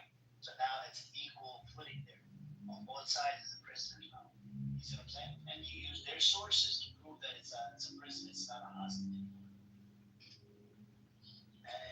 If the Israeli Knesset member says it, that's it. That's the end of it. That's their government official, and they can't fucking argue against it. And more news is coming up, new bullshit, and you can use it against them.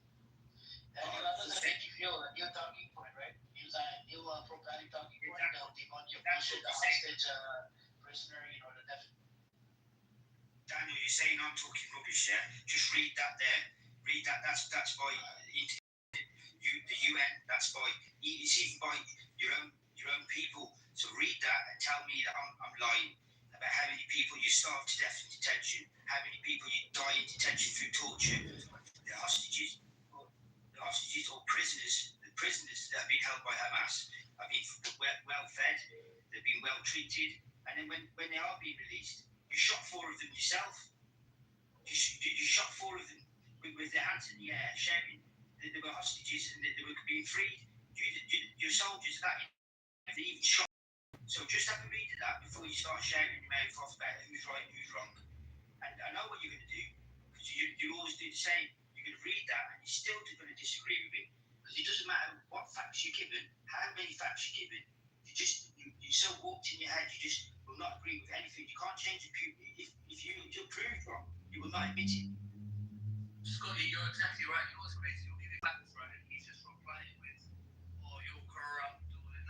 What is the basis of your claim? Please refute the evidence that Scotty has provided. Don't just say hateful rhetoric, because that is essentially what you're doing. Is you're exposing yourself. You have no facts. You are just trying to demonize everybody.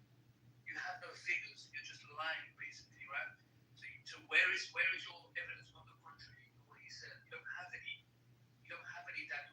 And the world isn't. We're not on the wrong side of history. The world is waking up. Half of the countries in Europe are condemning you. You're starving children that you can't even see it. Your hatred for Hamas has just got to a point where you have a blood rage. Your eyes are red. You're on a rampage and you can't even see it. And when the dust settles, you will not be allowed to be loud and proud about support for what we've seen. You won't be allowed to. You will be the criminal. Netanyahu will be the criminal. You will be the criminal. You can't even see it. You're in a blood rage. It's insane.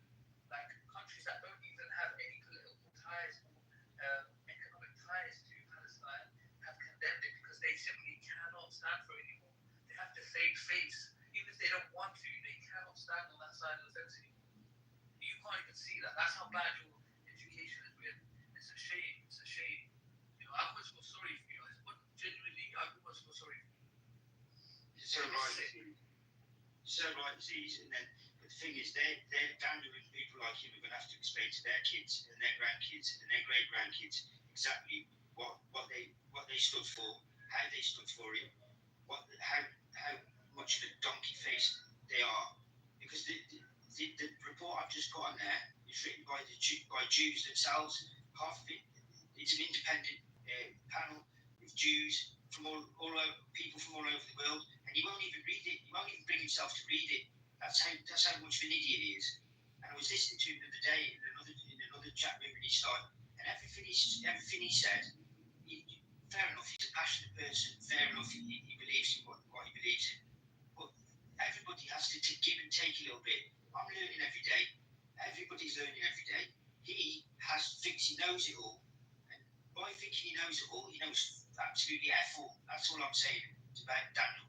And he's got to explain it to his kids, and they will go down in history. Just like you said, just like the Nazi did. They didn't even want to admit they were part of the Nazi party. They didn't even want to, because how many percentage of them voted for them how they were part of killing the Jews. After that, we think in Britain we stopped calling German shepherds. We called them Alsatians after the Second World War, because we didn't want to call them German shepherds, because nobody wanted to be associated with anything to do with Germany. That's exactly how they're going to feel when they realise they're on the wrong side of history. It's only now that our generation sees that we're actually calling German shepherds, again, not Alsatians. Yeah. Because we've progressed and we've learned from the mistakes of the past, and we've integrated with each other, and we know what was wrong. 100%. This is the problem, though. Like if you just there's always new headlines coming. There's always new reports coming out, new events. Right? We are ready to tackle the facts of a new event every single time, and we're just met with the same old thing. You guys, like it's just like rhetoric. It's like, oh, you're sick. You support this. No. We are looking at a new situation with new information on the ground, and we are just simply reporting the facts. And that's something you don't have the luxury of doing. You don't have the luxury of looking at what's happening on the ground. You just have to say October 7th, they want to kill us. We have to kill them. Like you're just going. It's a rinse and repeat cycle, and it's happened before. History repeats itself. This is not the first time we've had geopolitical tensions in the globe, and people have tried to demonize that small group of people and attempt to ethnically cleanse them. This is not new. I would think a person that's Jewish would know that better than anybody. Apparently, you don't have that vision. You can't have that introspection. It's shameful, to be fair. Shameful. What's up, man? Thank you for having me. Assalamu alaikum to everyone here.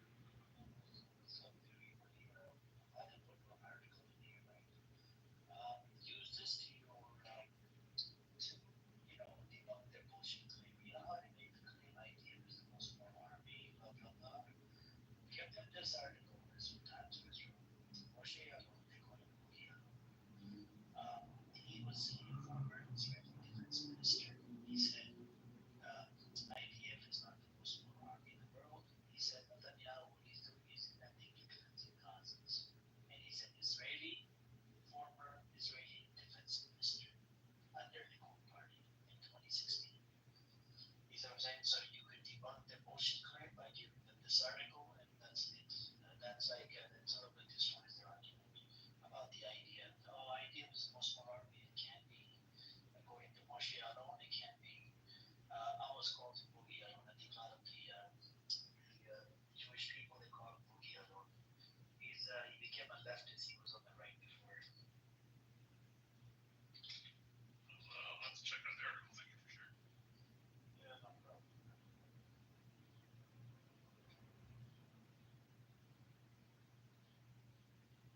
The thing is, they just never address the facts. It just always goes back to October 7th, and let's just keep repeating ourselves. It's such a disingenuous attempt. We keep looking at new pieces of information, new people, aid workers buried, 14 of them. This person was shot, they've been sniped, they've been starved to death. It's new stuff. Where's your new stuff?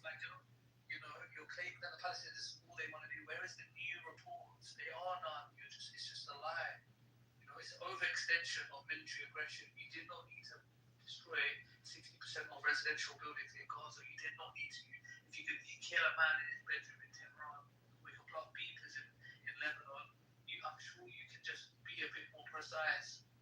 And fair enough, let's say you wanted to show them a heavy hand after October 7th. It's 2 years later now. You are now the terrorists, regardless if you thought they were. You are now the terrorists. It's official. You have no excuses. It's over. The fuck?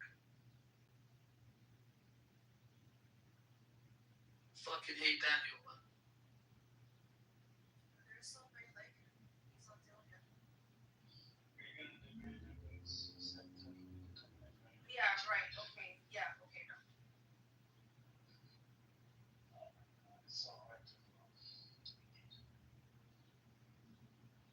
Crashes on his first doing some crazy ass classes. Like, stuff you were saying about your family. This guy is a freaking loser.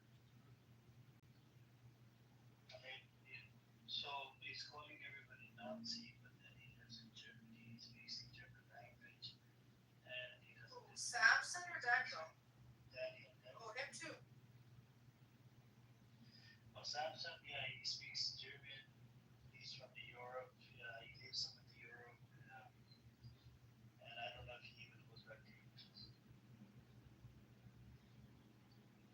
But you see how he was trying to derail the topic. I kept on asking why he didn't do it. The 2006, because he's the one that made this claim. Oh, they were shooting rockets. Why did they do that? He could not give me an answer. I was gonna give some facts because he gave certain incidents. He actually is such an idiot. I can give you, let's say, August 2022, right? So this is obviously before, October 7th. There was Israel launched an attack on Gaza Strip, killing 33 Palestinians. Many of them were minors. There's so many incidents. There's another one I think where a girl was killed in August. There was a residential building in Rafah that was bombed, killing 7. I think of course there were kids. There was another one where there was a military fire missile at a cemetery where children were playing. They killed a bunch of toddlers and children between the age of 4 and 16. This is August, 1 month, 2022. So if he's going to talk about the collective number I gave, because that's the stat, we can break the number down because he's trying to use that number and trying to break it down in accordance to it was in relation to this war or that war, this war. What was August 22? That's 1 month. And there's many months like that. He just tried to derail the whole damn thing.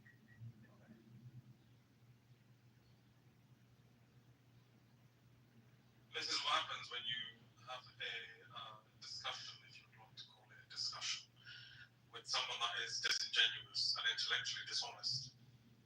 They want to start the calendar when they want to start it, or they want to discuss some skewed military campaign when they want to start it. Hamas attacked this. Okay, let's go back a day before when Hamas attacked, when the Israelis went in and bombed Gaza and killed civilians. Or even if they kill one person, that's breaking, the calm. So then the other party has a right to respond. But they obviously start the clock when they want to start the clock. They've always done this. It's nothing new. They're beyond sick. I don't even think there's any therapy that is out there that can fix them.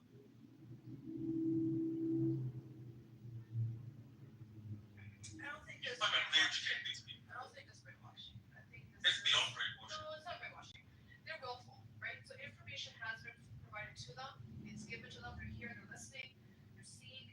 It's not like they're living in like a little dungeon somewhere where they've just been fed misinformation. No, it's nothing like that. It's more it's not. If you ever look into white supremacy and see how they act and how they think, this is very much like that. It is. It's a very entitled approach. It's actually willful. All of this is by choice. It's not by design, to be honest with you. All of this. And many of these people haven't even been brought up in Israel, so you can't even say that they're secluded in a certain society. These people some of them are not even from the country or the faith, and they live all over the world, right? And they still hold on to these white supremacy kind of ideologies. And they stick to it whether or not there's other information. Hey, there's certain things that I learned, from the Israeli side of things, and I fix, my understanding of things, and vice versa. They feel like if they admit to one thing, it's like the entire thing hates, and they refuse to admit to one fact. They freaking refuse to, as if somehow their whole house of cards is going to collapse if one thing gets admitted to. But that's what it is. It will collapse. But the irony of it is not tumbling down. The irony of it is because they refuse to admit anything, it's almost an admission of guilt.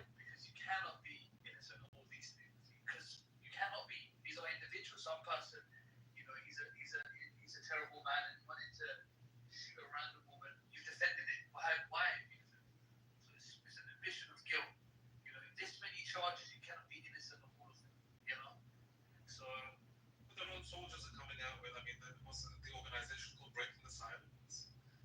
Their own organizations are speaking up against them. Their own soldiers speak up against them, and then these scumbags have the audacity to defend them.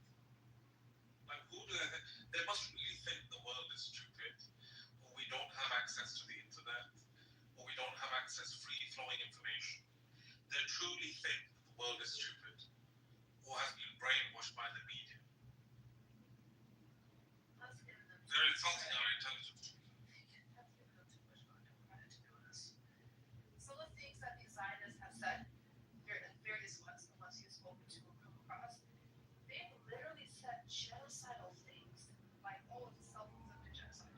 Yeah, that they deny. Yeah, or they say that it's the, the parents purposely starving their children. What? That's okay. They're not.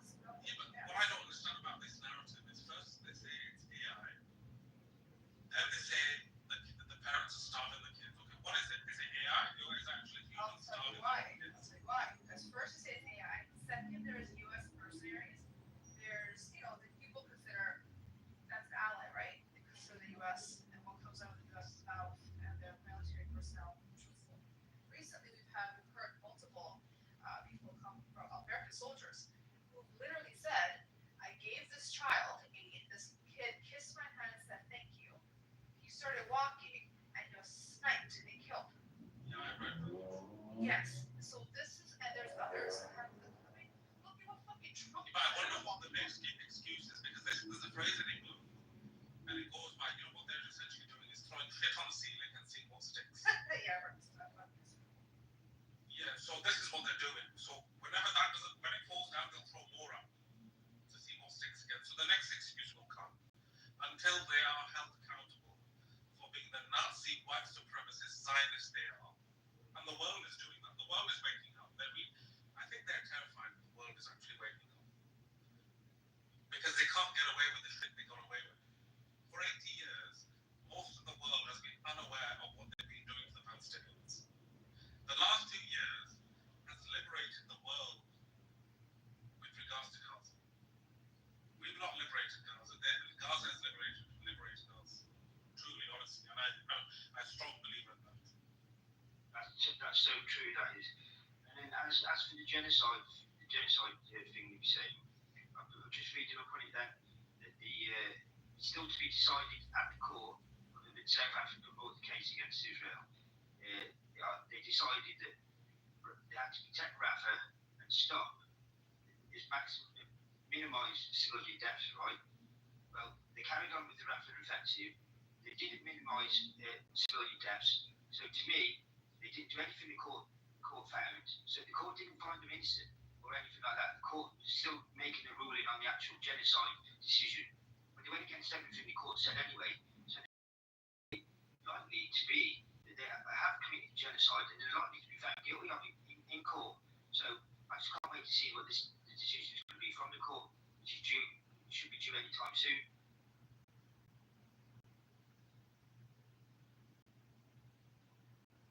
See, I think one of the most important things of the genocide is you've got to acknowledge and kind of put a base down as in what is an authority? Is it your average Zionist who is generally not versed in genocide studies? Or is it actual genocide scholars, people that are specialists in the Holocaust, genocides, and making an authoritative decision on genocides? So who is our authority? We look at the genocide scholars, which majority of them, I would probably say, I think it's 95%, if not more, that agree it's a genocide. Some of the Israeli genocide scholars agree it's a genocide. We don't need to listen to these scumbags on Clubhouse to tell us it's not a genocide. They're not an authority. Simple. I'm not going to go to a gynecologist and tell him I've got a headache.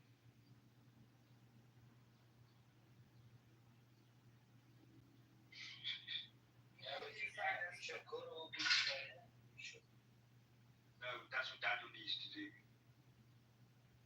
So that's something really stuck way up his ass. Yeah, actually, yes. Both of those comebacks need to go to a guy coach just because they're both the biggest pussies I've ever Exactly.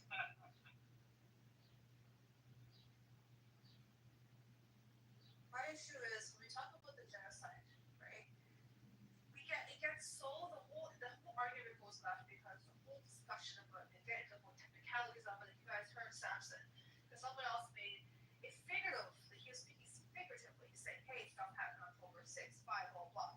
This guy was taking it literally just so that he could, I guess, derail the entire conversation and don't let facts come out. The problem with it is, this is why I don't even get into it. I say, okay, can we agree what's happening is absolutely crap? Yes, humanity is heinous, it's wrong, it's disgusting. Can we come to that conclusion? Because forget about the technical definition. Forget about waiting for some court to have that, claim being substantiated. Let's actually talk about, is this horrible and wrong? Because the minute we get into that, these guys go into this hasn't happened, that hasn't happened, this isn't done, that isn't done, to completely deny the suffering of Gazans by not allowing the term genocide to be applied to it. But we can surely apply so many other descriptive words of what's happening live on television as we speak. And for the past how many years now? This is what they do to kind of defeat. As I don't even get into the freaking discussion with these assholes because I know they're a little stupid. What I don't understand is why are we, for example, when the US always asks Israel to investigate itself, and the Zionists wait on that conclusion. An arsonist can't be a firefighter. A person guilty, for example, in a civilized court system, you're not going to ask a criminal that is guilty of murder to investigate themselves. That's just, investigate yourself, rapist. Yeah, what planet are they on? Give me an example where this has actually occurred, where someone guilty of a crime has investigated themselves. Well, guilty or not, you've been accused of something. So not guilty, accused of a crime. Yeah, exactly. Well, this is interesting. I think I brought this up in 2016. I believe it was the ICJ who said that there's claims of, there's enough information to say that there's crimes against humanity occurring, and they want to go into investigate Gaza and Israel. Hamas said, "Come on in, doors wide open." What did the Israeli government say? They're like, "This was made to put the Nazis on trial, and this exact court is going to come and do that to us." They're anti-Semitic. Basically, the rules don't apply to us. Somehow we're above and beyond, and that's what I guess, right? Yeah, but they won't be on that case. I know, but listen to this. I'm like, okay, fine, that's under scripture, but since then, there's been international law. There's so many things that have taken place that goes and divides borders, etc., etc. And no, the laws don't apply to us. They don't. Somehow we're above them. We're ordained by God. We must conduct ourselves like if we're not of this world. And that goes down to the whole supremacy idea, the greater than idea. That's what you're talking about earlier. This is what's so irritating to me, that using that word anti-Semitic has been so dragged down and dripped and watered down. It means nothing. That may be saying free Palestine should be it should go under an anti-Semitic term. Free Palestine. Literally, this man has tried to do this. If you're just touching on your core comment, yeah, with regards to courts, now we've heard Zionists in this very room say that we will not accept it's a genocide until the courts come out and say it.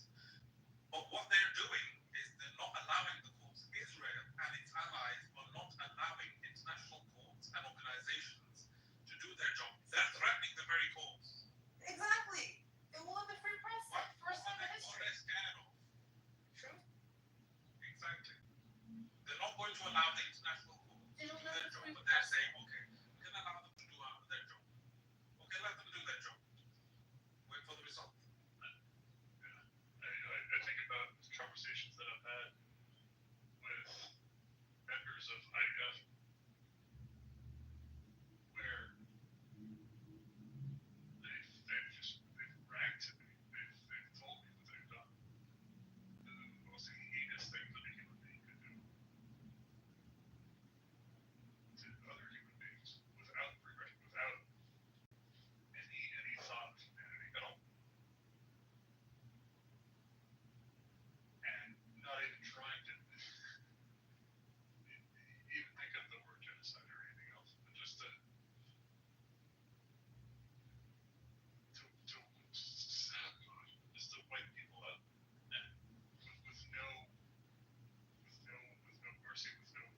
exactly the same. Times are worse than the IDF. They burn children and families in their homes. I've seen 2 instances of that while I'm doing my research. I've seen them kidnapping kids, and they target kids because they know they'll get more of a reaction out of the local Palestinians in that area. And I think it's absolutely disgusting. And they're not held to account. There's nobody policing them. So that's a tragedy on its own. When this all does come to a head, they should all the settlers, each and every single one settler that's in that area, that's there illegally, as has been decided by the United Nations, they should be dragged into court, kicking and screaming. They should be tried themselves. So many are Americans, by the way, am I right? Yeah, Yes, absolutely. Yeah, they pay to win. There's a lot of British there. There's a lot of English, a lot of Scottish. They're from all around the world. They're just Basically, they're bombs. brainwashed. They're bombs that have nothing. They wouldn't get anything. Yeah. So, they're bombs.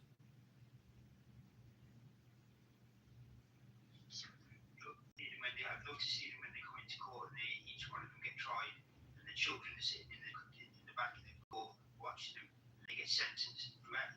And the biggest sentence they're going to get is from the history. We're going to all judge them. Never mind the sentences they'll all get. I really hope they have their day in court. I think that's inevitable. I think some of the people that thought they would never be called the Nazis, the white supremacists in South Africa, there's been countless examples where they were tried, where they were held to account, and now where are they in the history books? Or either they ran off to Latin America, and now they had to take on a new identity. So these people will go through exactly the same when it falls. It's just a matter of time. It will fall. It will most certainly. Something you were saying earlier. You were saying something earlier about how you've had conversations with IDF. I was seeing them online, where I think I've had some here too, unfortunately, where they're almost prideful, they're boastful, they do these heinous things, and they, even if you look at how Israel and even if you look at their Knesset members who see the Likud party, they just lay it out flat and say the most ridiculous, disgusting things to the world. Now, that's what I'm saying. What I'm going to say now, I know it's controversial, but if you look at, I hate Hitler, don't get me wrong. What Hitler did with putting, the death camps, he opened 5 of them in Poland. They were never in Germany. Yes, there were concentration camps in Germany. He never announced that they were going to be gassed, ever. They were saying, hey, we're taking them to an area that's going to be their zone for them to live in. Okay? Some of those, a lot of them were Nazis, soldiers. Some of them were actually Jews that joined. And they knew exactly what was happening, and they were rounding up their own people and others and putting them there. He did all this heinous shit, which is wrong, hidden, silently, for the most part. The world did not know. He wasn't advertising. There were some allies he was speaking to, of course, but not in the way in which the IDF speaks. The Nazis weren't walking around. They were hiding. They were doing disgusting, heinous things and hiding their crimes. Okay? The IDF in Israel is literally boasting about it. They're justifying it. They're celebrating it. I've had conversation with folks who were in this room at one point, and Peter's like, what he's like, and there's no point in trying to talk to this. So there's no point. They said, hey, I know this guy. Here's an article. I need you to read this article about this guy. I said, all right. And I read, and then I asked the person who I was talking to if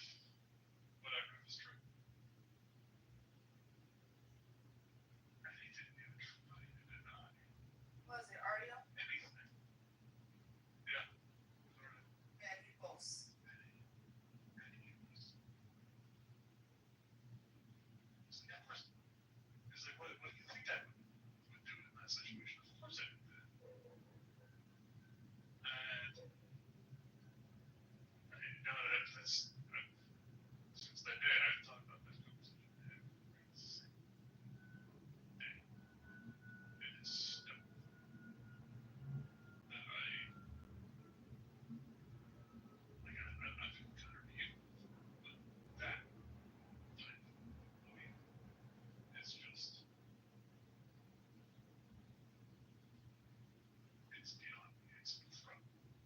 That's widespread threat the whole of Israel.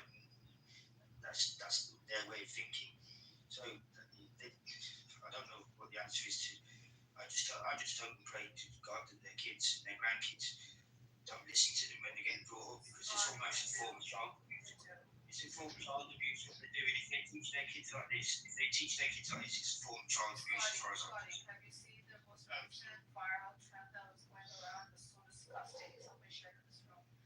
She did, where these Israeli kids are doing a prank on their kids, on their parents, by saying that they donated or they're helping the Gaza children to get a reaction out of their parents. So their parents freak out and they start laughing and joking. Like somehow, yeah, this disease has of course spread to their offspring.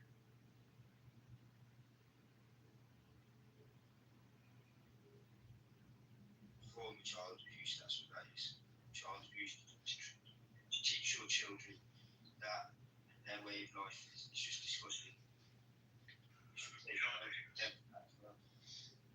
It is disgusting, but let me just say this. You know how they keep bringing on this talking point saying that, oh yeah, apparently Gazans in the school system and blah blah blah. It's, there's some sort of textbook here and there that's teaching their kids to apparently hate Jews. This is their talking point that gets brought up quite a bit. But what I mean, my kind of pushback has always been, well, the entire population of Israel, if you're Jewish, not if you're Arab Christians, you have to actually join the IDF. You only have to join the IDF if you're Jewish. Everybody. It is mandatory. If you don't, you go to jail. So when you're putting these, and again, police training, military training, if you know any family, it's very brutal. It is very much like a brainwashing activity. You put them through this when they're very young. You expose them to violence. You tell them that these are your enemies. The chief rabbi for the IDF, gosh, this man, I'll press name now, but if you guys just type it in, he has said that, well, God ordains the psychopath, that if during, war fighting their enemy, if an IDF soldier, in order for him to do his job well, he needs to rape the Goya, he can. He's permitted to, as long as he does not take the person as his wife. Okay? This is a type of shit. And this is a rabbi, God's chief rabbi, for God's sake, that's pushing this. A lot of people tend to, follow authority, believe authority. I mean, some of us have unconditioned ourselves. That part never gets spoken about. The part that it's been drilled into their heads, and I was mentioning this before, one of my friends, way before, she fucks up now. She had an ex who was a IDF soldier. He used to be, again, this is before, she really did it all. In New York, and she said it. Like, he would tell her that he had to unlearn, it took him 10 years to kind of relearn, the way that he sees Muslims. And she just didn't understand. She Buddhist, so she just didn't even click to her how wild that was. Now she's like, holy shit, the amount of conditioning. He left Israel and he came to New York City, and it took him 10 years to unlearn. What about that conditioning? No one's going to talk about that. What a gift that he was able to unlearn eventually. Yeah, no, eventually. This is what I was just reading. I was trying to explain to Daniel very earlier. Right? Before October 2023, prisoners' deaths were fewer annually. Since the escalation of the conflict in late 2023, at least 73 Palestinian prisoners have died through July 2025, mostly from torture, medical negligence. This recent spike contrasts with the prior decades when deaths are still occurring, where at the lower annual rate, the deaths are part of a broader pattern of violations, including arbitrary detention and ill treatment. And it goes on to give you the list of how many. This is just deaths of prisoners, Palestinian prisoners in their detention, and 310. And then from there, it's last last month, was 54 alone. The month before that was 73. The causes of death: torture, medical neglect, starvation, beatings, harsh conditions. So, what he was saying about the prisoners that they've got, the hostages, the actual prisoners, like Amir said, they're being treated like kings by Hamas compared to the way that they treat their prisoners and their kids. Because the youngest one that was detained last year was 12 years of age. 12 years of age. I mean, I've got niece. Yeah, I've got a niece who's 12 years of age, man. And she's tiny. So she was detained, and she was detained last year. She's still being detained. And how's that even justifiable? Save the Children have tried to go in there, and they won't even let them. The Israelis won't even let them be seen. So what does that say to themselves? It's disgusting. Well, How can they even sit there? they're not prisoners, and that's the thing that I've had to. I didn't even know how bad it was. So you know how they talk about again, Israel being this democratic copy of the West, blah blah blah. Well, you know what? When they take Palestinians as hostages, there's no due process. They sit there even sometimes without any formal charges.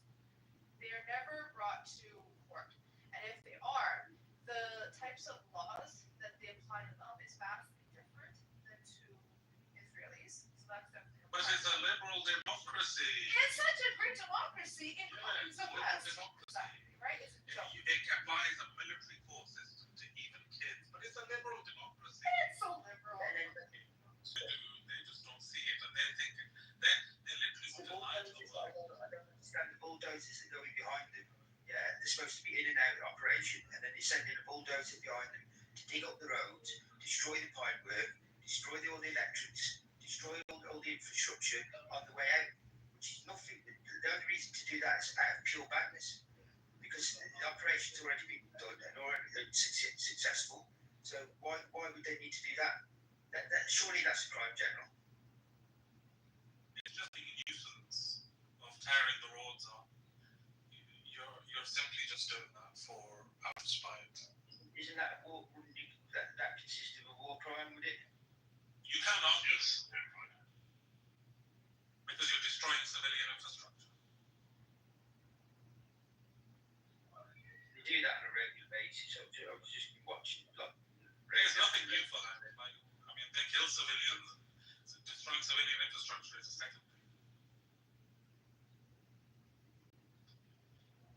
I'll tell you something on my mind. Something I can't get out of my head when I think about this genocide. And that is the generation. Especially, I think about the ideas. I think what they're doing now to the people of Palestine, the indiscriminate slaughter of innocent people, is what the grandparents of these soldiers had to live through. I think I would disagree with you, Nick. So a lot of these people that live inside Israel, they don't come from any different Holocaust survivors or whatever. Right? It's less than 300,000. That have suffered 300 or 400,000 that have suffered from Holocaust. The rest of them, I don't know where the fuck they came from. And the other problem I have is this is how much they hate the Holocaust. You had the Israelis.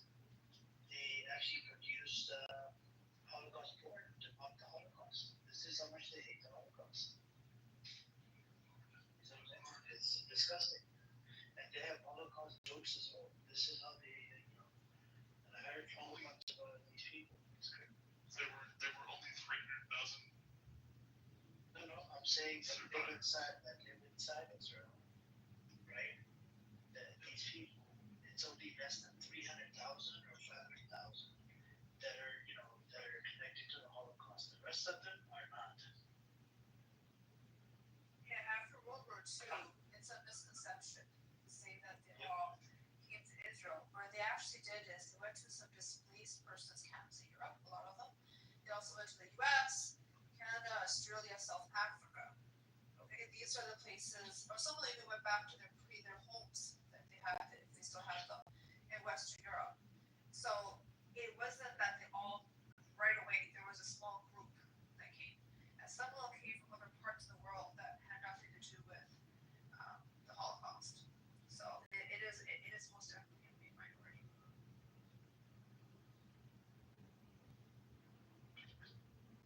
Yeah, thank you for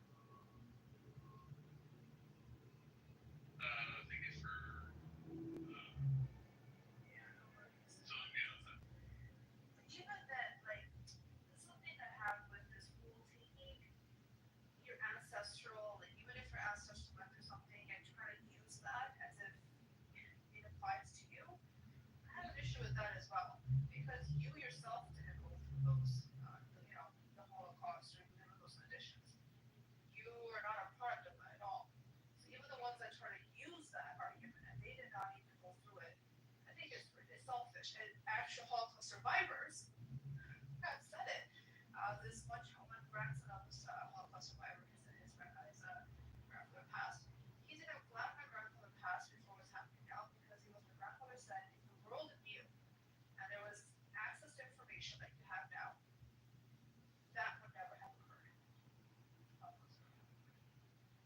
A lot of the Holocaust survivors, that were even born in that time period, they're all against it. They're against it 100%. They're not for what's happening in Palestine and what Israel's doing by any means. You see so many statements from family members and from themselves. It's just the others that made so many of them are atheists actually. But Ace, you don't want the irony in that fight. Is all these countries that are booty clapping for the Zionists right now are those very countries that looked the other way when the Holocaust occurred. The biggest one, United States of freaking America. They were looking that way. I They know. were looking the other way. They were appeasing Hitler. Oh, I know. But now they have more gas than pointing fingers. Absolutely fucking idiot. Oh yeah, I know. It's crazy because even those corporations, like the nuclear those system, corporations were IBM. backing him. They were helping him. Coca-Cola, remember they said Fanta was a drink of the Nazis? That was made by Coca-Cola? Oh, these corporations, They came up with it for the I know. It's insanity. IBM to have built a system that tracks everyone would get branded with the numbers. Horrific. A data system, you knew exactly what you were doing. It's just a populace in it. But these Europeans are pushing that guilt onto the Palestinians. Yeah, but the Palestinians don't do anything. Of course they didn't. No. It's got nothing to do with the Palestinians. Take your, but the thing is, General, another big thing is like the Zionists say is that, well, look at us. We were so peaceful after what Hitler did. We didn't try to get revenge. Lies. Of Berlin, a few other cities in Germany, to get back 6 billion to exact revenge. Okay, that was literally a plan that was foiled. That was right after World War II. And then this person ended up going to Israel, got a prominent position, and he was honored and given some sort of award. Okay, so yes, there was another plan B that was in place as well, something to do with the bread, poisoning the bread, to kind of exact revenge. 6 million Jews were killed. Let's go and kill 6 million Germans. That was in place. So we can't say that they didn't try. They did.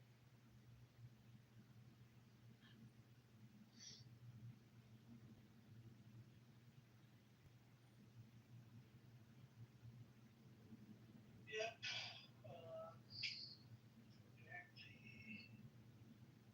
I think, let me see what we have. We have even news. Gaza's denounced being composite to the inside as propaganda stunt. Gaza's condemned U.S. envoy Stephen composite to the inside as propaganda stunt, demanding endless starvation and destruction caused by Israel.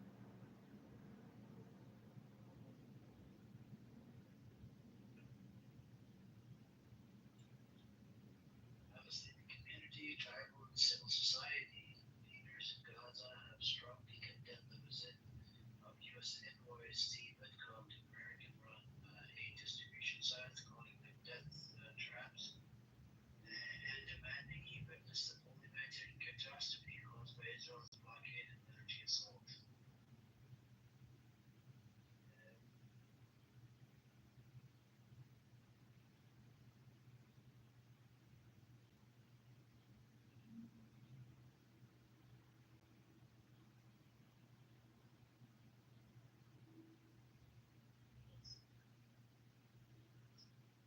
Yep, so Slovenia is the first EU state to ban arms trade with Israel, right?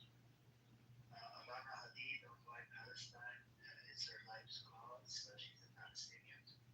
By the way, Alana Hadid was on this app a long time ago. I've spoken to her, I think, once or twice before.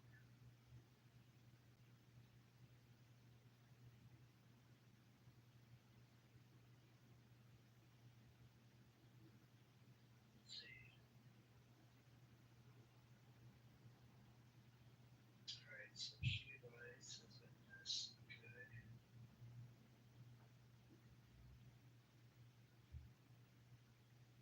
The model, human rights activist, broadcaster, songwriter, author, and creative director for Watermelon Pictures has long been using her platform to call for free Palestine. Okay.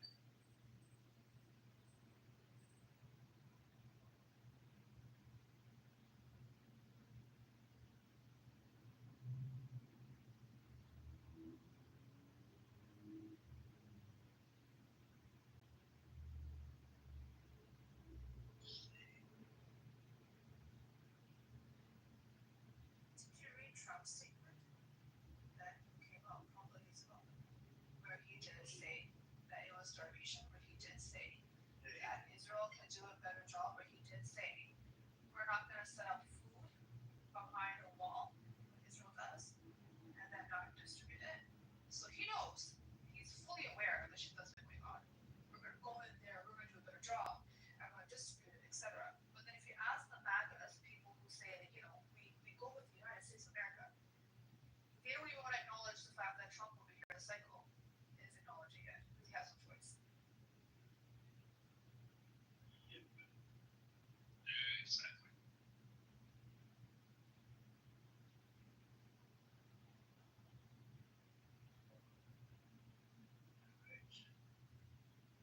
Alright. I'm just looking at the Alana Hadid.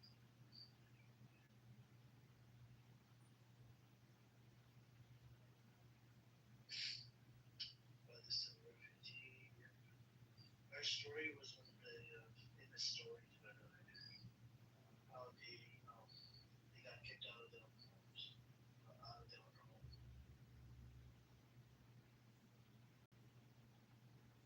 The daughters of Mohammed Hadid. Yeah, Yeah. that's a famous story. I don't think I know that one.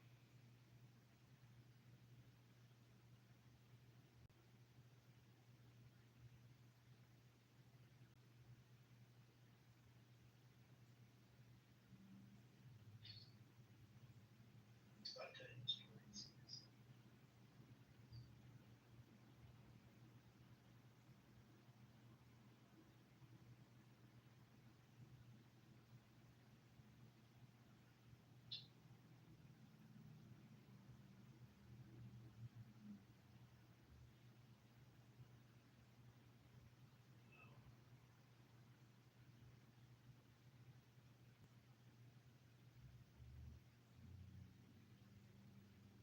Yep.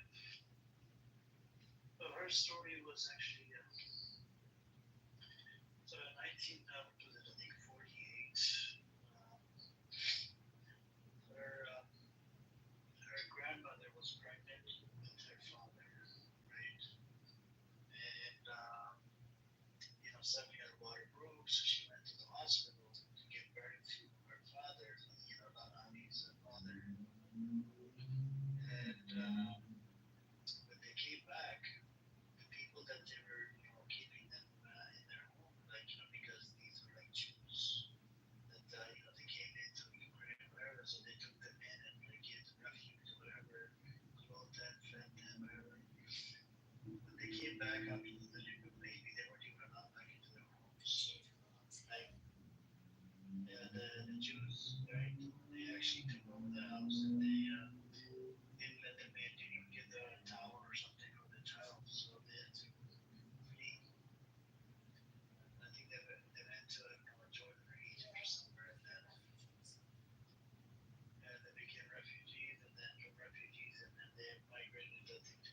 Sultan.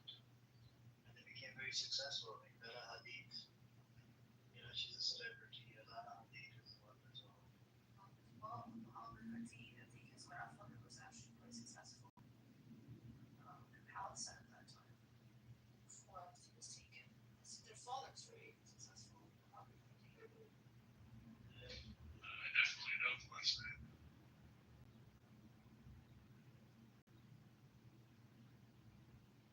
Anyways, just anybody want to come up? You guys are welcome to come on up. The Liz is breakfast. We stumbled out of Zionists. I think they ran away and no one knows their own. Yeah. The title is, I think it's, what's his name? Pepe's Room. It's Christians' Persecution in Israel, question mark. Pepe is targeting that Christian paradigm after targeted the pro-black paradigm, Christian and Muslim. It's humanity. Absolutely. Let me see how long this is. This Monday, Monday 4.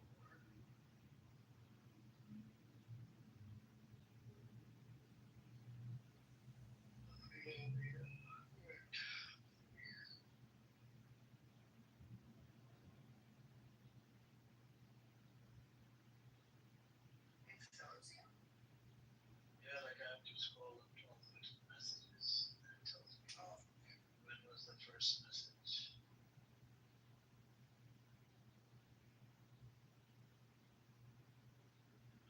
Been up to it. Fatima for some reason couldn't.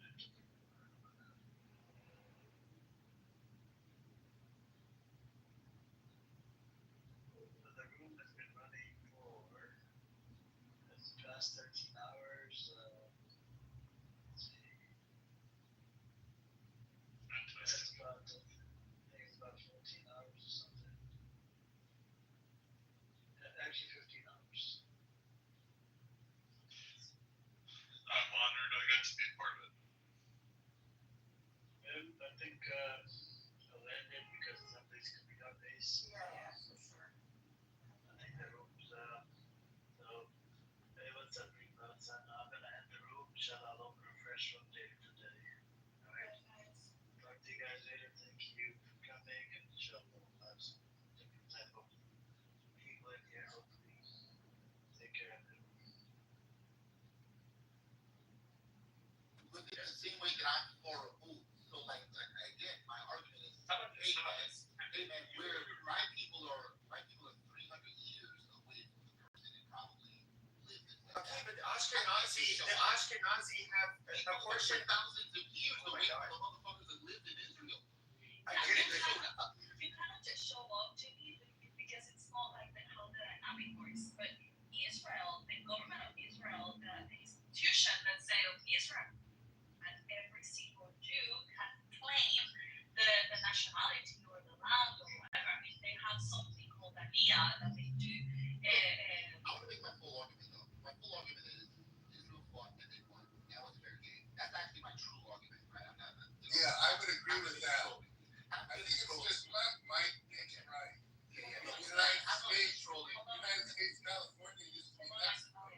Look, half of what I do is trolling. Like I do believe that. Okay, after the war, after the two wars, I fine. You fucking won the fight. That's the same way America did it. You fucking won our fight. Shit, that's fair.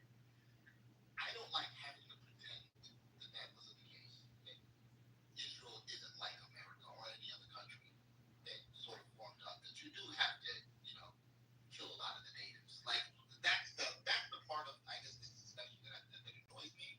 But I do believe Israel has the right to Jimmy. and even the pale ones. Yeah, I think that makes a lot of sense. That's my argument. Because it is, Mike makes it right. Because you've got a lot of people like the Kurds, or I don't even know how many nationalities. There's the Chinese. I don't know how to say anything. There's a lot of ethnic groups that would like to be, independent, but it's just there is no justice, so to speak, in that sense. It's just who's the strongest and rewrites history. And I could have a lot of empathy for the people that get the shaft for that, but that's just the way the world seems to work. But Jimmy, if you look at the Sephardic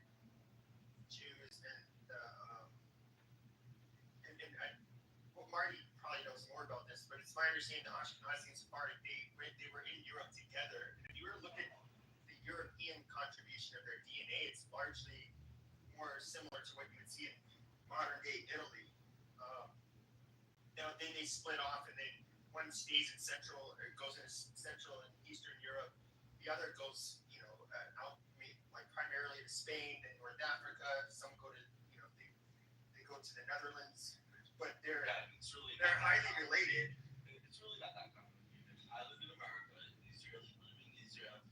Jews in Europe are still Jews. It doesn't mean all that is fine. It doesn't change. I was just told, look, I have a question for Marty. If he's all of that comes to move to a different country. All of that is fine. Look, all of that's fine. I don't think that as a solid. Look. Can I have one question? Okay, go ahead. Marty, is a Jew a religion, an ethnicity? What is it? It's an ethno-religion. It's both. It's both. You can be a Jew without being religious. Yes. Yeah, it's a nation of people. We're a nation of people with a. Basically, just think back in the day, they were a nation, and they had a specific belief that they shared in amongst that nation. No, it's a nation of people, and we have a religion. Okay, so the religion is of our people, but as a nation, not just the religion is our, like we have a shared language, we have shared the holidays, shared culture, whatever. So it's like an ethnicity with its religion. Can I just say one thing? I find that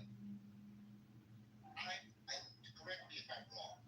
I find it very difficult for Israelis to accept that, hey man, you've got to be the bad guy in the same way that American settlers were the bad guy. That's the process of creating a nation. No, I tell you why it's different. There was only one sovereign nation on this land, which is us. The land, even during the British Mandate, was called the land of Israel. It's our heritage. We came back. That's a talking point. What is this? No, it's not. Which one? What do you mean a talking point? The Jewish supremacy? Those are just buzzwords. No, but there were people. I didn't say anything about it. I'm saying that. Where'd they go? I didn't say they didn't go anywhere. I don't know if you know, but we have like 2 million Arab Muslims in Israel living with us as equal rights citizens. I'm just saying they didn't have to move. Like Tel Aviv, for example, Tel Aviv was dunes. I don't know, you should look at pictures of Tel Aviv. It was dunes. We dried swamps. We created new cities, new towns, new villages, side by side. And this is why at the end when they did the partition plan, they said, okay, all the Jewish settlements will be given to the Jewish state, and all the Arab settlements will be given to the Arabs. Tel Aviv is next, is our takeover. We came. They fought. Some don't like it, but you cannot compare it. You cannot compare it to like the Americans and say evil. It's not evil. You know the Judean Samara. I'm not saying that it's evil, but like in the same way that the Americans, traded the land for feeds to the Indians that were living in tents. And they also.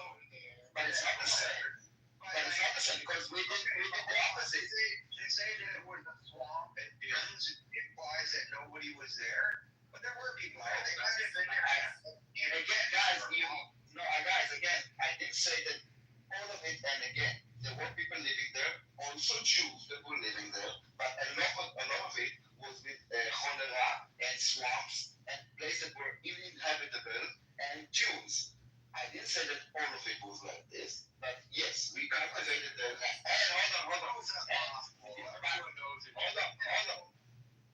Hold on. And we didn't buy it with beans. We actually bought land in triple the price from Arab landowners that were absentees, that were not living on the land. No. Hold on one second. Let me just, because I just wanted to throw this. 6% you are comparing privately owned to the entire land. But the rest of the land was not owned by anyone else. It was owned by the British or the the church or why the state. Like the Negev desert that is like I don't know a third of Israel, which is a desert. It's part of your calculation, but you didn't own it. No one owned it. A lot of it was purchased. From who? By the way, I posted 2 links in the chat. This is how the conversation was originally. So if you look, the Times of Israel, so it says what Huckabee was mad about, and then it goes into the recent things in I forget if it's Yahweh, or I can't pronounce the fucking Arab town name, but yeah, that's as far as what's actually happened recently with Christians. That's it. That's it. Okay, Lisa, shush. Your argument, Daniel, that it sort of confirms my analogy here is there were a couple of transactions which happened in America as well. We gave a couple of these Native American seashells or some whatever bullshit. We had a couple of treaties on landscape. We ended up breaking those treaties, which I believe also happened because this was all recorded. We would have been guys in this room about the Arabs that had Jewish people take their homes. And look, all of that, I don't even say I'm against it. I'll never say I'm against it because motherfuckers won the fight. If you won the fight, fair game. All right? Because there was a fight. It was a war. That's what the war was about. It was all peaceful, and the counterparty agreed with the deal. There would have been no war. No. Actually, so I think that wrong. So first of all, the difference between the United States and what happened here. I don't know if you noticed the word absentees that I said. What I meant by it that the landlord owners didn't actually live on the land. They were living in different countries. They just owned the land, so we need to buy it for them, and not for I don't know what you used for comparison, not for beans and whatever, but for triple the price. And the war, Tel Aviv was created in 1908. The war started in 1948, a day after Israel declared it, after the partition plan, we declared independence on our land, and offered all the Arabs in the land inside to be equal right participants in our land, and all the neighboring Arabs to cooperate with us. And their response is like, no, we prefer to drive you to the sea. That is what the war is about.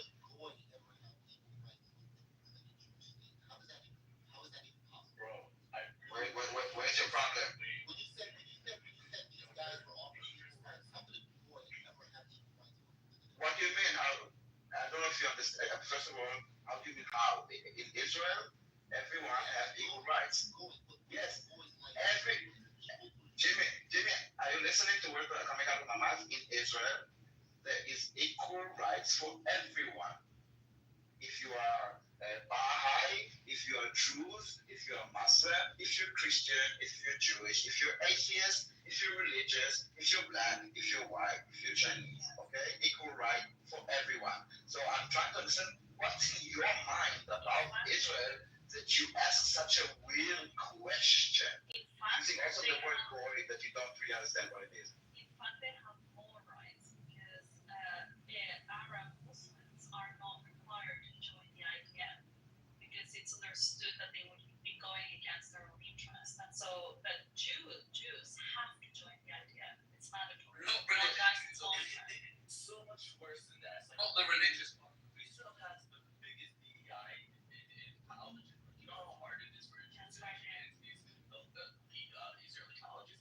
They'll welcome Arab from the West Bank and educate them and give them the But yeah, because they're intelligent. Arab Muslims can run for office. In fact, they are in office. They can get access to the exact same education. It's everything. It's equal to. So I'm interested in Jimmy. So Jimmy. Israeli pharmacists are Arabs. Because they're brilliant. They're intelligent. Before we deflect and ACS, they're getting all the opportunities, so they can also be super judged. So I'm still trying to understand Jimmy because he asked, how could a goy have equal rights in Israel? And now, after you heard all this, even Ace, she didn't say that it doesn't happen. Yes, they are participating. Well, I'm trying to understand how did you get such a twisted view of what Israel is? Like, where are you getting your information?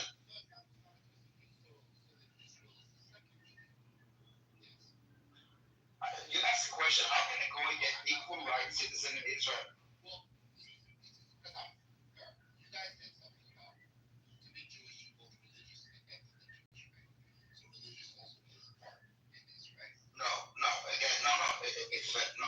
No, no, a dog is a type of an animal. It doesn't mean that every animal is a dog. Okay, it doesn't go both ways. You can be Jewish and not religion. Okay, but you can be also both. Alright, cool. So Israel is a secular state. It boys have equal rights. I don't think. It's a secular state. They have secular laws. No, Israel separates church and state. This is the point. It's a secular state. But America is separated. Yeah, the church is separate from the state. Yes, it's the same in our it's a secular country. Let me explain to you. Israel, a lot of guys that are Zionists say that they want it back to.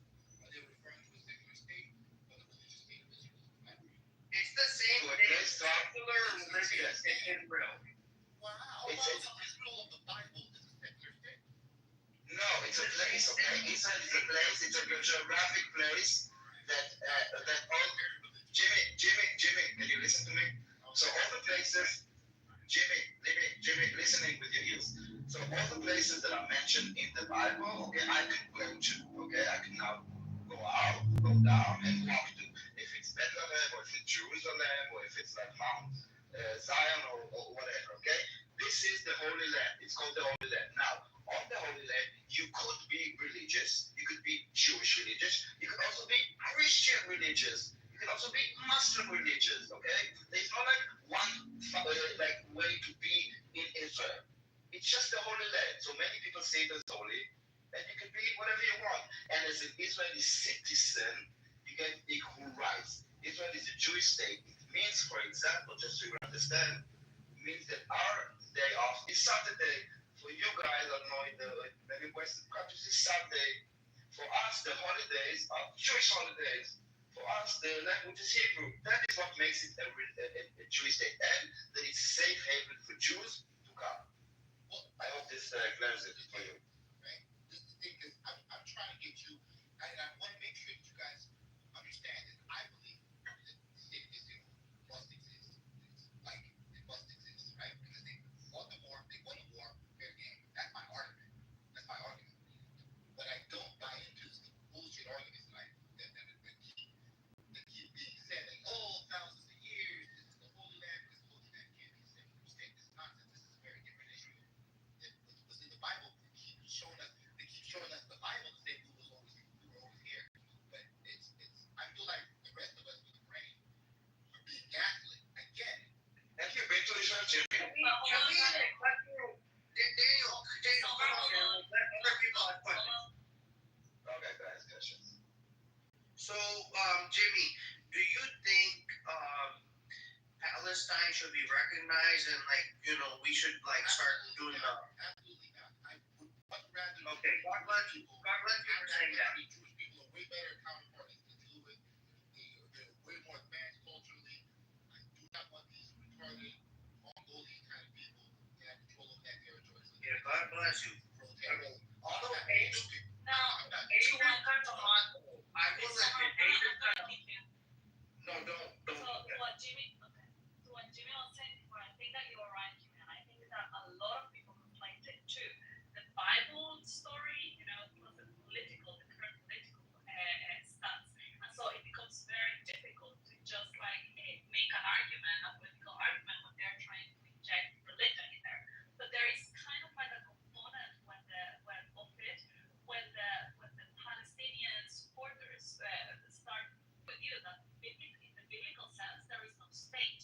It's just a nation with some land, but it doesn't have a legal, let's say. That's actually. They're No, that's no. Isa, no, that's not true. We had sovereignty, and just one sovereignty, second. but not as a country in the old As a state in the old sense, actually. But just 1 sentence. When we talk about the Bible, I'm not a religious person, but it's still an historical text. So we don't need to many stories there, but they do mention places, and we can actually see those places. So we don't need to treat it like it's a religion, either you believe it or not.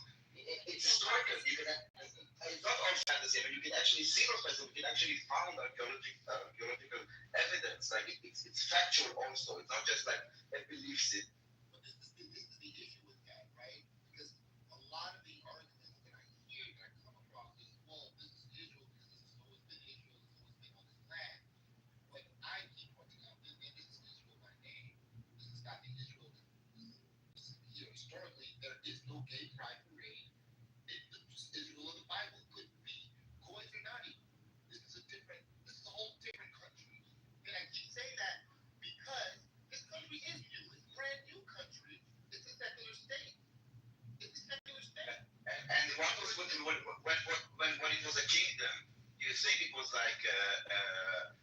religious like we understand religion today? No, it wasn't. And it's the same people, it's the same land. I'm not sure why you, obviously, yes, 2,000, more than 3,000 years passed. So things changed. They didn't have also cars and street lights and internet and stores. They didn't have anything we have today. Not just gay pride parade. You really have to understand Judaism to really understand how it can be built. Judaism is one. It's really not about how. It's not about being perfect. There's no such thing as being perfect or emulating the Jews of thousands of years ago. That's not actually how it works. And the idea of you could be in a normal sense, it is a democracy. It is modern day what we would consider not religious, but at the same time, if you want to go anywhere in the world to be a Jew and to learn and to inspire yourself into your Judaism, it is Israel because that's why there's birthright trips where they send Jews to go there because every time you're actually there, you feel something, and that really ignites what thousands of years your people are going through, and that's the reason why it's hard for people who aren't Jewish or maybe just know the Jews as a friend, doesn't actually have hard conversations with them, because in reality, any Jew will tell you today, even in Israel, you still feel Jewish, even if though there's a gay parade, which it's entitled to be what it is. It's okay. It's not the end of the world. We're not gonna start murdering people for that, and that's what you think should be happening. And yes, you're right. That's not what we do. But at the same time, you still feel Jewish. And there's a kosher McDonald's. There's not even one kosher McDonald's in America, but there's kosher McDonald's in Israel. And just to show you how you can still have the best of both worlds. Bro, McDonald's is Jewish owned, regardless of kosher or not. That's untrue. That's untrue. We own a lot of things, but McDonald's is one of them. You own a shit ton of things. A lot of non-kosher things too. Why did they boycott Israel until Why did they boycott Israel until like the late 90s? If they are Jewish, why did they boycott Israel? That's the psyop, Daniel.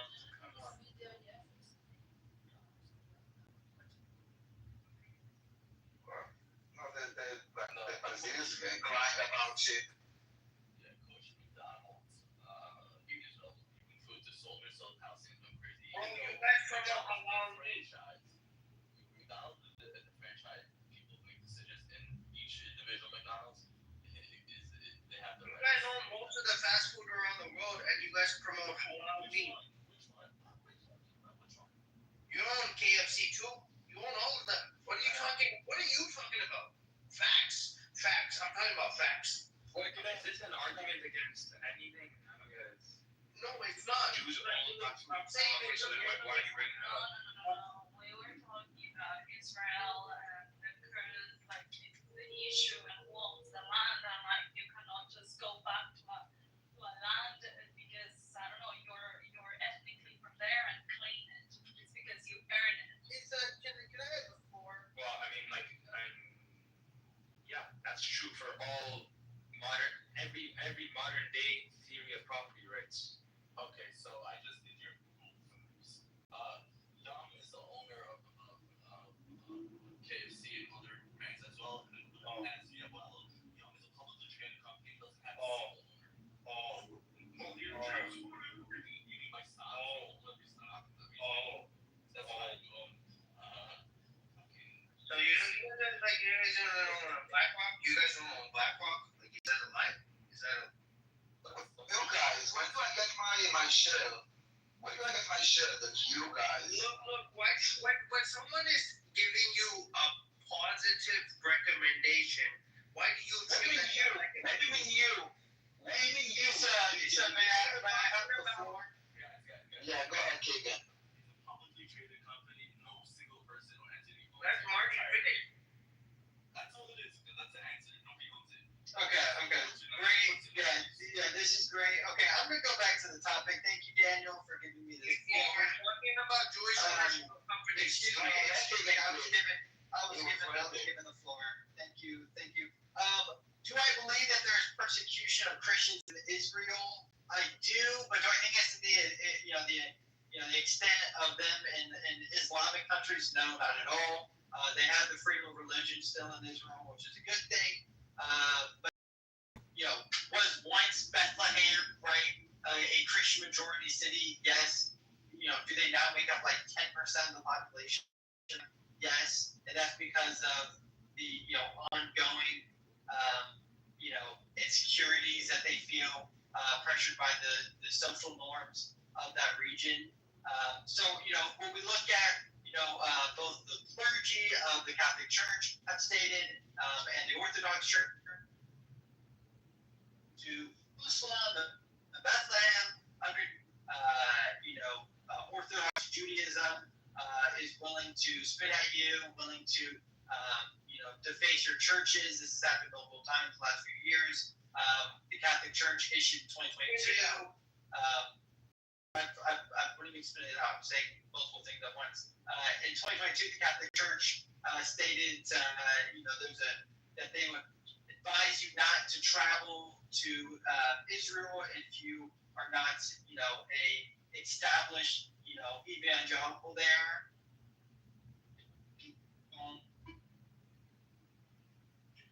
The holy cities. So those are the things I would say. Whether again, persecution is pretty hefty word, but when I say that do they face scrutiny in Israel, especially if we want to compare it to like Jews coming to like the West. Jews coming to the West don't experience the same scrutiny. To be fair, let's be fair about this. Do you have any Israeli homies? No, I don't have any Israeli homies, but do I know people who the IDF, finished IDF at the university with me, and they just party, bro. They don't care. They're not religious. They just party, hooked up with girls, do drugs. Yeah, I said the Orthodox. I didn't say Israelis. I said Orthodox Jews. The Orthodox are not that crazy. The Orthodox don't party and do drugs and shit like other Jews in America. I love my Israeli friends. They always all of them. So, for example, in high school, these guys were especially adults, smoke weed and father had businesses in the garbage district. They go off and they would just chill. But you have wide ranges, right? I believe the guys that do this committee or they lean more conservative, very, very conservative, and those are the guys that are closest to the religious sites. But I don't think they're representative of everybody else because a lot of other Jews don't like those guys either. Well, Jimmy, here's my question for you. Do you think that Christians, Catholics, are they going to Israel to visit Tel Aviv and to visit Israel or are they going to the Holy, or are they going to the Holy Land mostly? Well, those where the girls are at. But I'm asking you, but most Christians who are going to Israel, they're going to the Holy Land. They're experiencing a they don't know word. They mostly do both. Yes, every Christian I know, and I know why, even people in my own family who went to Israel, they all go to Jerusalem and Bethlehem. They don't go to Tel Aviv and party. Yeah, imagine going to Florida and go to Fort Lauderdale. Bro, go to Miami, playboy. Well, not everyone, Jimmy. Not everyone does drugs and drink. I don't do drugs and drink. They do it for a vegan, but they do it for a good time. They do it for But again, these are Christians, guys. You're acting like you're saying Christians are going to go do cocaine and Tel Aviv. What are we talking about? No one said cocaine. No one said cocaine. Right? It doesn't matter. It doesn't matter when they go to Israel. They're going to the Holy Land. They're going to the Holy Land. Jimmy, you're not listening to him. He's talking about evangelical Christians who go there to evangelical. Okay, yeah, these are entirely different from just somebody like myself who just, I guess, I'm technically Christian. Christians that go there, and they always include at least 1 or 2 nights in Tel Aviv in their itinerary. There's always 1 or 2 nights in Tel Aviv in their travel plan. And that's the fact. And I can tell you, don't know where people are going, how long they're staying. No, I know these people. You don't know these people. You don't know feelings of people and their travel plans. That's one of the dumbest things. I've been respectful and enjoyed conversation this morning, but that's just an intelligent thing to say. I miss what he said that happens in Tel Aviv. It's not what's happening there. It's that he's trying to quantify where people are traveling to. That as if he knows where everyone's going. I don't think there's anything quantitative. Where do you think people are people flying straight to Jerusalem? No, they're flying to Tel Aviv. That's not Tel Aviv doesn't have an airport, dude. No point. Some flies to Tel Aviv. That's my whole goddamn point is people fly to Tel Aviv. And then fly out. Can we not use the Lord's name in vain when we're talking about the Lord's people? We don't have an we don't have an airport in Tel Aviv. You do have an airport near Tel Aviv. Near Tel Aviv. It's in Lod, okay? It's called TLV. Basically, it's the only airport that we have in Israel. It's like we have no Meron, but it's like 40 to an hour drive to Tel Aviv. Shall we open an airport in Gaza? Well, yeah, but my conclusion again is that there is not really persecution where there's life-threatening events going on for Christians in Israel. But do Jews treat Christians nice in Israel? Not usually. And again, Orthodox Jews. And again, these are the people who are in the holy cities. And then the final statement again is that Europeans treat Jews better than Jews.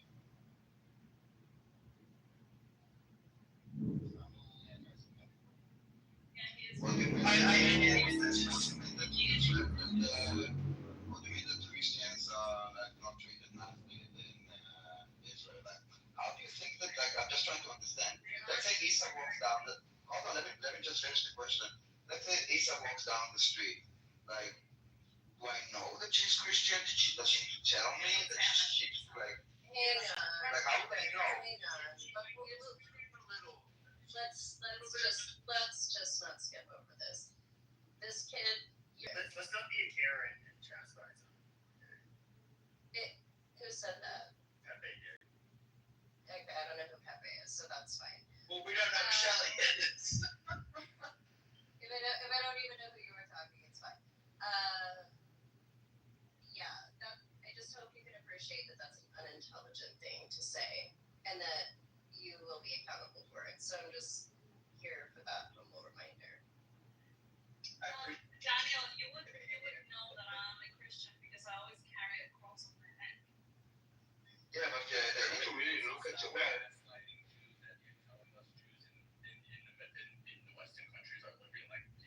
You're telling me that, okay, you want to say that churches in Israel were vandalized? No Jews.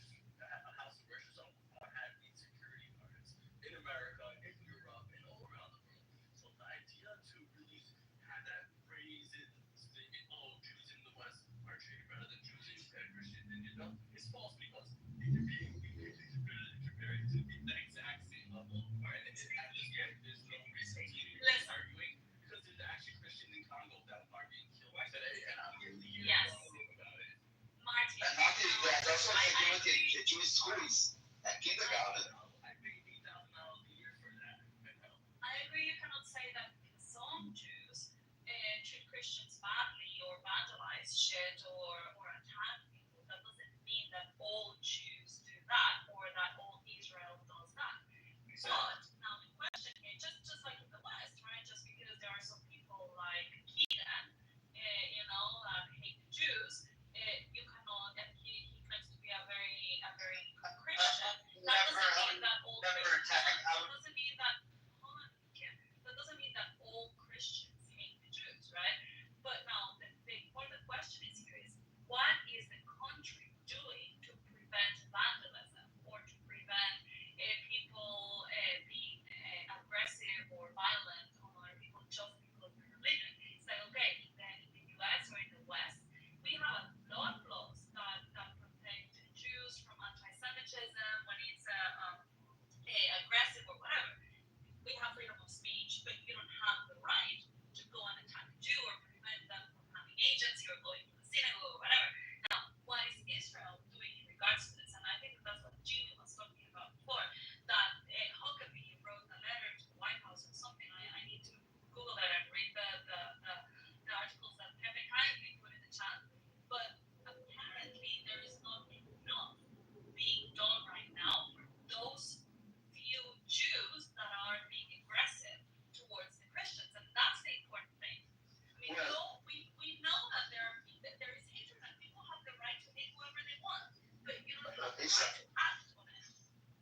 Lisa, you were talking about what the United States is doing in UK. They're doing laws. Yes, we have laws that you shouldn't like attack people, but laws don't protect. And you need to like act more forcibly if there's like an issue. Is there an issue here like that those people are being attacked like so much, or just the same video that we see for years? Hold on. And what happened in Rome was about like how they're getting visas. It's not like I don't know, people attacking people that it's that they're having that they're doing too much investigation in the visa process and it takes too long for like evangelistic groups. That was what. That's why I said. Yeah. How do we get the look at the second link I showed though, because it did show some of the particularly destruction and vandalism of Christian villages, and Mike Huckabee ended up having a very sharp words to say towards Israel, where he demanded not that they just condemn it, but that they actually pursue charges like probably similar to our hate crime charges. We would not tolerate like people desecrating a synagogue here without it being considered serious. So like he wants the same to be done to people who target Christians. I would handle a little bit better the context, but you can also need to take into consideration the situation under which Israel is right now, right? I mean, like there's a fucking war going there, and there's a lot of hate towards Israel and the Jews around the world from all these pro-Palestinian groups. And so, if you allow people, I mean, you need to have certain controls as well in your country. It's like, for example, in Iran, all of a sudden started complaining about USA not fast tracking the visas of the Iranis, because it's like, okay, you're not gonna let in who looks like your enemy into your state. So I would also take that into consideration that Israel has to be careful right now of who they let into their country. It's also like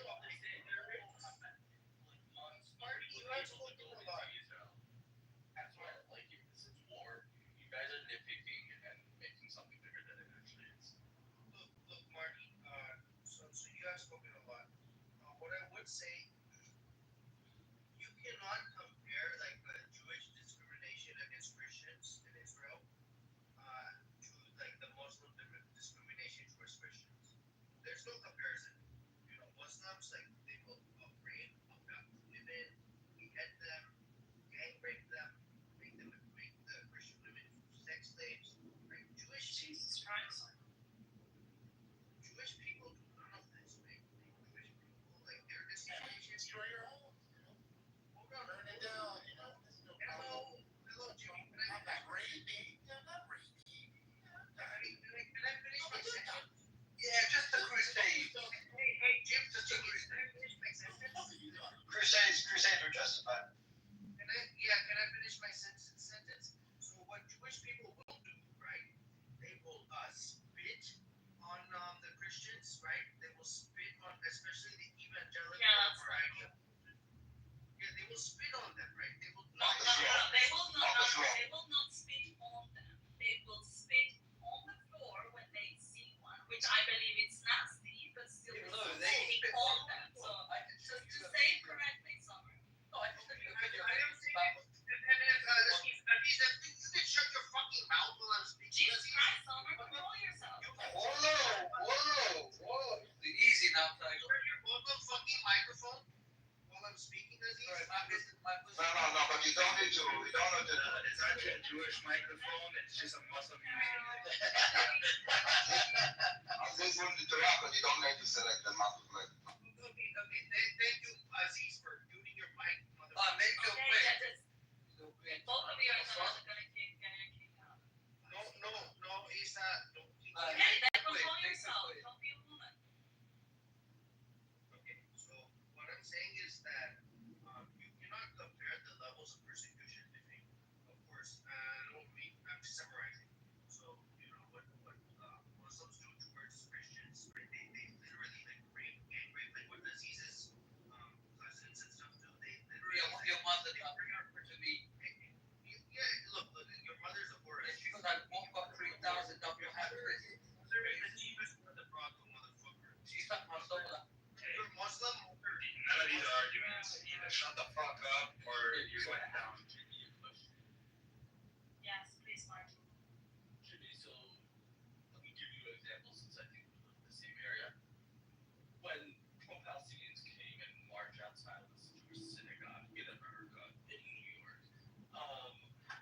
to jail, but the people that was causing violence, how are the average per day sitting in jail? Are they still in jail? Or they were released 5 to 20 minutes after being booked? They're but most of them were like, no, told to leave. And then just put on some fingerprints an hour and a half. Legal assembly, yeah. Legal assembly. How it's legal to protest outside of a synagogue? Yes. Yeah, Why would it not be legal? What the hell? What the? Are you a communist,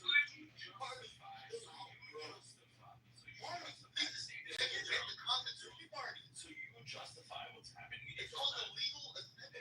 We justify freedom. Yes, we absolutely justify freedom. What the fuck? You're criticizing Israel for the same standards you think. What are you talking about? Yeah, because you have all these some people. Something outside of church. Everybody's mad. You can protest outside of church. Yes, but the Christians. Okay, first of all, let's not act like this spitting on the ground in front of Christians is a big fucking deal. Like it's not. It's not even what. Yeah, there's a story. There's a story from 2020.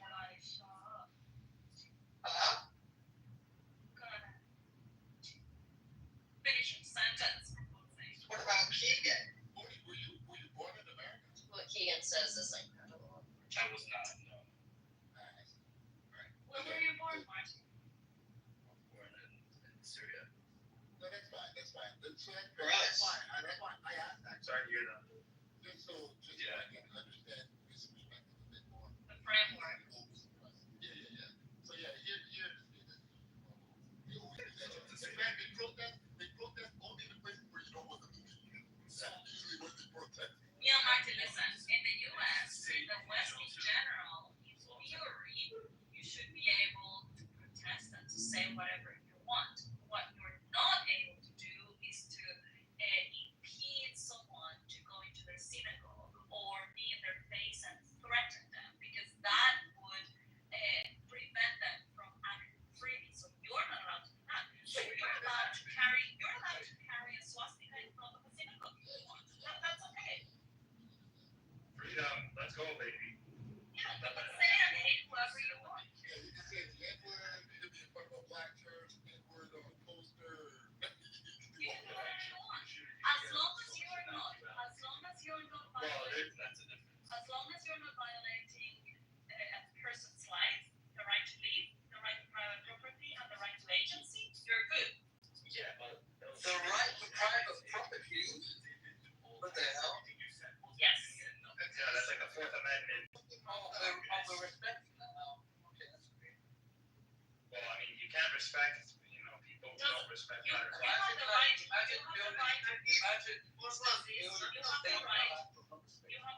not respect it, but you will be punished by it. Right, and the state is not vandalize or you cannot destroy someone else's Aziz, it's precisely because the state respects private property that you have the citizens flourishing at the rates that they do. Right, but you're forgetting If you look at state inception. Yeah, there was no private property. No, but this is a good point. What private property was there for what state at the inception? Okay, so people there were children. Wait, Prometheus, why are you talking? Why are you talking? 80% of the countries that exist today are younger than Israel. So that's not an argument. Well, so what that means, are they illegitimate? If anybody lived there before, they just want states who have to respect their land ownership. You mean the Balkans? Well, how do you have land ownership if there's no state to recognize it? Simon, can you lower the microphone volume? I'm a slower. We just don't have to respect land ownership.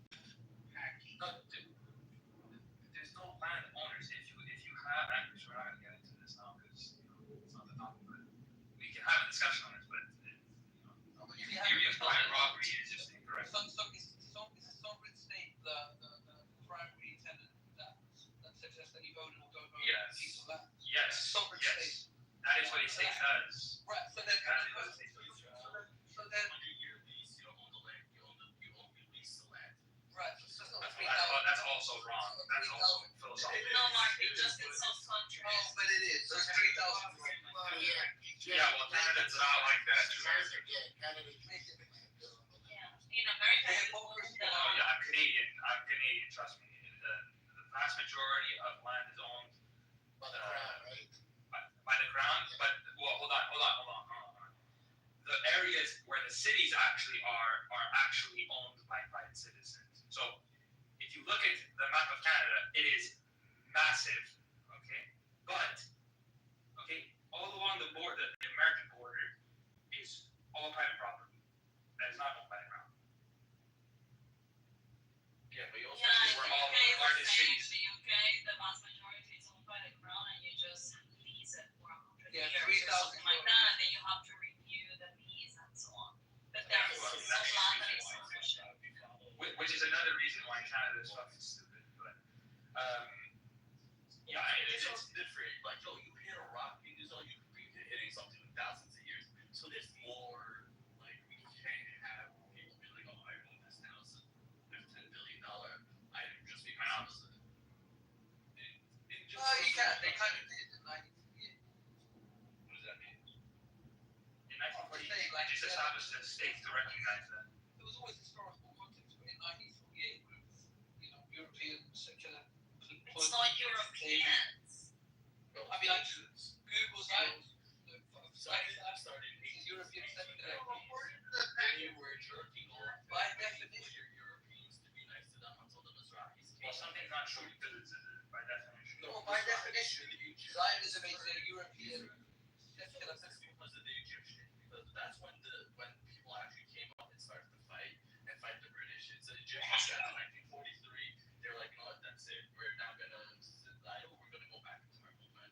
That's what really kick-started what we see today. Right, but this is the Ashkenazi Jews that you guys give them so much credit.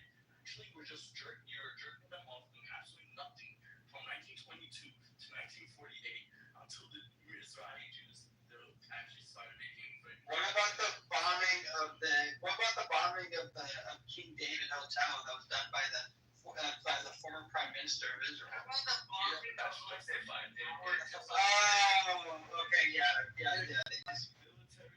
Yes, They killed over 70. Didn't they kill 70 civilians during that bomb? What about the 40? It was Israeli civilians. What are you talking about? You haven't done any studies on this. What about the 44,000 terrorist attacks committed by Islamic since 9/11?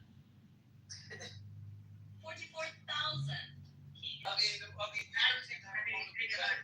have to take for yourself? You don't think they have 44,000 terrorist attacks. Your military in a foreign land is not terrorism. I'm sorry to break it to you. Only A foreign land, it was given to them. The British man went to try. It was given to them. But at that point, it wasn't. I just want to ask the Allah worshiper. He committed 44,000 terrorist attacks. Does he? No. Hold on. Don't. I mean, I'm not a fan of Islam. I mean, but it was not the Muslims. It was the Islamists, which is different. The Islamists are pushing for Islamic State, colonialism, and all of that. So yeah, it's Islamic State. Let's use the hypocrisy of Islamist. You don't actually mind people being led by religious doctrine. I mean, half of Congress is trying to fulfill some messianic beliefs, and you don't mind that. You don't mind terrorism. You don't mind Jalali until he became the bad guy. You don't mind you don't mind Hamas until they. Correct. We don't learn about normal people until they become bad guys.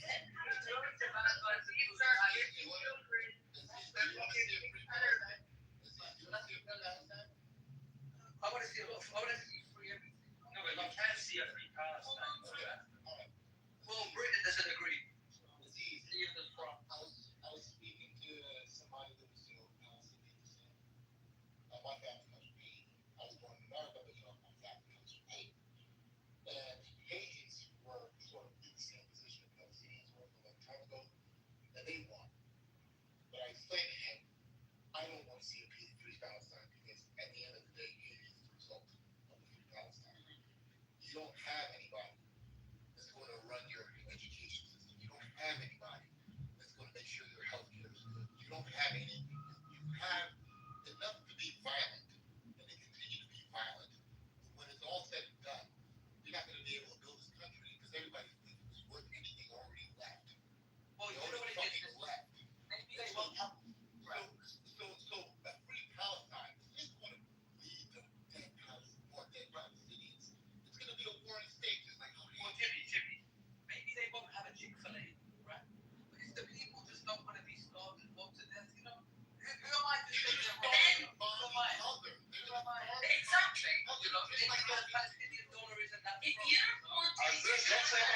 should not start, but who am I for? No, but you talk so Aziz, if you care about the starving people, I never heard you talking about. Let's talk about Yemen for a second. How do we help the two Yemenis? Absolutely terrible. I'm not. What do we do? No, what do we do with it? Forget about it. I understand. What do we do with this? What do we do with this? I actually think what we need to do is we need to trace back. There's typically a paper trail. There's a money trail. Who's profiting. So you're on it, right? Yeah. Which organization is on it? So tell me, which organization is now working on helping those poor Yemenis that are dying for like children that are actually dying? Many of the images that you see from Gaza are actually from Yemen. So how do we help them? The war machine is turning, right? And it's a shame. So we have to follow the paper trail. What is the So we will create children. It's just a reality. Listen, low IQ give this an important shot. So the reality is, right, we have to follow the paper trail. These wars won't stop as long as they're profitable. I mean, if you guys think there's some kind of moral understanding, that's why we do what we do around the world, then you need to wake up and look at it. You know, this is all profiteering. Everybody's benefiting from this. It's just a coincidence. I can probably guess what will happen. That's America. I can guess what will happen in the next 15 years. I can probably guess. Right? What do you have bad to say about Iran? But like, so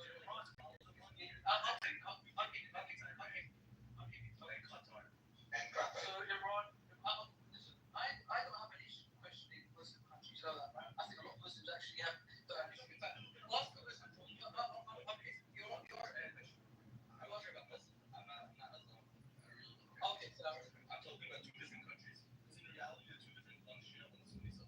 Right, exactly. But you know, people like that, they think about one of this as well. I know there's a lot of different countries. In the Middle East, that's all lumped into one. I respect you for having it like you. Respect like you should go carry on. No, so you know what it is. Well, it's like, what do you say about those two countries? Because they are the ones who are funding it and creating all this chaos for all of us.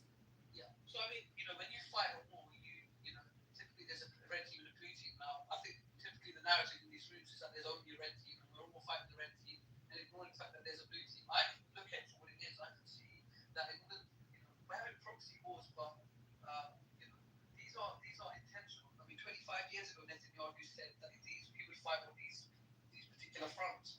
We are here not by coincidence, but by design.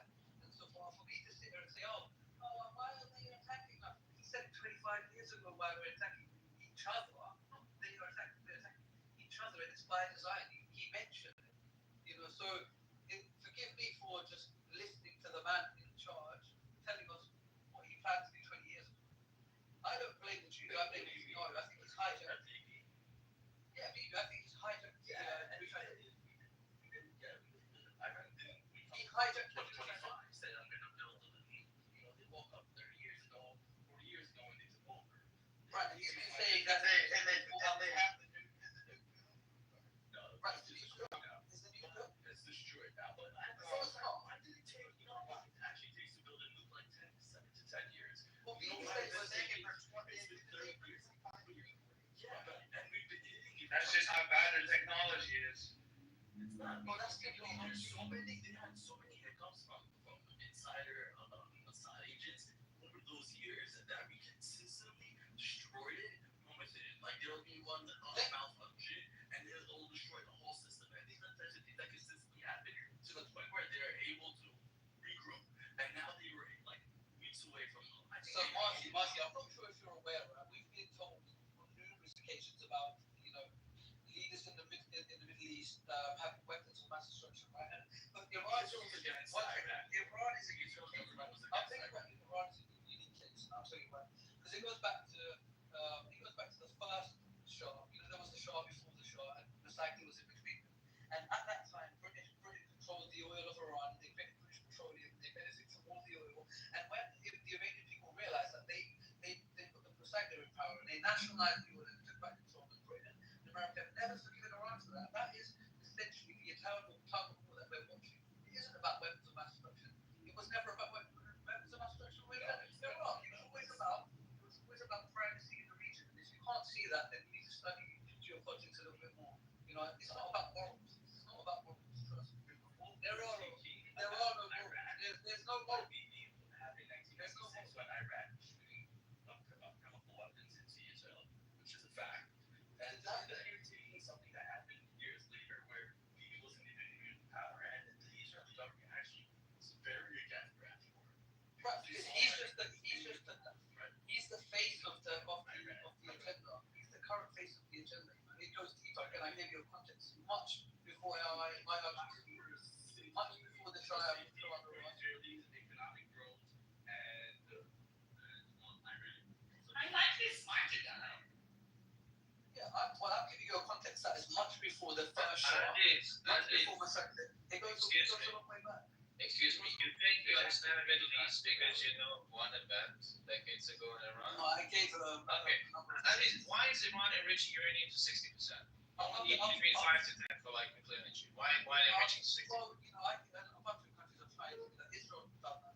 They're the ones accusing Yeah, but Israel has not signed a proliferation treaty. Iran has. This is the hypocrisy of the democracy. No, it's not a hypocrisy. Holding Iran accountable. Okay, they signed this treaty decades ago. Hey, I'm asking you a question. Iran signed this treaty decades ago. Okay, Israel. The treaty. Israel has never signed that. Israel hasn't signed it. India and Pakistan, they don't sign it. They have nuclear weapons. It's fine. We're talking about Iran. Iran has signed this proliferation treaty, which means they cannot have nuclear weapons. So why are they reaching uranium 60%? Why is it another 5? Why is it another 10? Well, the mistake you make is thinking it was about the weapons. It never was. Hey, I'm asking you a question.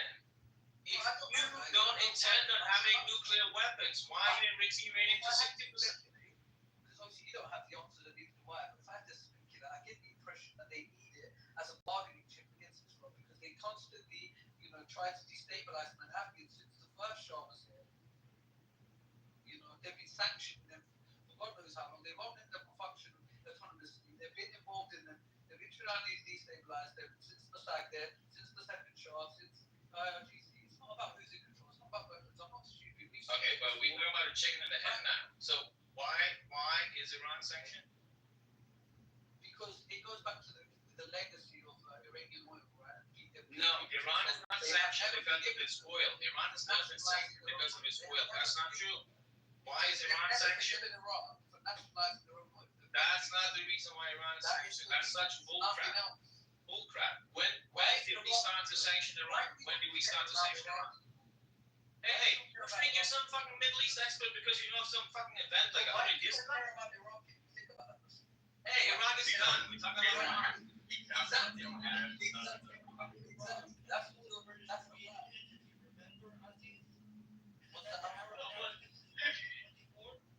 what's that outcome? Isn't that the Arab narrative since 1924? Since the abolishment of the caliphate, that everything else is a British creation and should not be taken as legitimate. So why should we care about Iraq or Iran? Please explain. No, because those are completely separate historical narrative for the past 100 years now. Those are completely unrelated. How is it that the Arabs, who are dominating the region, okay, in terms of population, and the Arab League, which is majorly responsible for everything that's happening to the Palestinians today, majorly responsible. Right, so the Arab League speaks to Lebanon, that's psychologically speaking. The historian from Gaza, according to him, the Arab League you just said Arab, right? Executed publicly. Right, so obviously you just said Arab. That includes obviously Lebanon, so it has a large Christian population that's been destabilized. That includes, Syria that has a Christian. So what are you referring to? Is it a people that are a problem? Is it a people that are a problem? Are the Arabs a problem?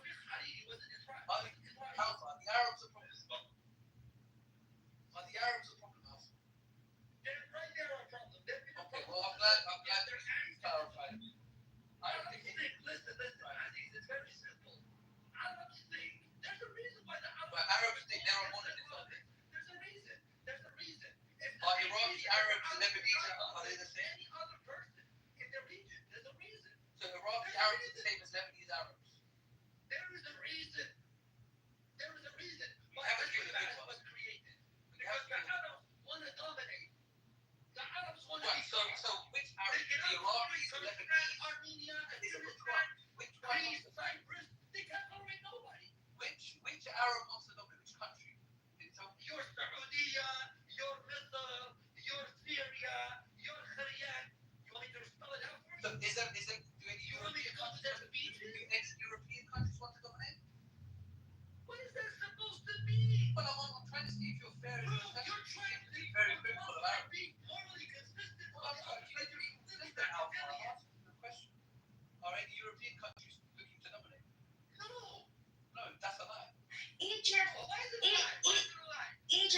is trying to help Palestinians right now.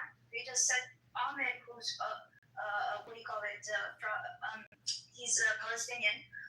He's very pro-Israel, and he just said that Egypt is starting to support now. Just this is new. This happened. What do you mean try to support? Because if so this is Ahmed. No, here's the thing. They cannot. Here's the problem, right? Daniel and right. This is the problem, right? They cannot have a proper state if they have this terrible leadership, right? And so Egypt. This is What you said that they are starting to help the Palestinians. Yeah. What does it mean? In what way? What does it mean? Like they give them money, they open the gate to let them in, they give them food. Like what do you mean? They're trying to create a new regime. This is literally just Ahmed talking about this week, and he's very good. You know him, right? Ahmed? No, but so Egypt wants to create the leadership and for the Palestinian people instead of the Palestinians choosing it. That's what they. Yeah. So this is okay. So Ahmed was on Jubilee, right? I'll post a link in the chat, right? So Ahmed was on Jubilee, and I'll just make a point here, right? The professor was Palestinian as well, who was challenging him and all of his students, right? And you know what he was saying? He was saying that you're trying to use a non-violent way, right? Which is not going to work, right? This is what he was saying, which makes no sense because the professor himself has the whole class and a lot of Americans and so on Palestinian side, and he never used force against them. They used force against Israelis. You see what I'm saying? So it doesn't even make sense. If he could get his students to be, compassionate for the Palestinian cause, then why is he saying that violence is the only answer? How? There's so many countries. Whatever the hell they talk about, I don't know if it's Wednesday. I don't know. I don't even know anymore. Understand what is the Palestinian? No, I really. They're not one people. In the region of the Middle East, since the 7th century, they believe that they are God. Simple. We are God. Everybody else is second-class citizen. Everybody. Right, but you. I hear you. So don't really that book. You want to talk about world citizency? Give me one bloody book. Give me one book from Alpha. Give me one book. Give me one book that criticizes Islamic imperialism and colonialism. Give me one book. Sure. Alpha. You want to talk about imperialism, colonialism, and pardon me. Alpha, you just sounded really emotional, right? Right, I get you sound like I am so that simple. I know it's okay. It will not be okay. You'll be fine. Oh, everyone knows they colonized. I never understood. Oh, hello. I am also from that shithole. I agree with that. No, but sorry, I just want to say one last thing. One last thing to say. Yeah, I just want to say really quick and outline. The only thing I have an issue with is I just seen amusement park crash in Saudi Arabia, and you have people in the comments saying, "Oh, well, Palestinian people are suffering, so good for them." I'm like, the Gulf needs to start standing up for themselves because they do give back, and it's a lie to say that they don't ever help Palestine. This is a money laundering scheme that they've been pulling off for a long time, right? Where people just put money and money and money into it, and to say that the Gulf does not help is bullshit. That's just bullshit, and I'm glad the countries are becoming aggressive back, because to say that you cheer on little kids because of another country, ridiculous. Yeah, I just think it's just a general to say that. I think it's a general to say that slowly is a lot of people have lived in and not committed a terrorist attack. Look at Kuwait, kidnapping ministers, kidnapping their wives, killing their children. Look at Egypt, bombardments. You want to look at just read the history. Look at Jordan, look at Lebanon, look at Syria, look at all the places that. It's a conscious effort to destabilize this region. They have even conscious effort to destabilize this region. There has been a conscious effort. The oil's a gift and a curse. I just saw a Palestinian leader was the head of Al Jazeera Iraq. His name is Wada something.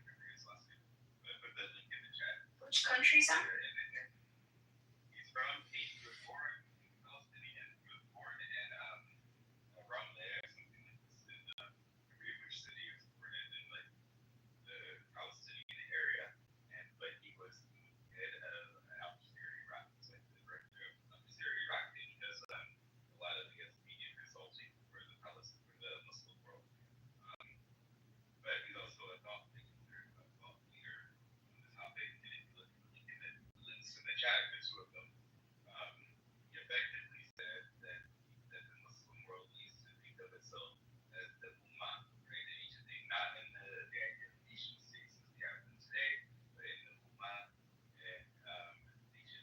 So that way you just passports to different places, and to some extent he was saying that the Palestinian crisis, quote unquote, was to be used as a method of like fulfilling the needs of the Ummah, because no one individual Muslim is greater than the whole of the state of the nation. You know what's funny, Sam? Has anybody heard about the Ottoman Balfour? Anyone? Yeah, of course. I thought so. But Turkish people are not Arabs though. This is what people get confused by. Guys are just disingenuous. Yeah. They're not even Arabs. They're not all Muslim either? Yeah, this is intellectually this one. Oh, your comment, Sam, You yeah. just don't know what you're saying. You're conflating so many ideas with the vision that you have in your mind, and it's clear. I can see your delusion combining these concepts together. The Ottomans were good for the region. It's insane, bro. This is insane what you're saying. Like, by the way, colonialism is not exclusive to Arabs. The whole world is benefiting from colonialism. No, that's the problem. Right. Read about Portuguese colonialism and Spanish colonialism. Right, it's everyone. Where are the books? I always say this in academia. Yep. Yeah, yeah. True. Shut up about it.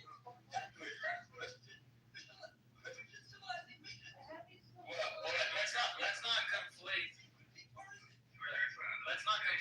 like colonialism with like the British. The guy in the video is saying that like it's up here that in many ways they're using the Gaza war to like bring down American colonialism, and the reason is that they're able to do this is through the values and morals of the West, because the West values certain things and they don't really like he doesn't really care. The West are gullible. They're just dumb, man. Like, they're very, very gullible. Like, they believe in this money. Look, my country has this scheme too, okay? Are you telling me that a country gets billions of dollars, right, of money, and they're telling you that they cannot defeat a small militia? Like, come on, you have to be really dumb. Like, this level of incompetency is a lie, you know. So this is actually a money laundering scheme. I don't understand how people don't notice this, right? Are you telling me a country cannot defeat? You know, you know how many countries have created these groups now, and they'll say this group exists here, and we need money to take. And guess how much money they're taking from the West? Billions. And the West. Just war theory is. Yeah. Okay, well, just war theory. Okay, well, just war theory is exactly why every modern country cannot win a war today. So, like. I heard the term. Another country take over it and take over the will of the people.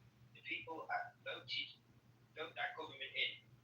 If it's democracy, they vote the government in of the time, and it's only they should be responsible for changing that government, not the outside powers and the outside influence. Oh, you're right.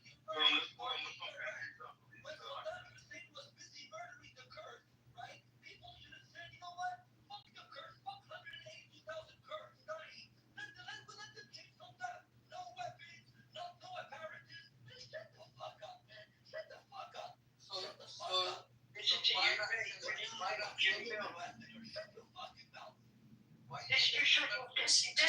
know, let's be. Can we please be respectful?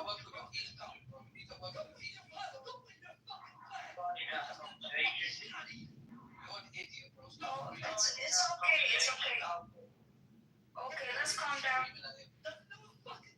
Why are you screaming, bro?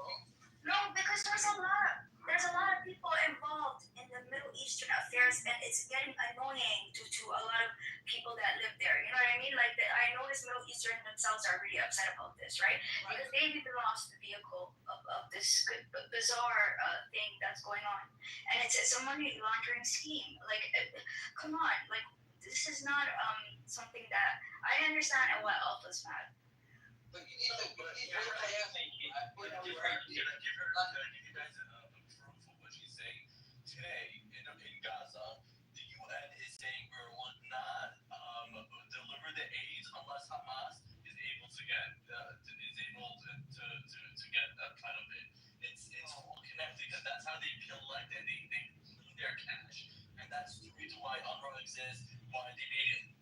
populations of refugees, and even the numbers of how many people are in Palestinians are inflated just because they make more money per person. So let me get this That's right. a scam. You know what I would do? You know what I would do? I would actually flood Gaza with flour. Like do a mountain of flour. So hold on, one second. Let's say something. We'll see. One thing. We know what happened last time. No, hold on. Can I say one sentence? You guys are talking. I understand. So now we do that.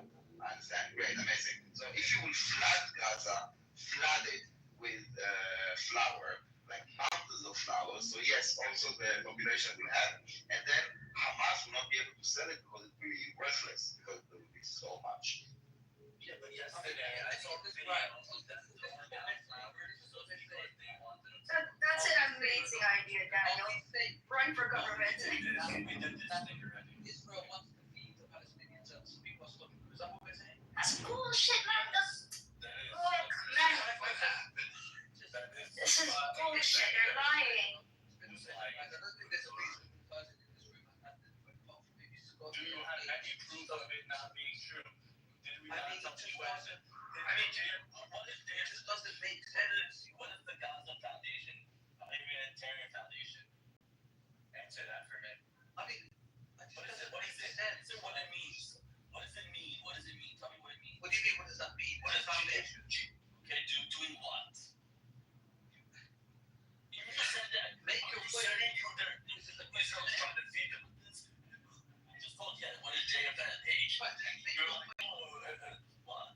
You said it doesn't exist. Stop asking questions. So what? I'm trying to tell you why even you what you're saying you don't believe it because actually you just proved yourself wrong because when you said there's no such thing happening and then I just told you one organization you're like you started flustering so just to show you what you're saying is actually wrong. Yes, we are trying. We vaccinated them for polio. We vaccinated every child in Gaza for polio.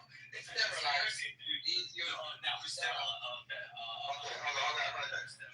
Okay, I say Even after the flower, you have something else to say. Well, before the video with the Hold on. Guys, let's not do anything.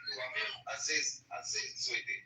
If we talk about a subject, let's like if you was talking about the polio, and then you go now to a lie about sterilization, which also never happened.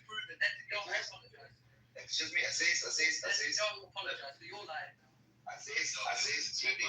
Okay, hold on. Aziz, let's do this. I'm willing to bet $1,000 that either you give to charity or I give to charity if you are correct or I'm correct. Are you willing to do the bet with me right now? With all the people in the room? You don't have Okay. So Aziz, what can you commit to?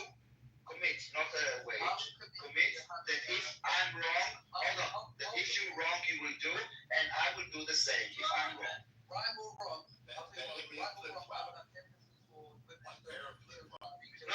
Aziz, you were now arguing with me and Bounty, and you, Aziz, wait. Aziz, hold on, I cannot listen when every time that I try to talk to you, talk. When I talk and you talk with me, it's really hard to have a conversation. You now had like an argument with me and Marty that like trying to shift the topic into Israel sterilized Ethiopians, and I told you that never happened. And then you started. Hold on 1 second. And then you started arguing with me, and you said it was proven. And I'm asking, because now we have like you say, I say, and I wonder, and we can check it. But before we do this, if you're so like fighting with me about it, give me something that we will both commit to the same thing. That if we are wrong, we will do. $100. Yeah. I mean, I just $100. I don't want you to lose. I want the peace. I don't care about Okay. So take 2 minutes and go check it.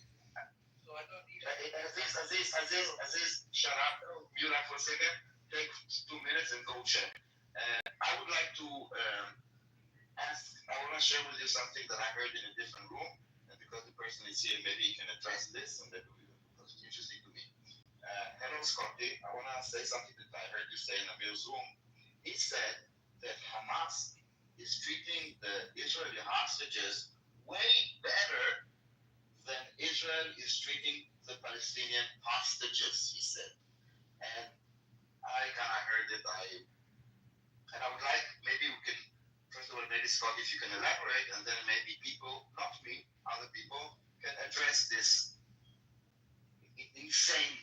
Like I'd rather not answer because for me it's like completely insane. But Scotty, I want to give Scotty I want to give Scotty, maybe he wants to correct my statement, although I know that what I said, that he said is absolutely correct. But maybe you can. No, I'm absolutely stand by what I said. All right, thank you. Thank you. So you put a link to the chat that says that Hamas is treating the Israeli hostages better than the non-existing hostages that are in Israel. Scotty, listen, I was not in the room. Can you then correct statement or say your statement? What was it that you said in the newsroom?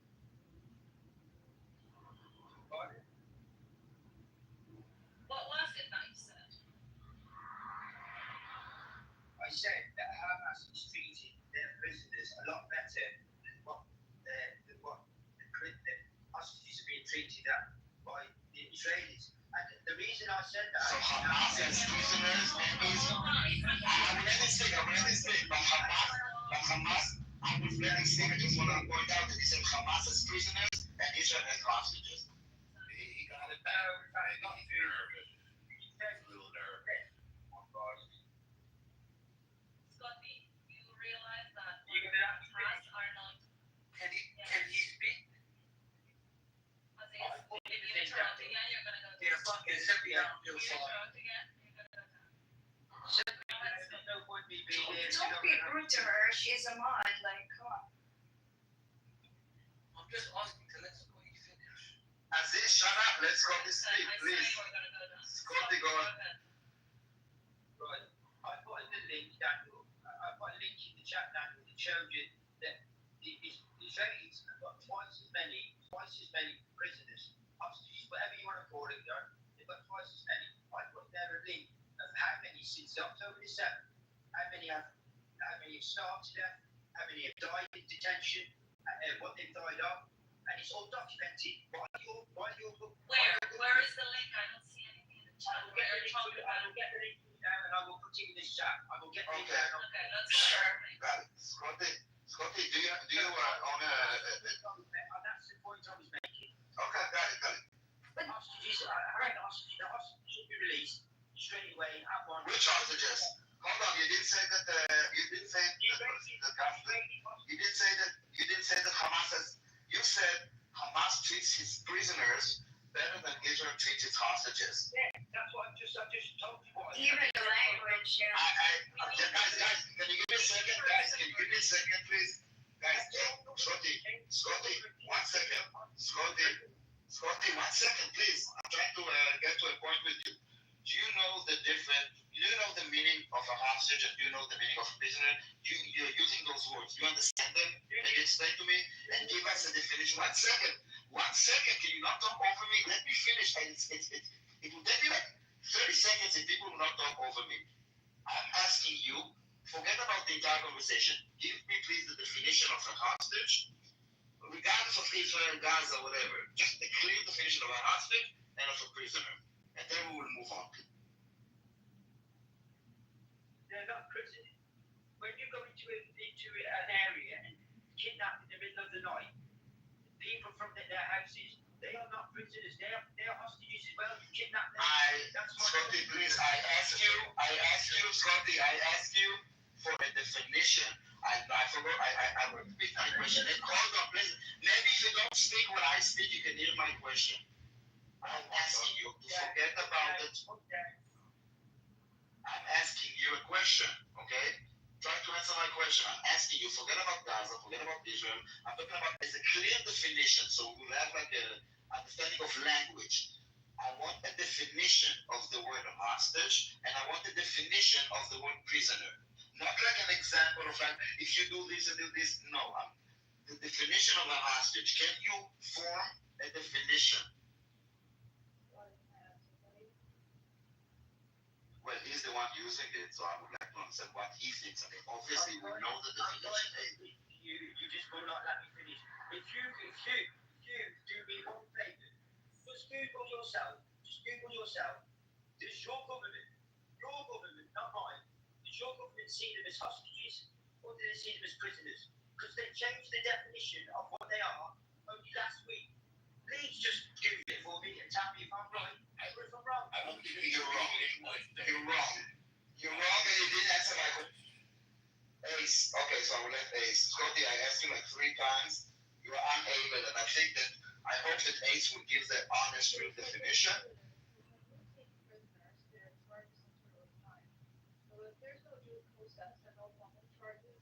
Who said there's no due process? Who said there's no due process? When I am cases that are going to the courts, just like in America, when you get arrested, you see a judge. If there's a criminal case on you, you do not go straight to jail.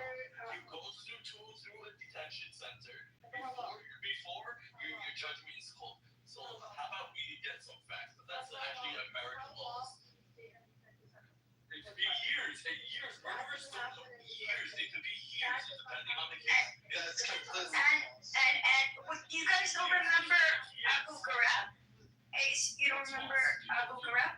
People see it. People go to jail once. Oh, sorry, Marty. No, I'm just saying, like, Americans are on this high horse, right? No, I understand.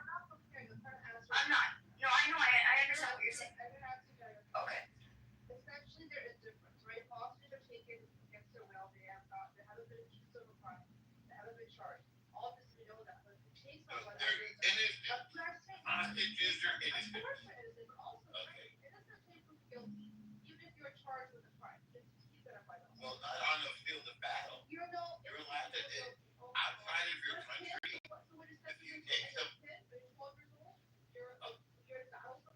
Yeah, if you throw a rock at a 12-year-old, you do get charged. Prior point with okay? So if you take people in as prisoners and they don't have formal due process and are not being charged, and you keep them around. The military code of justice. It's prisoners of war. Yeah. Something for you to learn, Ace, if you said you wanted to be a lawyer. Civilians die during war, unfortunately. Yeah. I'm going to answer Daniel's question. I have this question. I'm talking about before 2023, not the war, okay? We've been taken in for various reasons. And without proper due process, they keep people for God knows for how long. I put a link in this chat. Now, again, hostages taking them, I'm not for that shit either, okay, guys?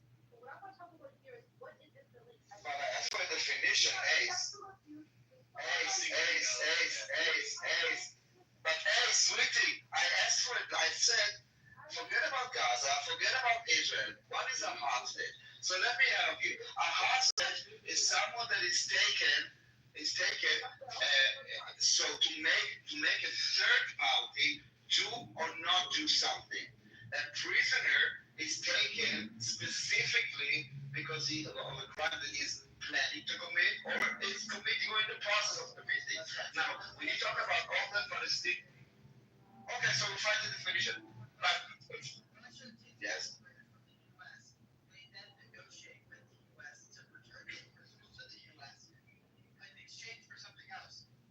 This is prisoners. Hold on. You're talking about prisoners of war. When you are engaging with another army, and so you take those, like a soldier prisoner, this soldier didn't do anything illegal, okay? They are basically, but in order to win the war, you take them and then you exchange them because the other side is also taking prisoners. But you're not using those prisoners to force the other side, for example, to stop the war or to do this or to do that. You just then return each other's people. What Hamas is doing, they went into Israel, they snatched random people and they hold them in terror tunnels and they're starving them in order to force Israel to do something. That is a hostage. When Israel is putting people in jail, it's not just like going and like random people going and just grabbing random people. No, there is due process. They all are like there's a judge that signs each one of their arrest warrants, even for 24 hours if they need to extend it. They do get to contact their families. They have representation. So if you take and putting those people hostages, it's just morally corrupt. They can be seen by the Red Cross, Daniel. They can be visited by their family. They're being held according to international law. So they are taken if they are, no, it's absolutely true. I mean, have you ever? Absolutely true.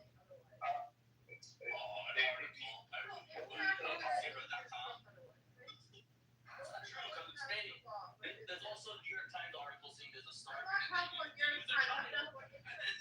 use a child that lives in Italy for the last 8 years. Get out of here, bro. Get out of here. It's fake. They go through due process. You want to learn? Let me see your what's unfolded. If you have a hard time believing one side of that, it might be just your bias. Your lack. Yeah, it is because what we're telling you is not true. There is due process here. There's no such thing. That doesn't happen. Now you're just making up lies. Show me a case where 20 years he's waited for his due process. Show me it. We're talking about it. What's the freaking clock? By committing the terrorist attack themselves, like these ideas that they don't get charged is ridiculous because they're committing the crimes and we have video of the crimes happening. I just wanted to jump in, not interrupt Ace, but I wanted to say something because sorry, Ace. Yeah, you're making a comment about this, right? I think there's propaganda from both sides. Definitely. So I can understand how it could get confusing because it's really hard to know. No, but Daniel, respectfully, you live there, right? No, but you have more information. Yes, but to create propaganda on both sides, comparing like 90% to like, can you give me an example? I can give you like massive example. And when you talk about propaganda, I'm talking about manipulation, lies, like deliberate manipulation. Can you give me examples coming of Israel of deliberate manipulation? I'm not judging the or doing that comparison. No, hold on. It's weird to me that people are saying like general claims. And then when I asked them for details, and this is the second time you said it. First you said that Egypt is helping, and I asked how you don't know. Now it's like the people is taking propaganda, and I'm asking you how you don't know. So I'm trying to understand how you come to a conclusion. Someone's eating your food for you. Okay, I will send you the video of Ahmed I just saw it yesterday, okay? So it's on his Twitter. I will send you the video. And he was on Jubilee. I thought he did a phenomenal job. I will put that in the chat for you, no problem. What I'm trying to say is, I'm not comparing the two sides. I'm saying that you could understand when people are not from that region and they don't know all the information if that's going on, right? I'm not sure if Ace, you don't have to share where you live, right? But there's a lot of people that don't know what is true or not anymore at this point. And I don't blame them because like you have, look at, for example, the case with the Ethiopian woman, right, with the sterilization, that was reported by the UN. Are we crazy to believe the UN? Like, you know what I mean? Like, it's like cut people some slack. They might not know. To believe the UN? Okay, then let's not trust anyone. Okay. You said that the UN is an unbiased and reliable source of truth. Well, you don't believe that? Yeah. Okay, so let me ask you. Do you know what Agenda 7 is? 7 or 6? 7. We're in a new world now. Everything is confusing. Yeah. Are you listening to me? But there is a disinformation war. Daniel. Hello. Hi. Are you with me? I'm asking you a question. Do you know what Agenda 7 is talking about? Okay, like we talk about this, and then we talk about this, and then we talk about what's happening in China, and then we talk about the Yemen starvation. But there's one fixed agenda, only one. Okay, meaning that it's always on the schedule. It will always be number 7, and it meaning that there will always be a condemnation. Can you guess which country has a permanent seat? And the only country that has a permanent, when I mean seat, it means that there will be a resolution about it. Yes, you've got it. It's Israel. Meaning that every time that they meet, there will be a condemnation of Israel of human rights violation. Not on Syria, not on Yemen, not North Korea. Don't talk about bias. You want to talk about UNRWA? Tell me, in all of its existence, to how many Palestinians did they really help in resettlement? The answer is 0. None. They are just growing in numbers, more jobs for UNRWA, and more people that are on welfare. And then they vote to keep UNRWA alive because there's a lot of money going on. Okay, so can I ask a question? And one last question. Where do you think the UN gets their numbers from? From UNRWA, which has a complete incentive of making this humanitarian crisis. The UN is not helping anyone. They are part of the problem. No, I agree. Yeah. Sorry, no, Simon. I agree. Simon, I know the term just war when Obama was talking about it in his Nobel Peace Prize speech, but on side note, so I've heard of that before. But what I was gonna say really quick, right, with Daniel, do you think they hold Israel to a higher standard because of it being a democracy and they have like a lower expectations for Hamas and so on? Do you think that's the answer? No expectations to Hamas. Everything is our responsibility. Listen, in the numbers that you get of death in Gaza, it's literally every single death in Gaza, including them executing their own people. And we see the videos. You cannot say it's not happening. You know, when they plant like IEDs all over Gaza and people blow up, yes, it's also on the IDF. When people die of cancer, of old age, it's all on the IDF.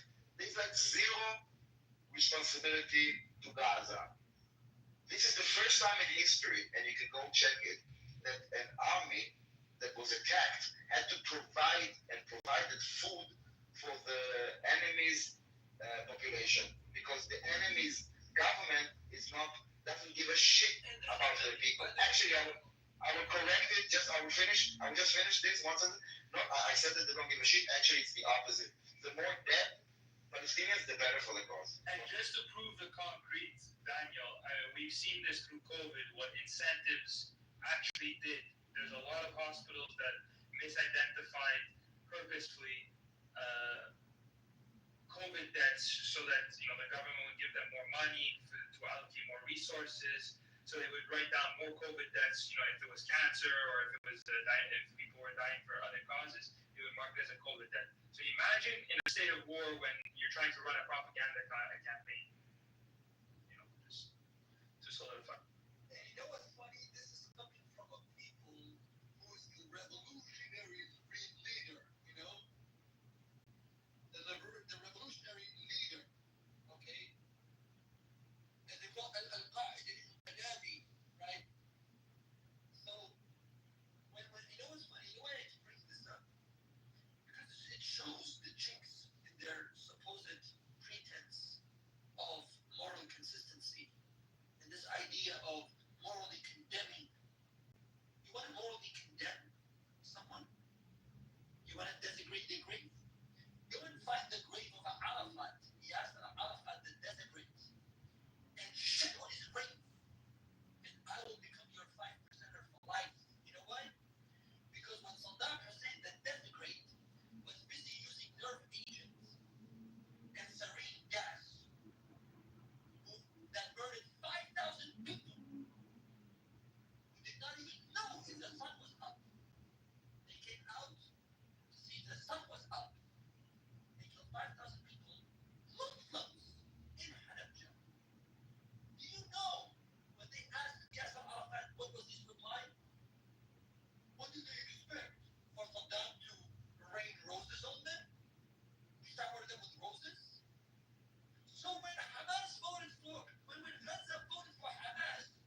Yeah,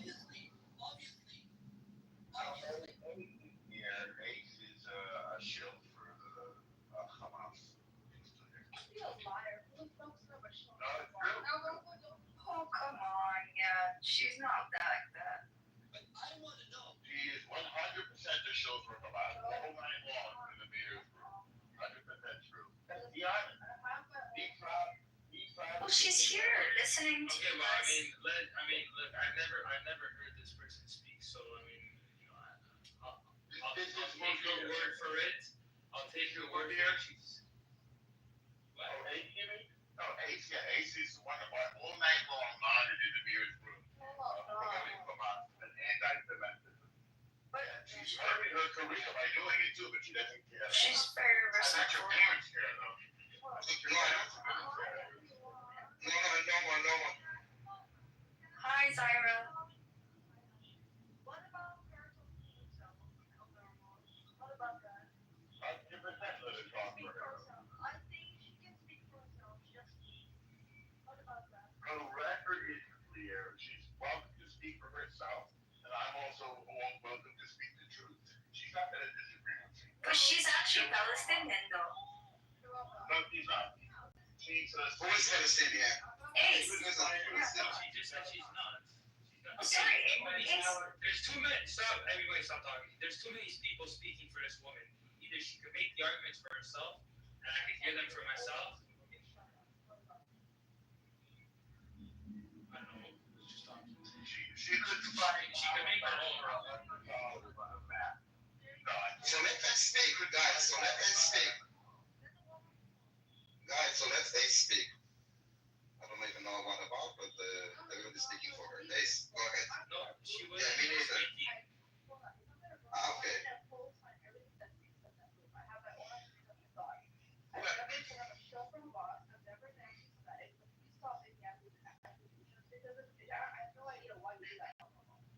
Ace, it's not that you said that you're a shield for Hamas. I mean, listen, let's be honest for example, for a second about what is Amir's room where you hang out a lot, okay?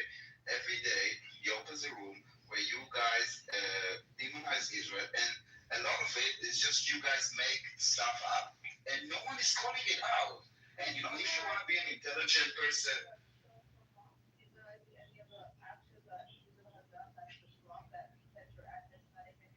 what? I don't understand your what?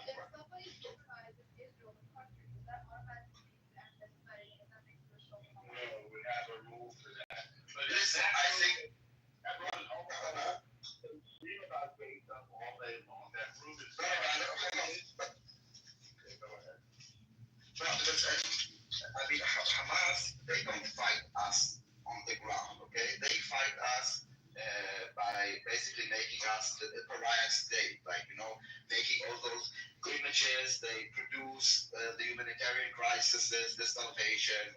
And once you basically go and instead of helping Palestinians and pointing the fingers at who is really oppressing them, and I think that if you really care, you would agree that Hamas is the one that is oppressing, that we see that they cannot protest, we can see how they execute them, and they write stuff on their back before they shoot their knees. I've seen so many videos of Hamas people shooting the knees of people. I doubt it that you don't see it, but you're gaslighting the Palestinians. You want to give them suffering to attack Israel. So I understand that you don't know, but yes, you guys are operating in behalf of Hamas. The reason that Hamas doesn't do any ceasefire right now, because he sees that it's working, and the global, as you guys, the perception against Israel is against Israel. Yes, you guys are working at basically putting pressure on Israel on behalf of putting away that pressure.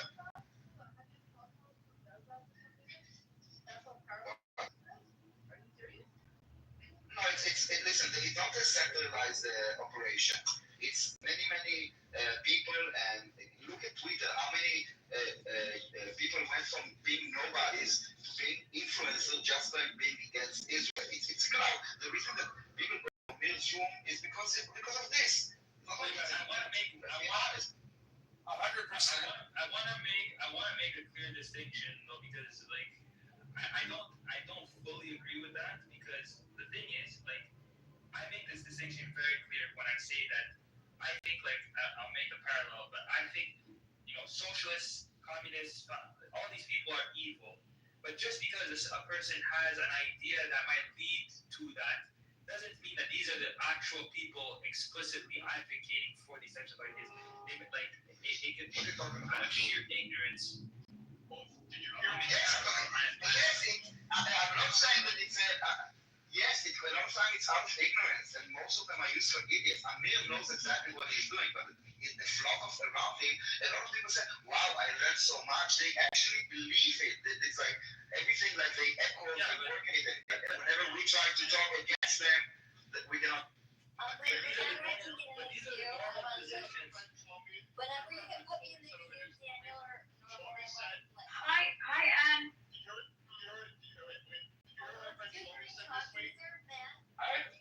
I'd like to hear from Matt in this case. No, that's fine.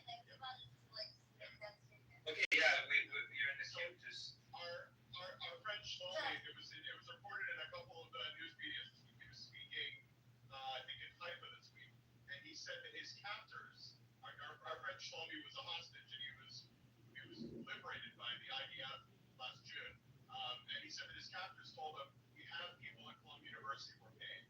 So Hamas is put people in the ground in American universities to have them stir up the idiots.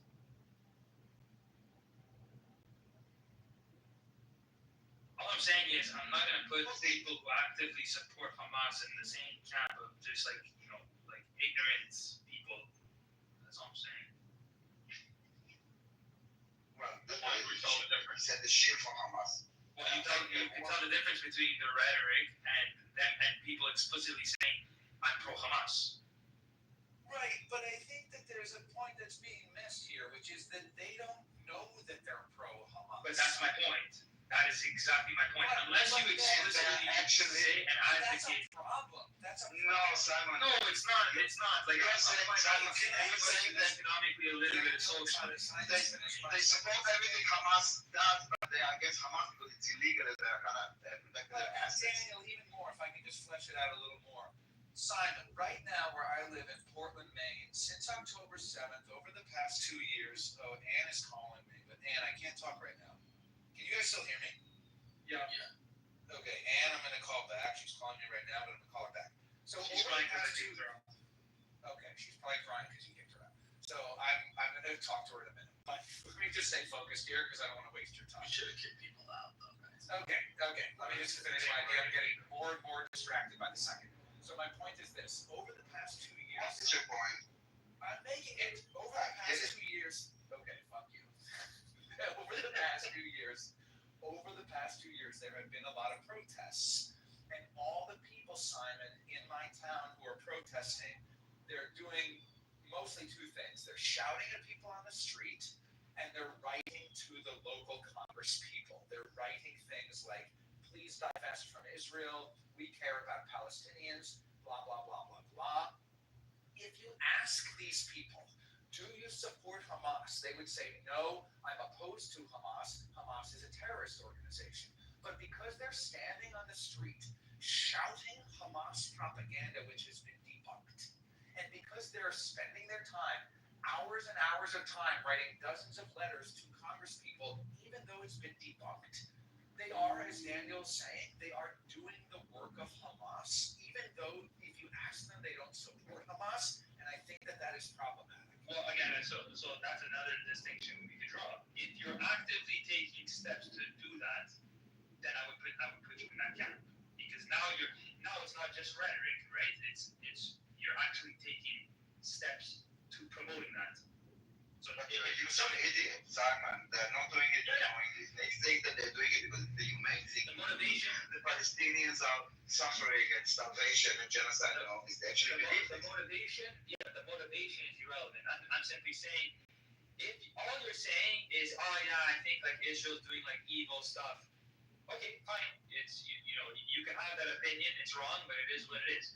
If you're actively in the streets protesting, sanctioning Israel, you're writing to your Congress, you're actively doing it. Okay, I'll put you in the camp for advocating for Hamas. I think you're an evil human being, and that's what it is, because the actions are following the rhetoric. If it's just, and that's why I draw the parallel between like socialists, because a lot of people have a lot of socialist ideas that leads to that. I think it stems from absolute ignorance rather than a hardcore stance for advocating for that idea. So I draw the same parallel between people who just, Israel's bad because of X, Y, Z, versus, well, Israel's bad, I'm going to go vote, I'm going to go out, I'm going to advocate against this, because if you're going to stand on business on that type of idea, well, then you better know what you're actually doing. And that's why I make that distinction between the rhetoric versus the actual action. You're giving them too much moral credit and too little intellectual credit. They know very well that they're lying, and they're doing it deliberately. Their anti-Semitism is coming through. They see an opportunity to lie about Israel, and they take it.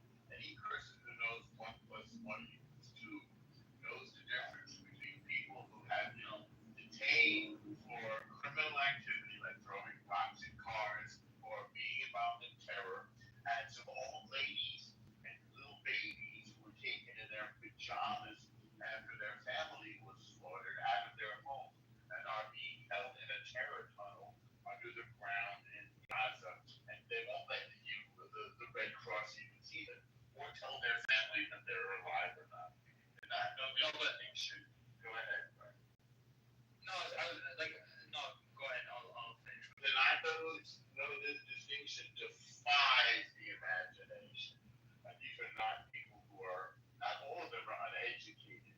Some of them are indoctrinated with one agenda only, to hate Jews and to hate Israel. And you hear this in Amir's room, certainly anybody modded in Amir's room hates. You hear this all day and all night. There's one purpose only, and that is to hurt Jews and to hurt Israel. And they say this in this room all day long. They also use the N-word. They scream it at the top of their lungs. How is it high? They also, yes, they do. And they also hate black people, gay people. You are a lot. No, it's true. I can tell you, listen, the rooms are all recorded. The rooms are all recorded, Ace. It's absolutely true. I've been there for it, and I've seen you on the stage. Not a lie, it's the truth. It's the truth. I've seen it. I yell against them because I correct their lies. That's why. I correct their lies. I go up on either in the chat.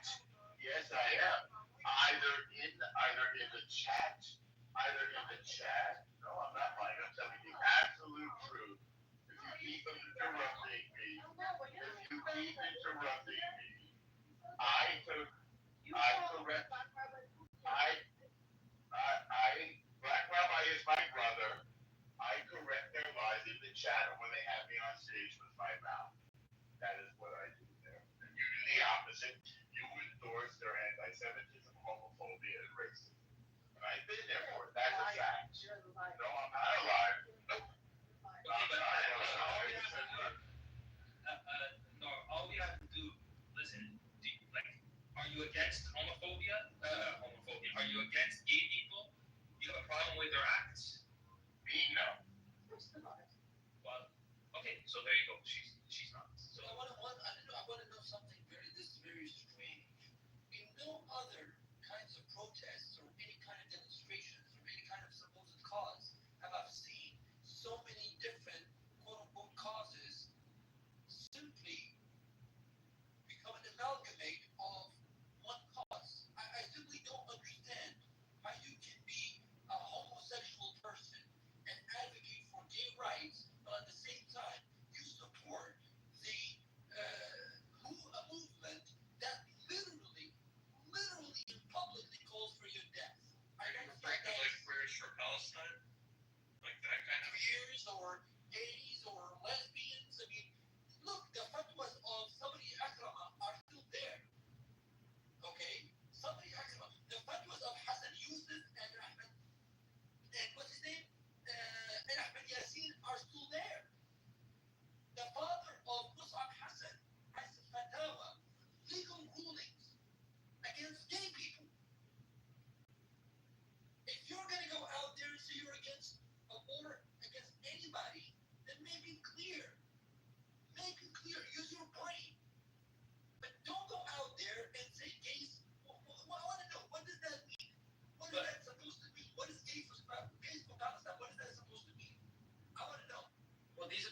contradictions that people, engage in. There was a guy I was speaking to. He was a gay Iranian guy this week, and he was like, "Oh, I changed my entire position on Palestine. I used to support them to the death, and he's like, now I'm very, very pro-Israel." I was like, "Oh, that's interesting. Like, why did you what was the main point?"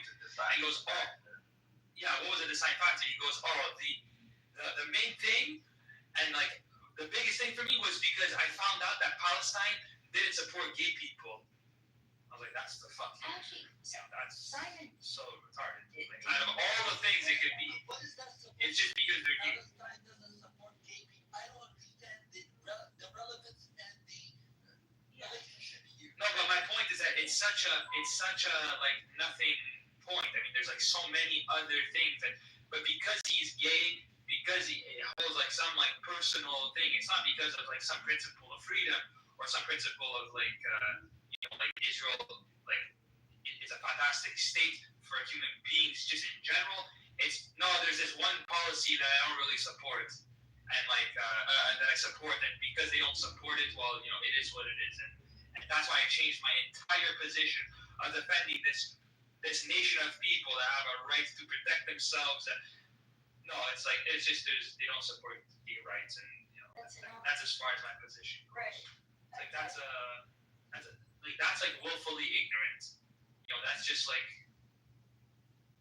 it is what it is. Simon, did you see there was a video that went viral? I could put it in the chat as well. Of this, I think she might be Palestinian. This is another problem I find. Someone thinks me saying I don't know enough about it, and that the people who are from there probably have more information, right? That is me not dumbing myself down. It's just understanding that these people probably know more, right? Sorry? That's a logical fallacy. Just because you're from a country doesn't mean that you know everything about it more than. No, that's not what I mean. I'm saying if you're at least in the you could study these things. But what I mean is the point I'm trying to make is that there's a lot of people claiming to be Palestinian who are from multiple other countries like Libya, all these different countries, and they all just have all these opinions on the region.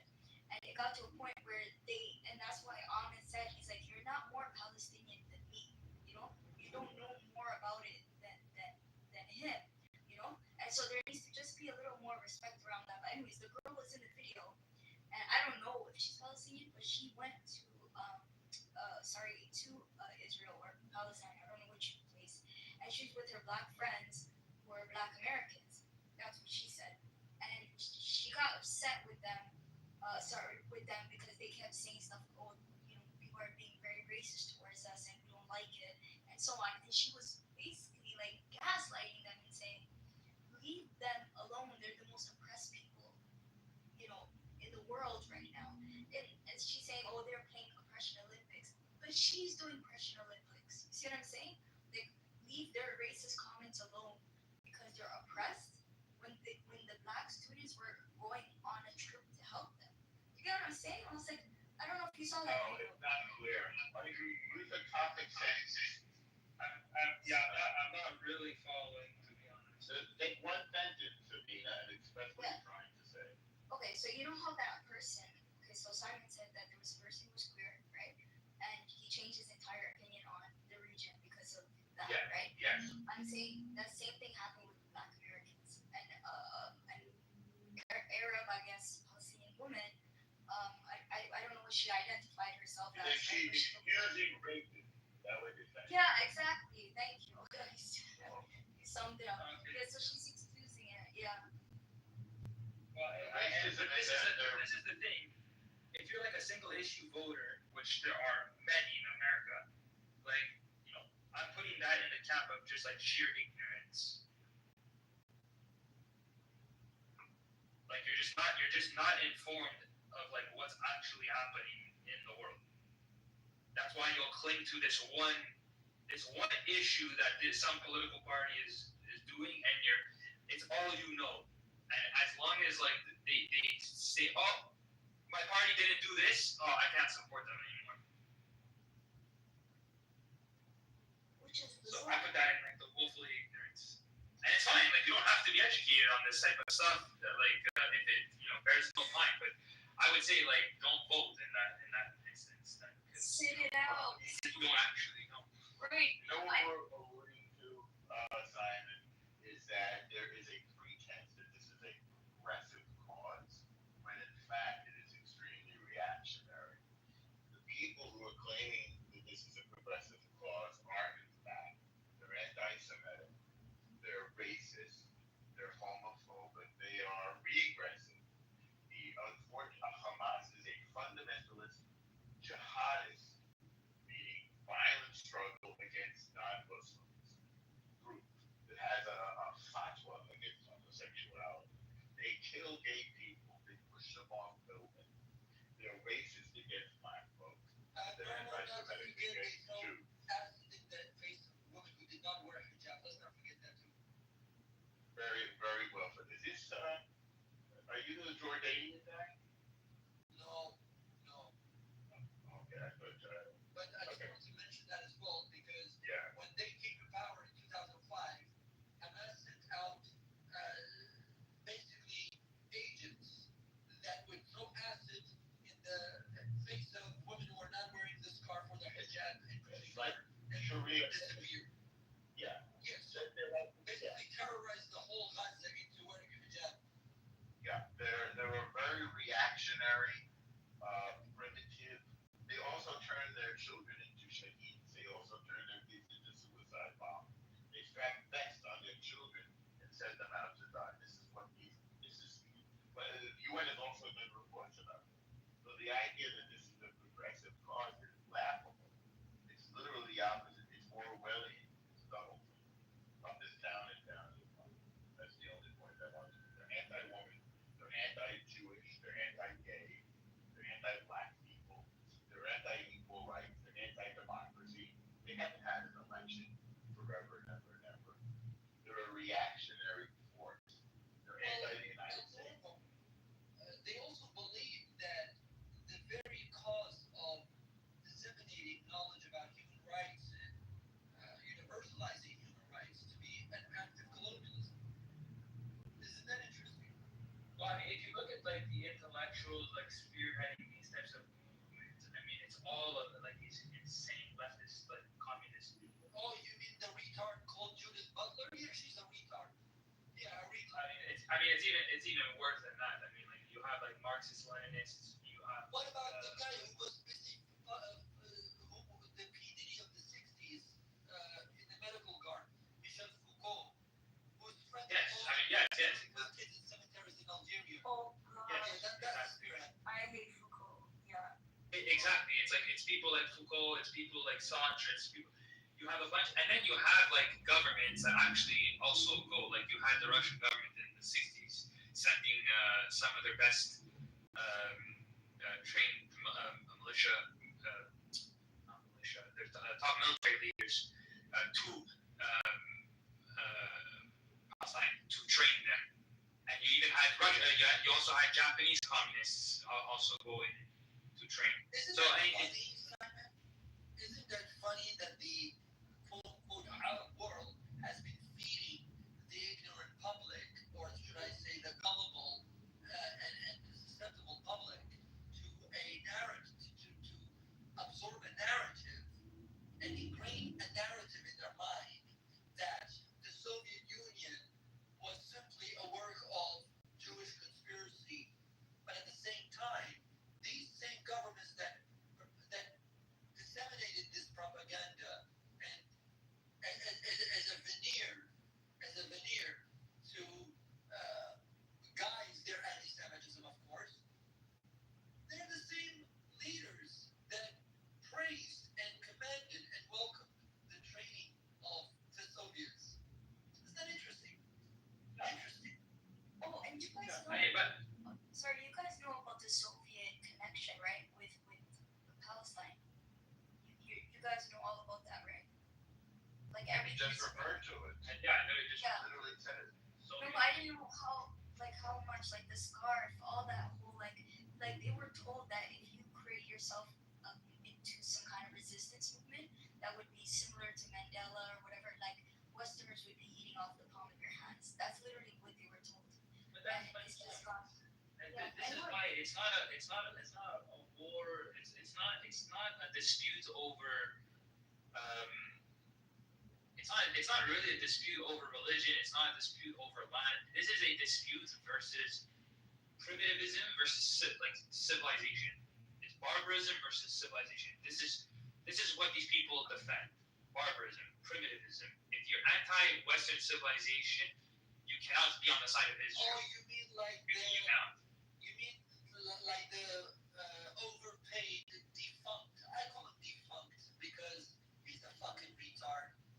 He has no academic credibility or integrity. People like Terry Eagleton, who recently published an article calling civilization violent. Really, Eagleton? Why don't you live in Afghanistan for 10 years? That's actually funny. Yeah, really. Civilization requires non-violence. That's what like the principles you cannot abstract from what civilization requires is the barring of physical violence. I just seen civilization, by definition, cannot be violent. I just seen this white guy saying that Sharia law would be good for Canada and this for America, and it's like, did you miss the part where they don't that they'll kill infidels? Like, did you forget that part? Well, I mean, Canada is fucked. I mean, realistically, Canada is fucked.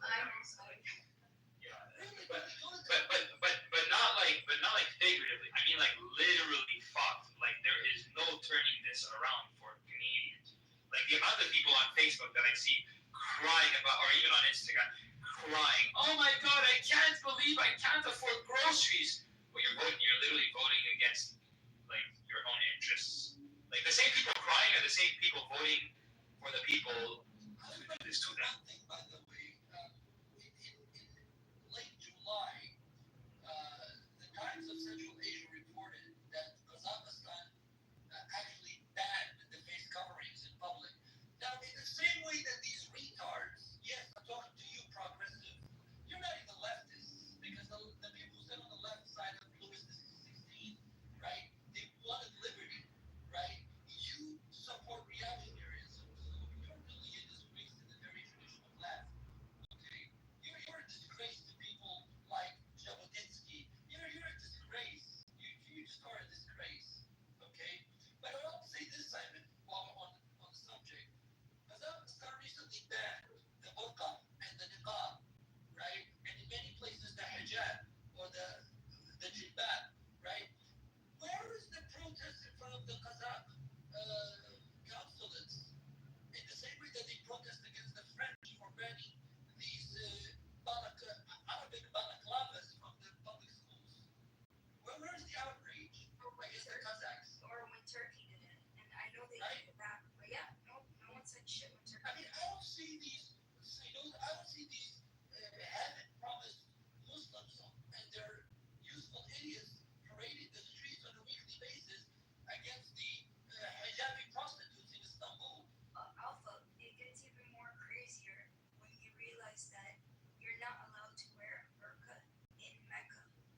You go into Mecca to do your Of course not, because the Saudi government is still paranoid that the person in the burqa might be another IRGC agent ready to take over the Kaaba. I mean, you guys do remember, right?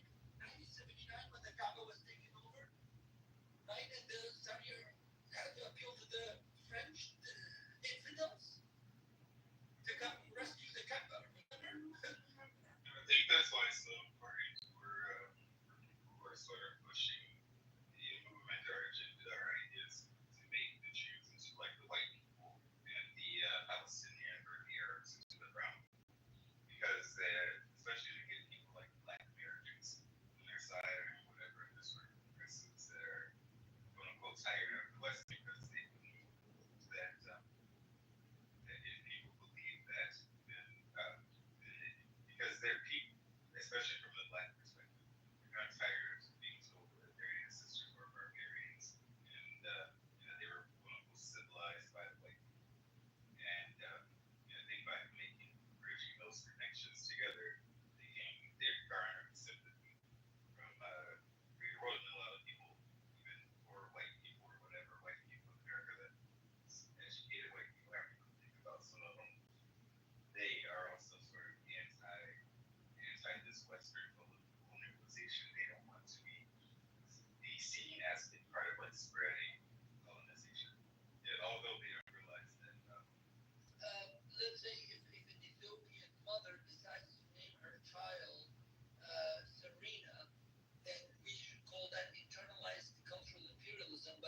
issue I find really offensive, right? The first thing that I got really upset about coming on this app was that if you had different opinions about this region, you were automatically called a murtad, which is a disbeliever, right? That is so insane, right? That they think that if you are not supporting this nation state, that you might as well not even be Muslim. Are they serious? Since when, like? Because it's a condition. Tribalism is conditional. The very idea of the bay'ah or the allegiance to Muhammad is predicated on the idea of you being subservient to Arab culture. It's simple tribalism. That's why this divulges into like very quickly just primitivism. Because tribalism conditions you to think in a certain way that the tribe is, this ultimate being that you can't go against, and everybody who's against the tribe is this evil, like, do-gooder.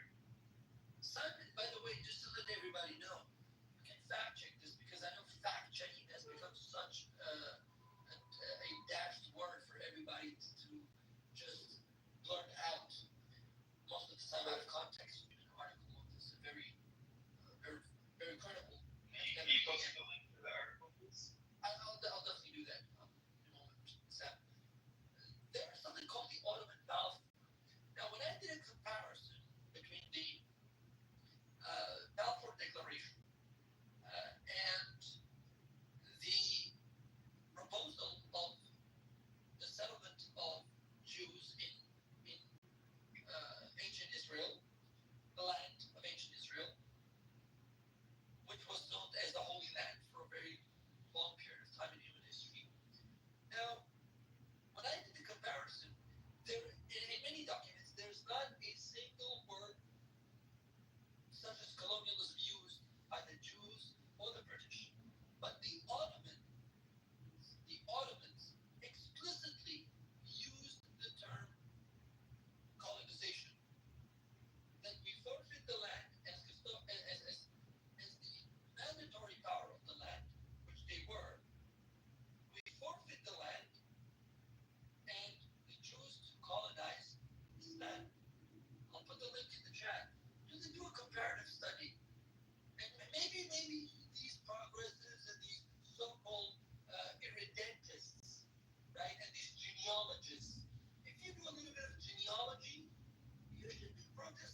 Islam, because right now people don't need a book.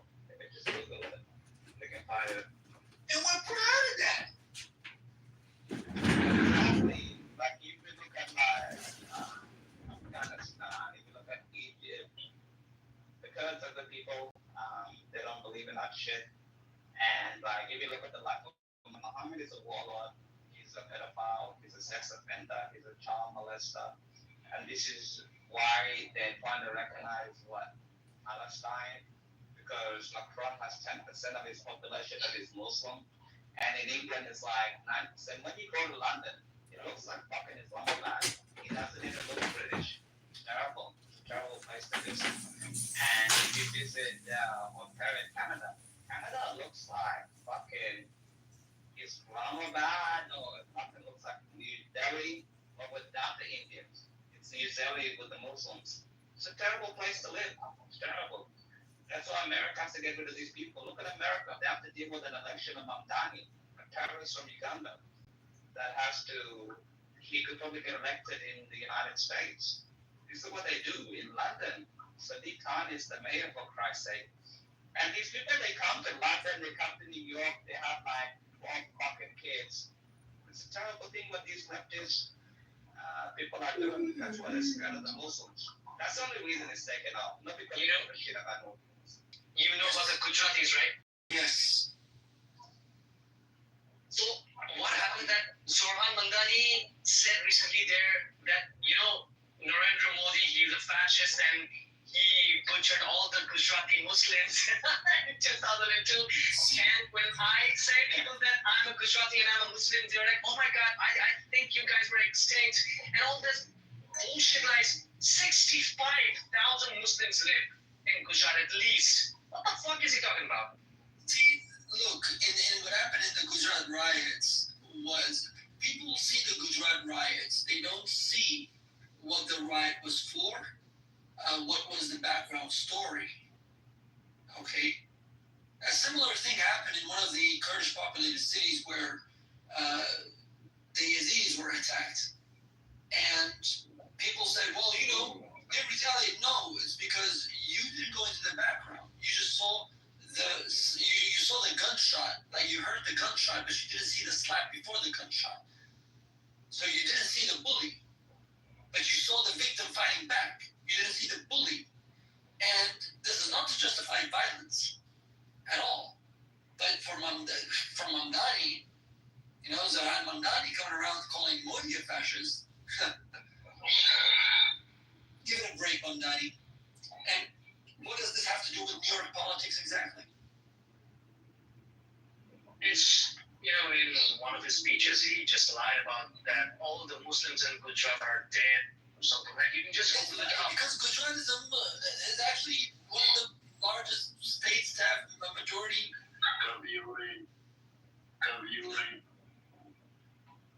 Like, it really has a major Muslim population. So, where did that come from? Where did he get the statistics exactly? Exactly.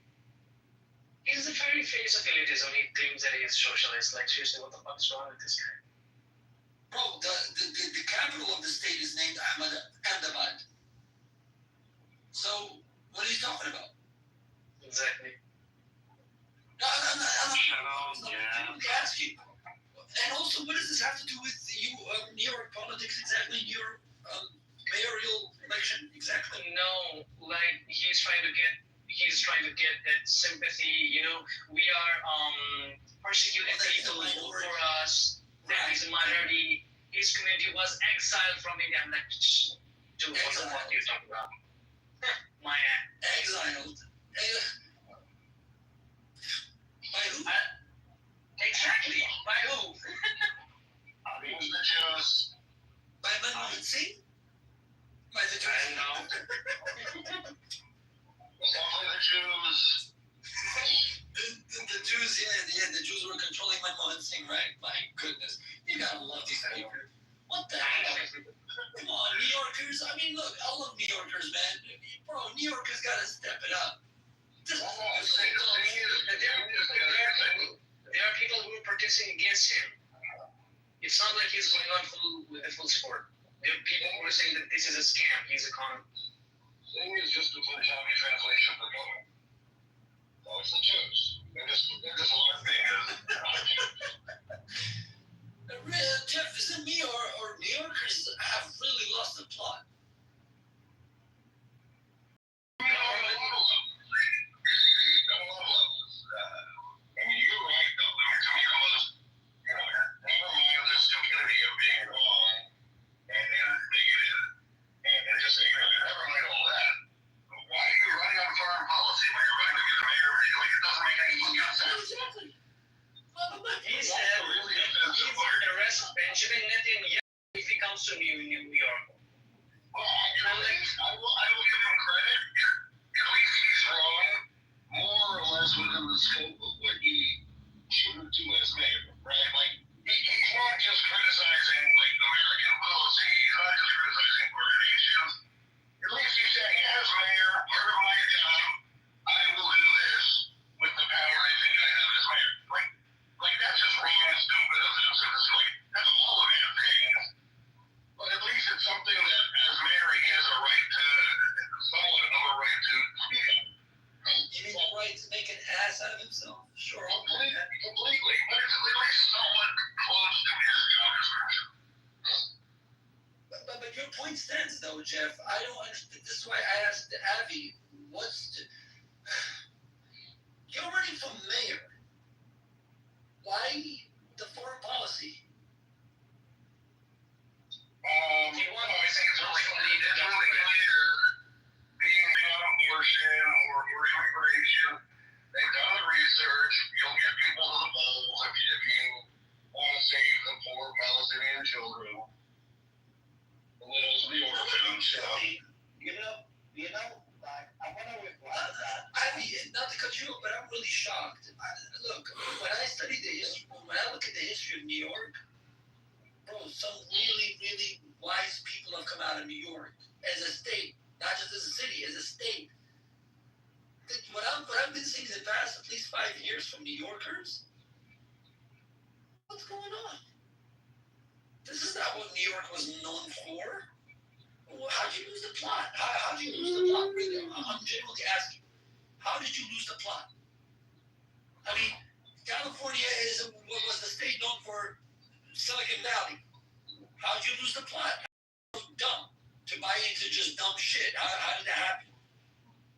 How? Did you actually want the answer? I'm genuinely do, Jeff. I genuinely. It really all goes back to, and I hate to say this, someone going to say it, but it really goes back to allowing New York, like Manhattan, but New York altogether, to, like, there used to be a ton of diversity. You used to have families that lived there. Yes. When New York became unlivable for families, both economically and for other reasons, and now New York is basically a city overrepresented young people and single people. You shift the politics far into the left. Because you have people with little experience, you have people who are still very selfish in their approach to life, and that's basically your average New Yorker. And it's most New Yorkers. You don't have the family, you don't have the family with 3 kids, just trying to get by and think about practical things. Or you've got the single person who has no concerns other than where they're going to go party tomorrow. I'm oversimplifying, but that has led to this far left. That actually makes sense. That makes sense. I'm just shocked because when I look at New York and the history of New York and the political history of New York, it's really happy if you haven't studied or read about the history of New York. I love reading the history of the different states and all that. And what I see happening in New York and California, it's like, bro, you guys have lost the plot. But Jeff's point stands too, because when you read the history and the context, the historical context, it makes sense. Like Thomas Sowell speaks about it a lot of times, where people were, worrying about practical things. So that makes sense. That makes a lot of sense. People were not worried about some foreign policy. We're worried about, okay, job securities and work tomorrow and my kids' college tuition and stuff like that. And domestic policies don't match that. I'm not voting for you. I'm not electing you. But now it's like, so what Jim said, now it's like, hey, who can hate Israel more? Let's see what you hate more and I'll vote for you. And that's a fucked up approach to an election, though. I mean, New York is also a very university-heavy city. You've got these big major universities that have been fostering this far leftist ideology for decades, unchecked. So when you combine all these things, you end up with a kind of brainwashed young, stupid population that's got to go for all this shit. It's just sad to me, man. This is sad. Honestly, I'm not gonna lie to you guys. I have a soft spot for the United States of America. I do, and I don't hide it. I really don't. And what I see is like, this is, even my father, last time I spoke to him, he said, that's not the America I knew. That's not the America I aspired one day to live in. And, so, I don't know what to say. It's just shocking what's happening right now. For somebody to go to government-owned grocery stores. Can you believe that? I mean, look, what I find funny, Abby, is that I've read some of the policies that he's been endorsing and some of the offers that he's been making, I was trying to say, some of the propositions he's been propounding, Mamdani. Isn't that what Ayatollah Khomeini right now? He really did. The idea of free electricity and cheaper housing and all that stuff. I mean, these are the same stuff that Khomeini did. And Mamdani's loyalties to his religious beliefs is quite out in the open and obvious. And I find it funny too, not surprising, just funny, how people in the United States, and that's what I think this reinforces Jeff's point, that you can come up on TV and publicly say that we want to globalize the Intifada. We should globalize the Intifada. We should globalize the swarm of people and violence that ensues with it. Wow. But the thing is about Mamdani, I don't know why none of these news people ask him a simple question. How did his parents end up in Uganda through Idi Amin's reign? Because Idi Amin deported like hundreds of thousands of Indians from Uganda, and recently his parents somehow stayed alive.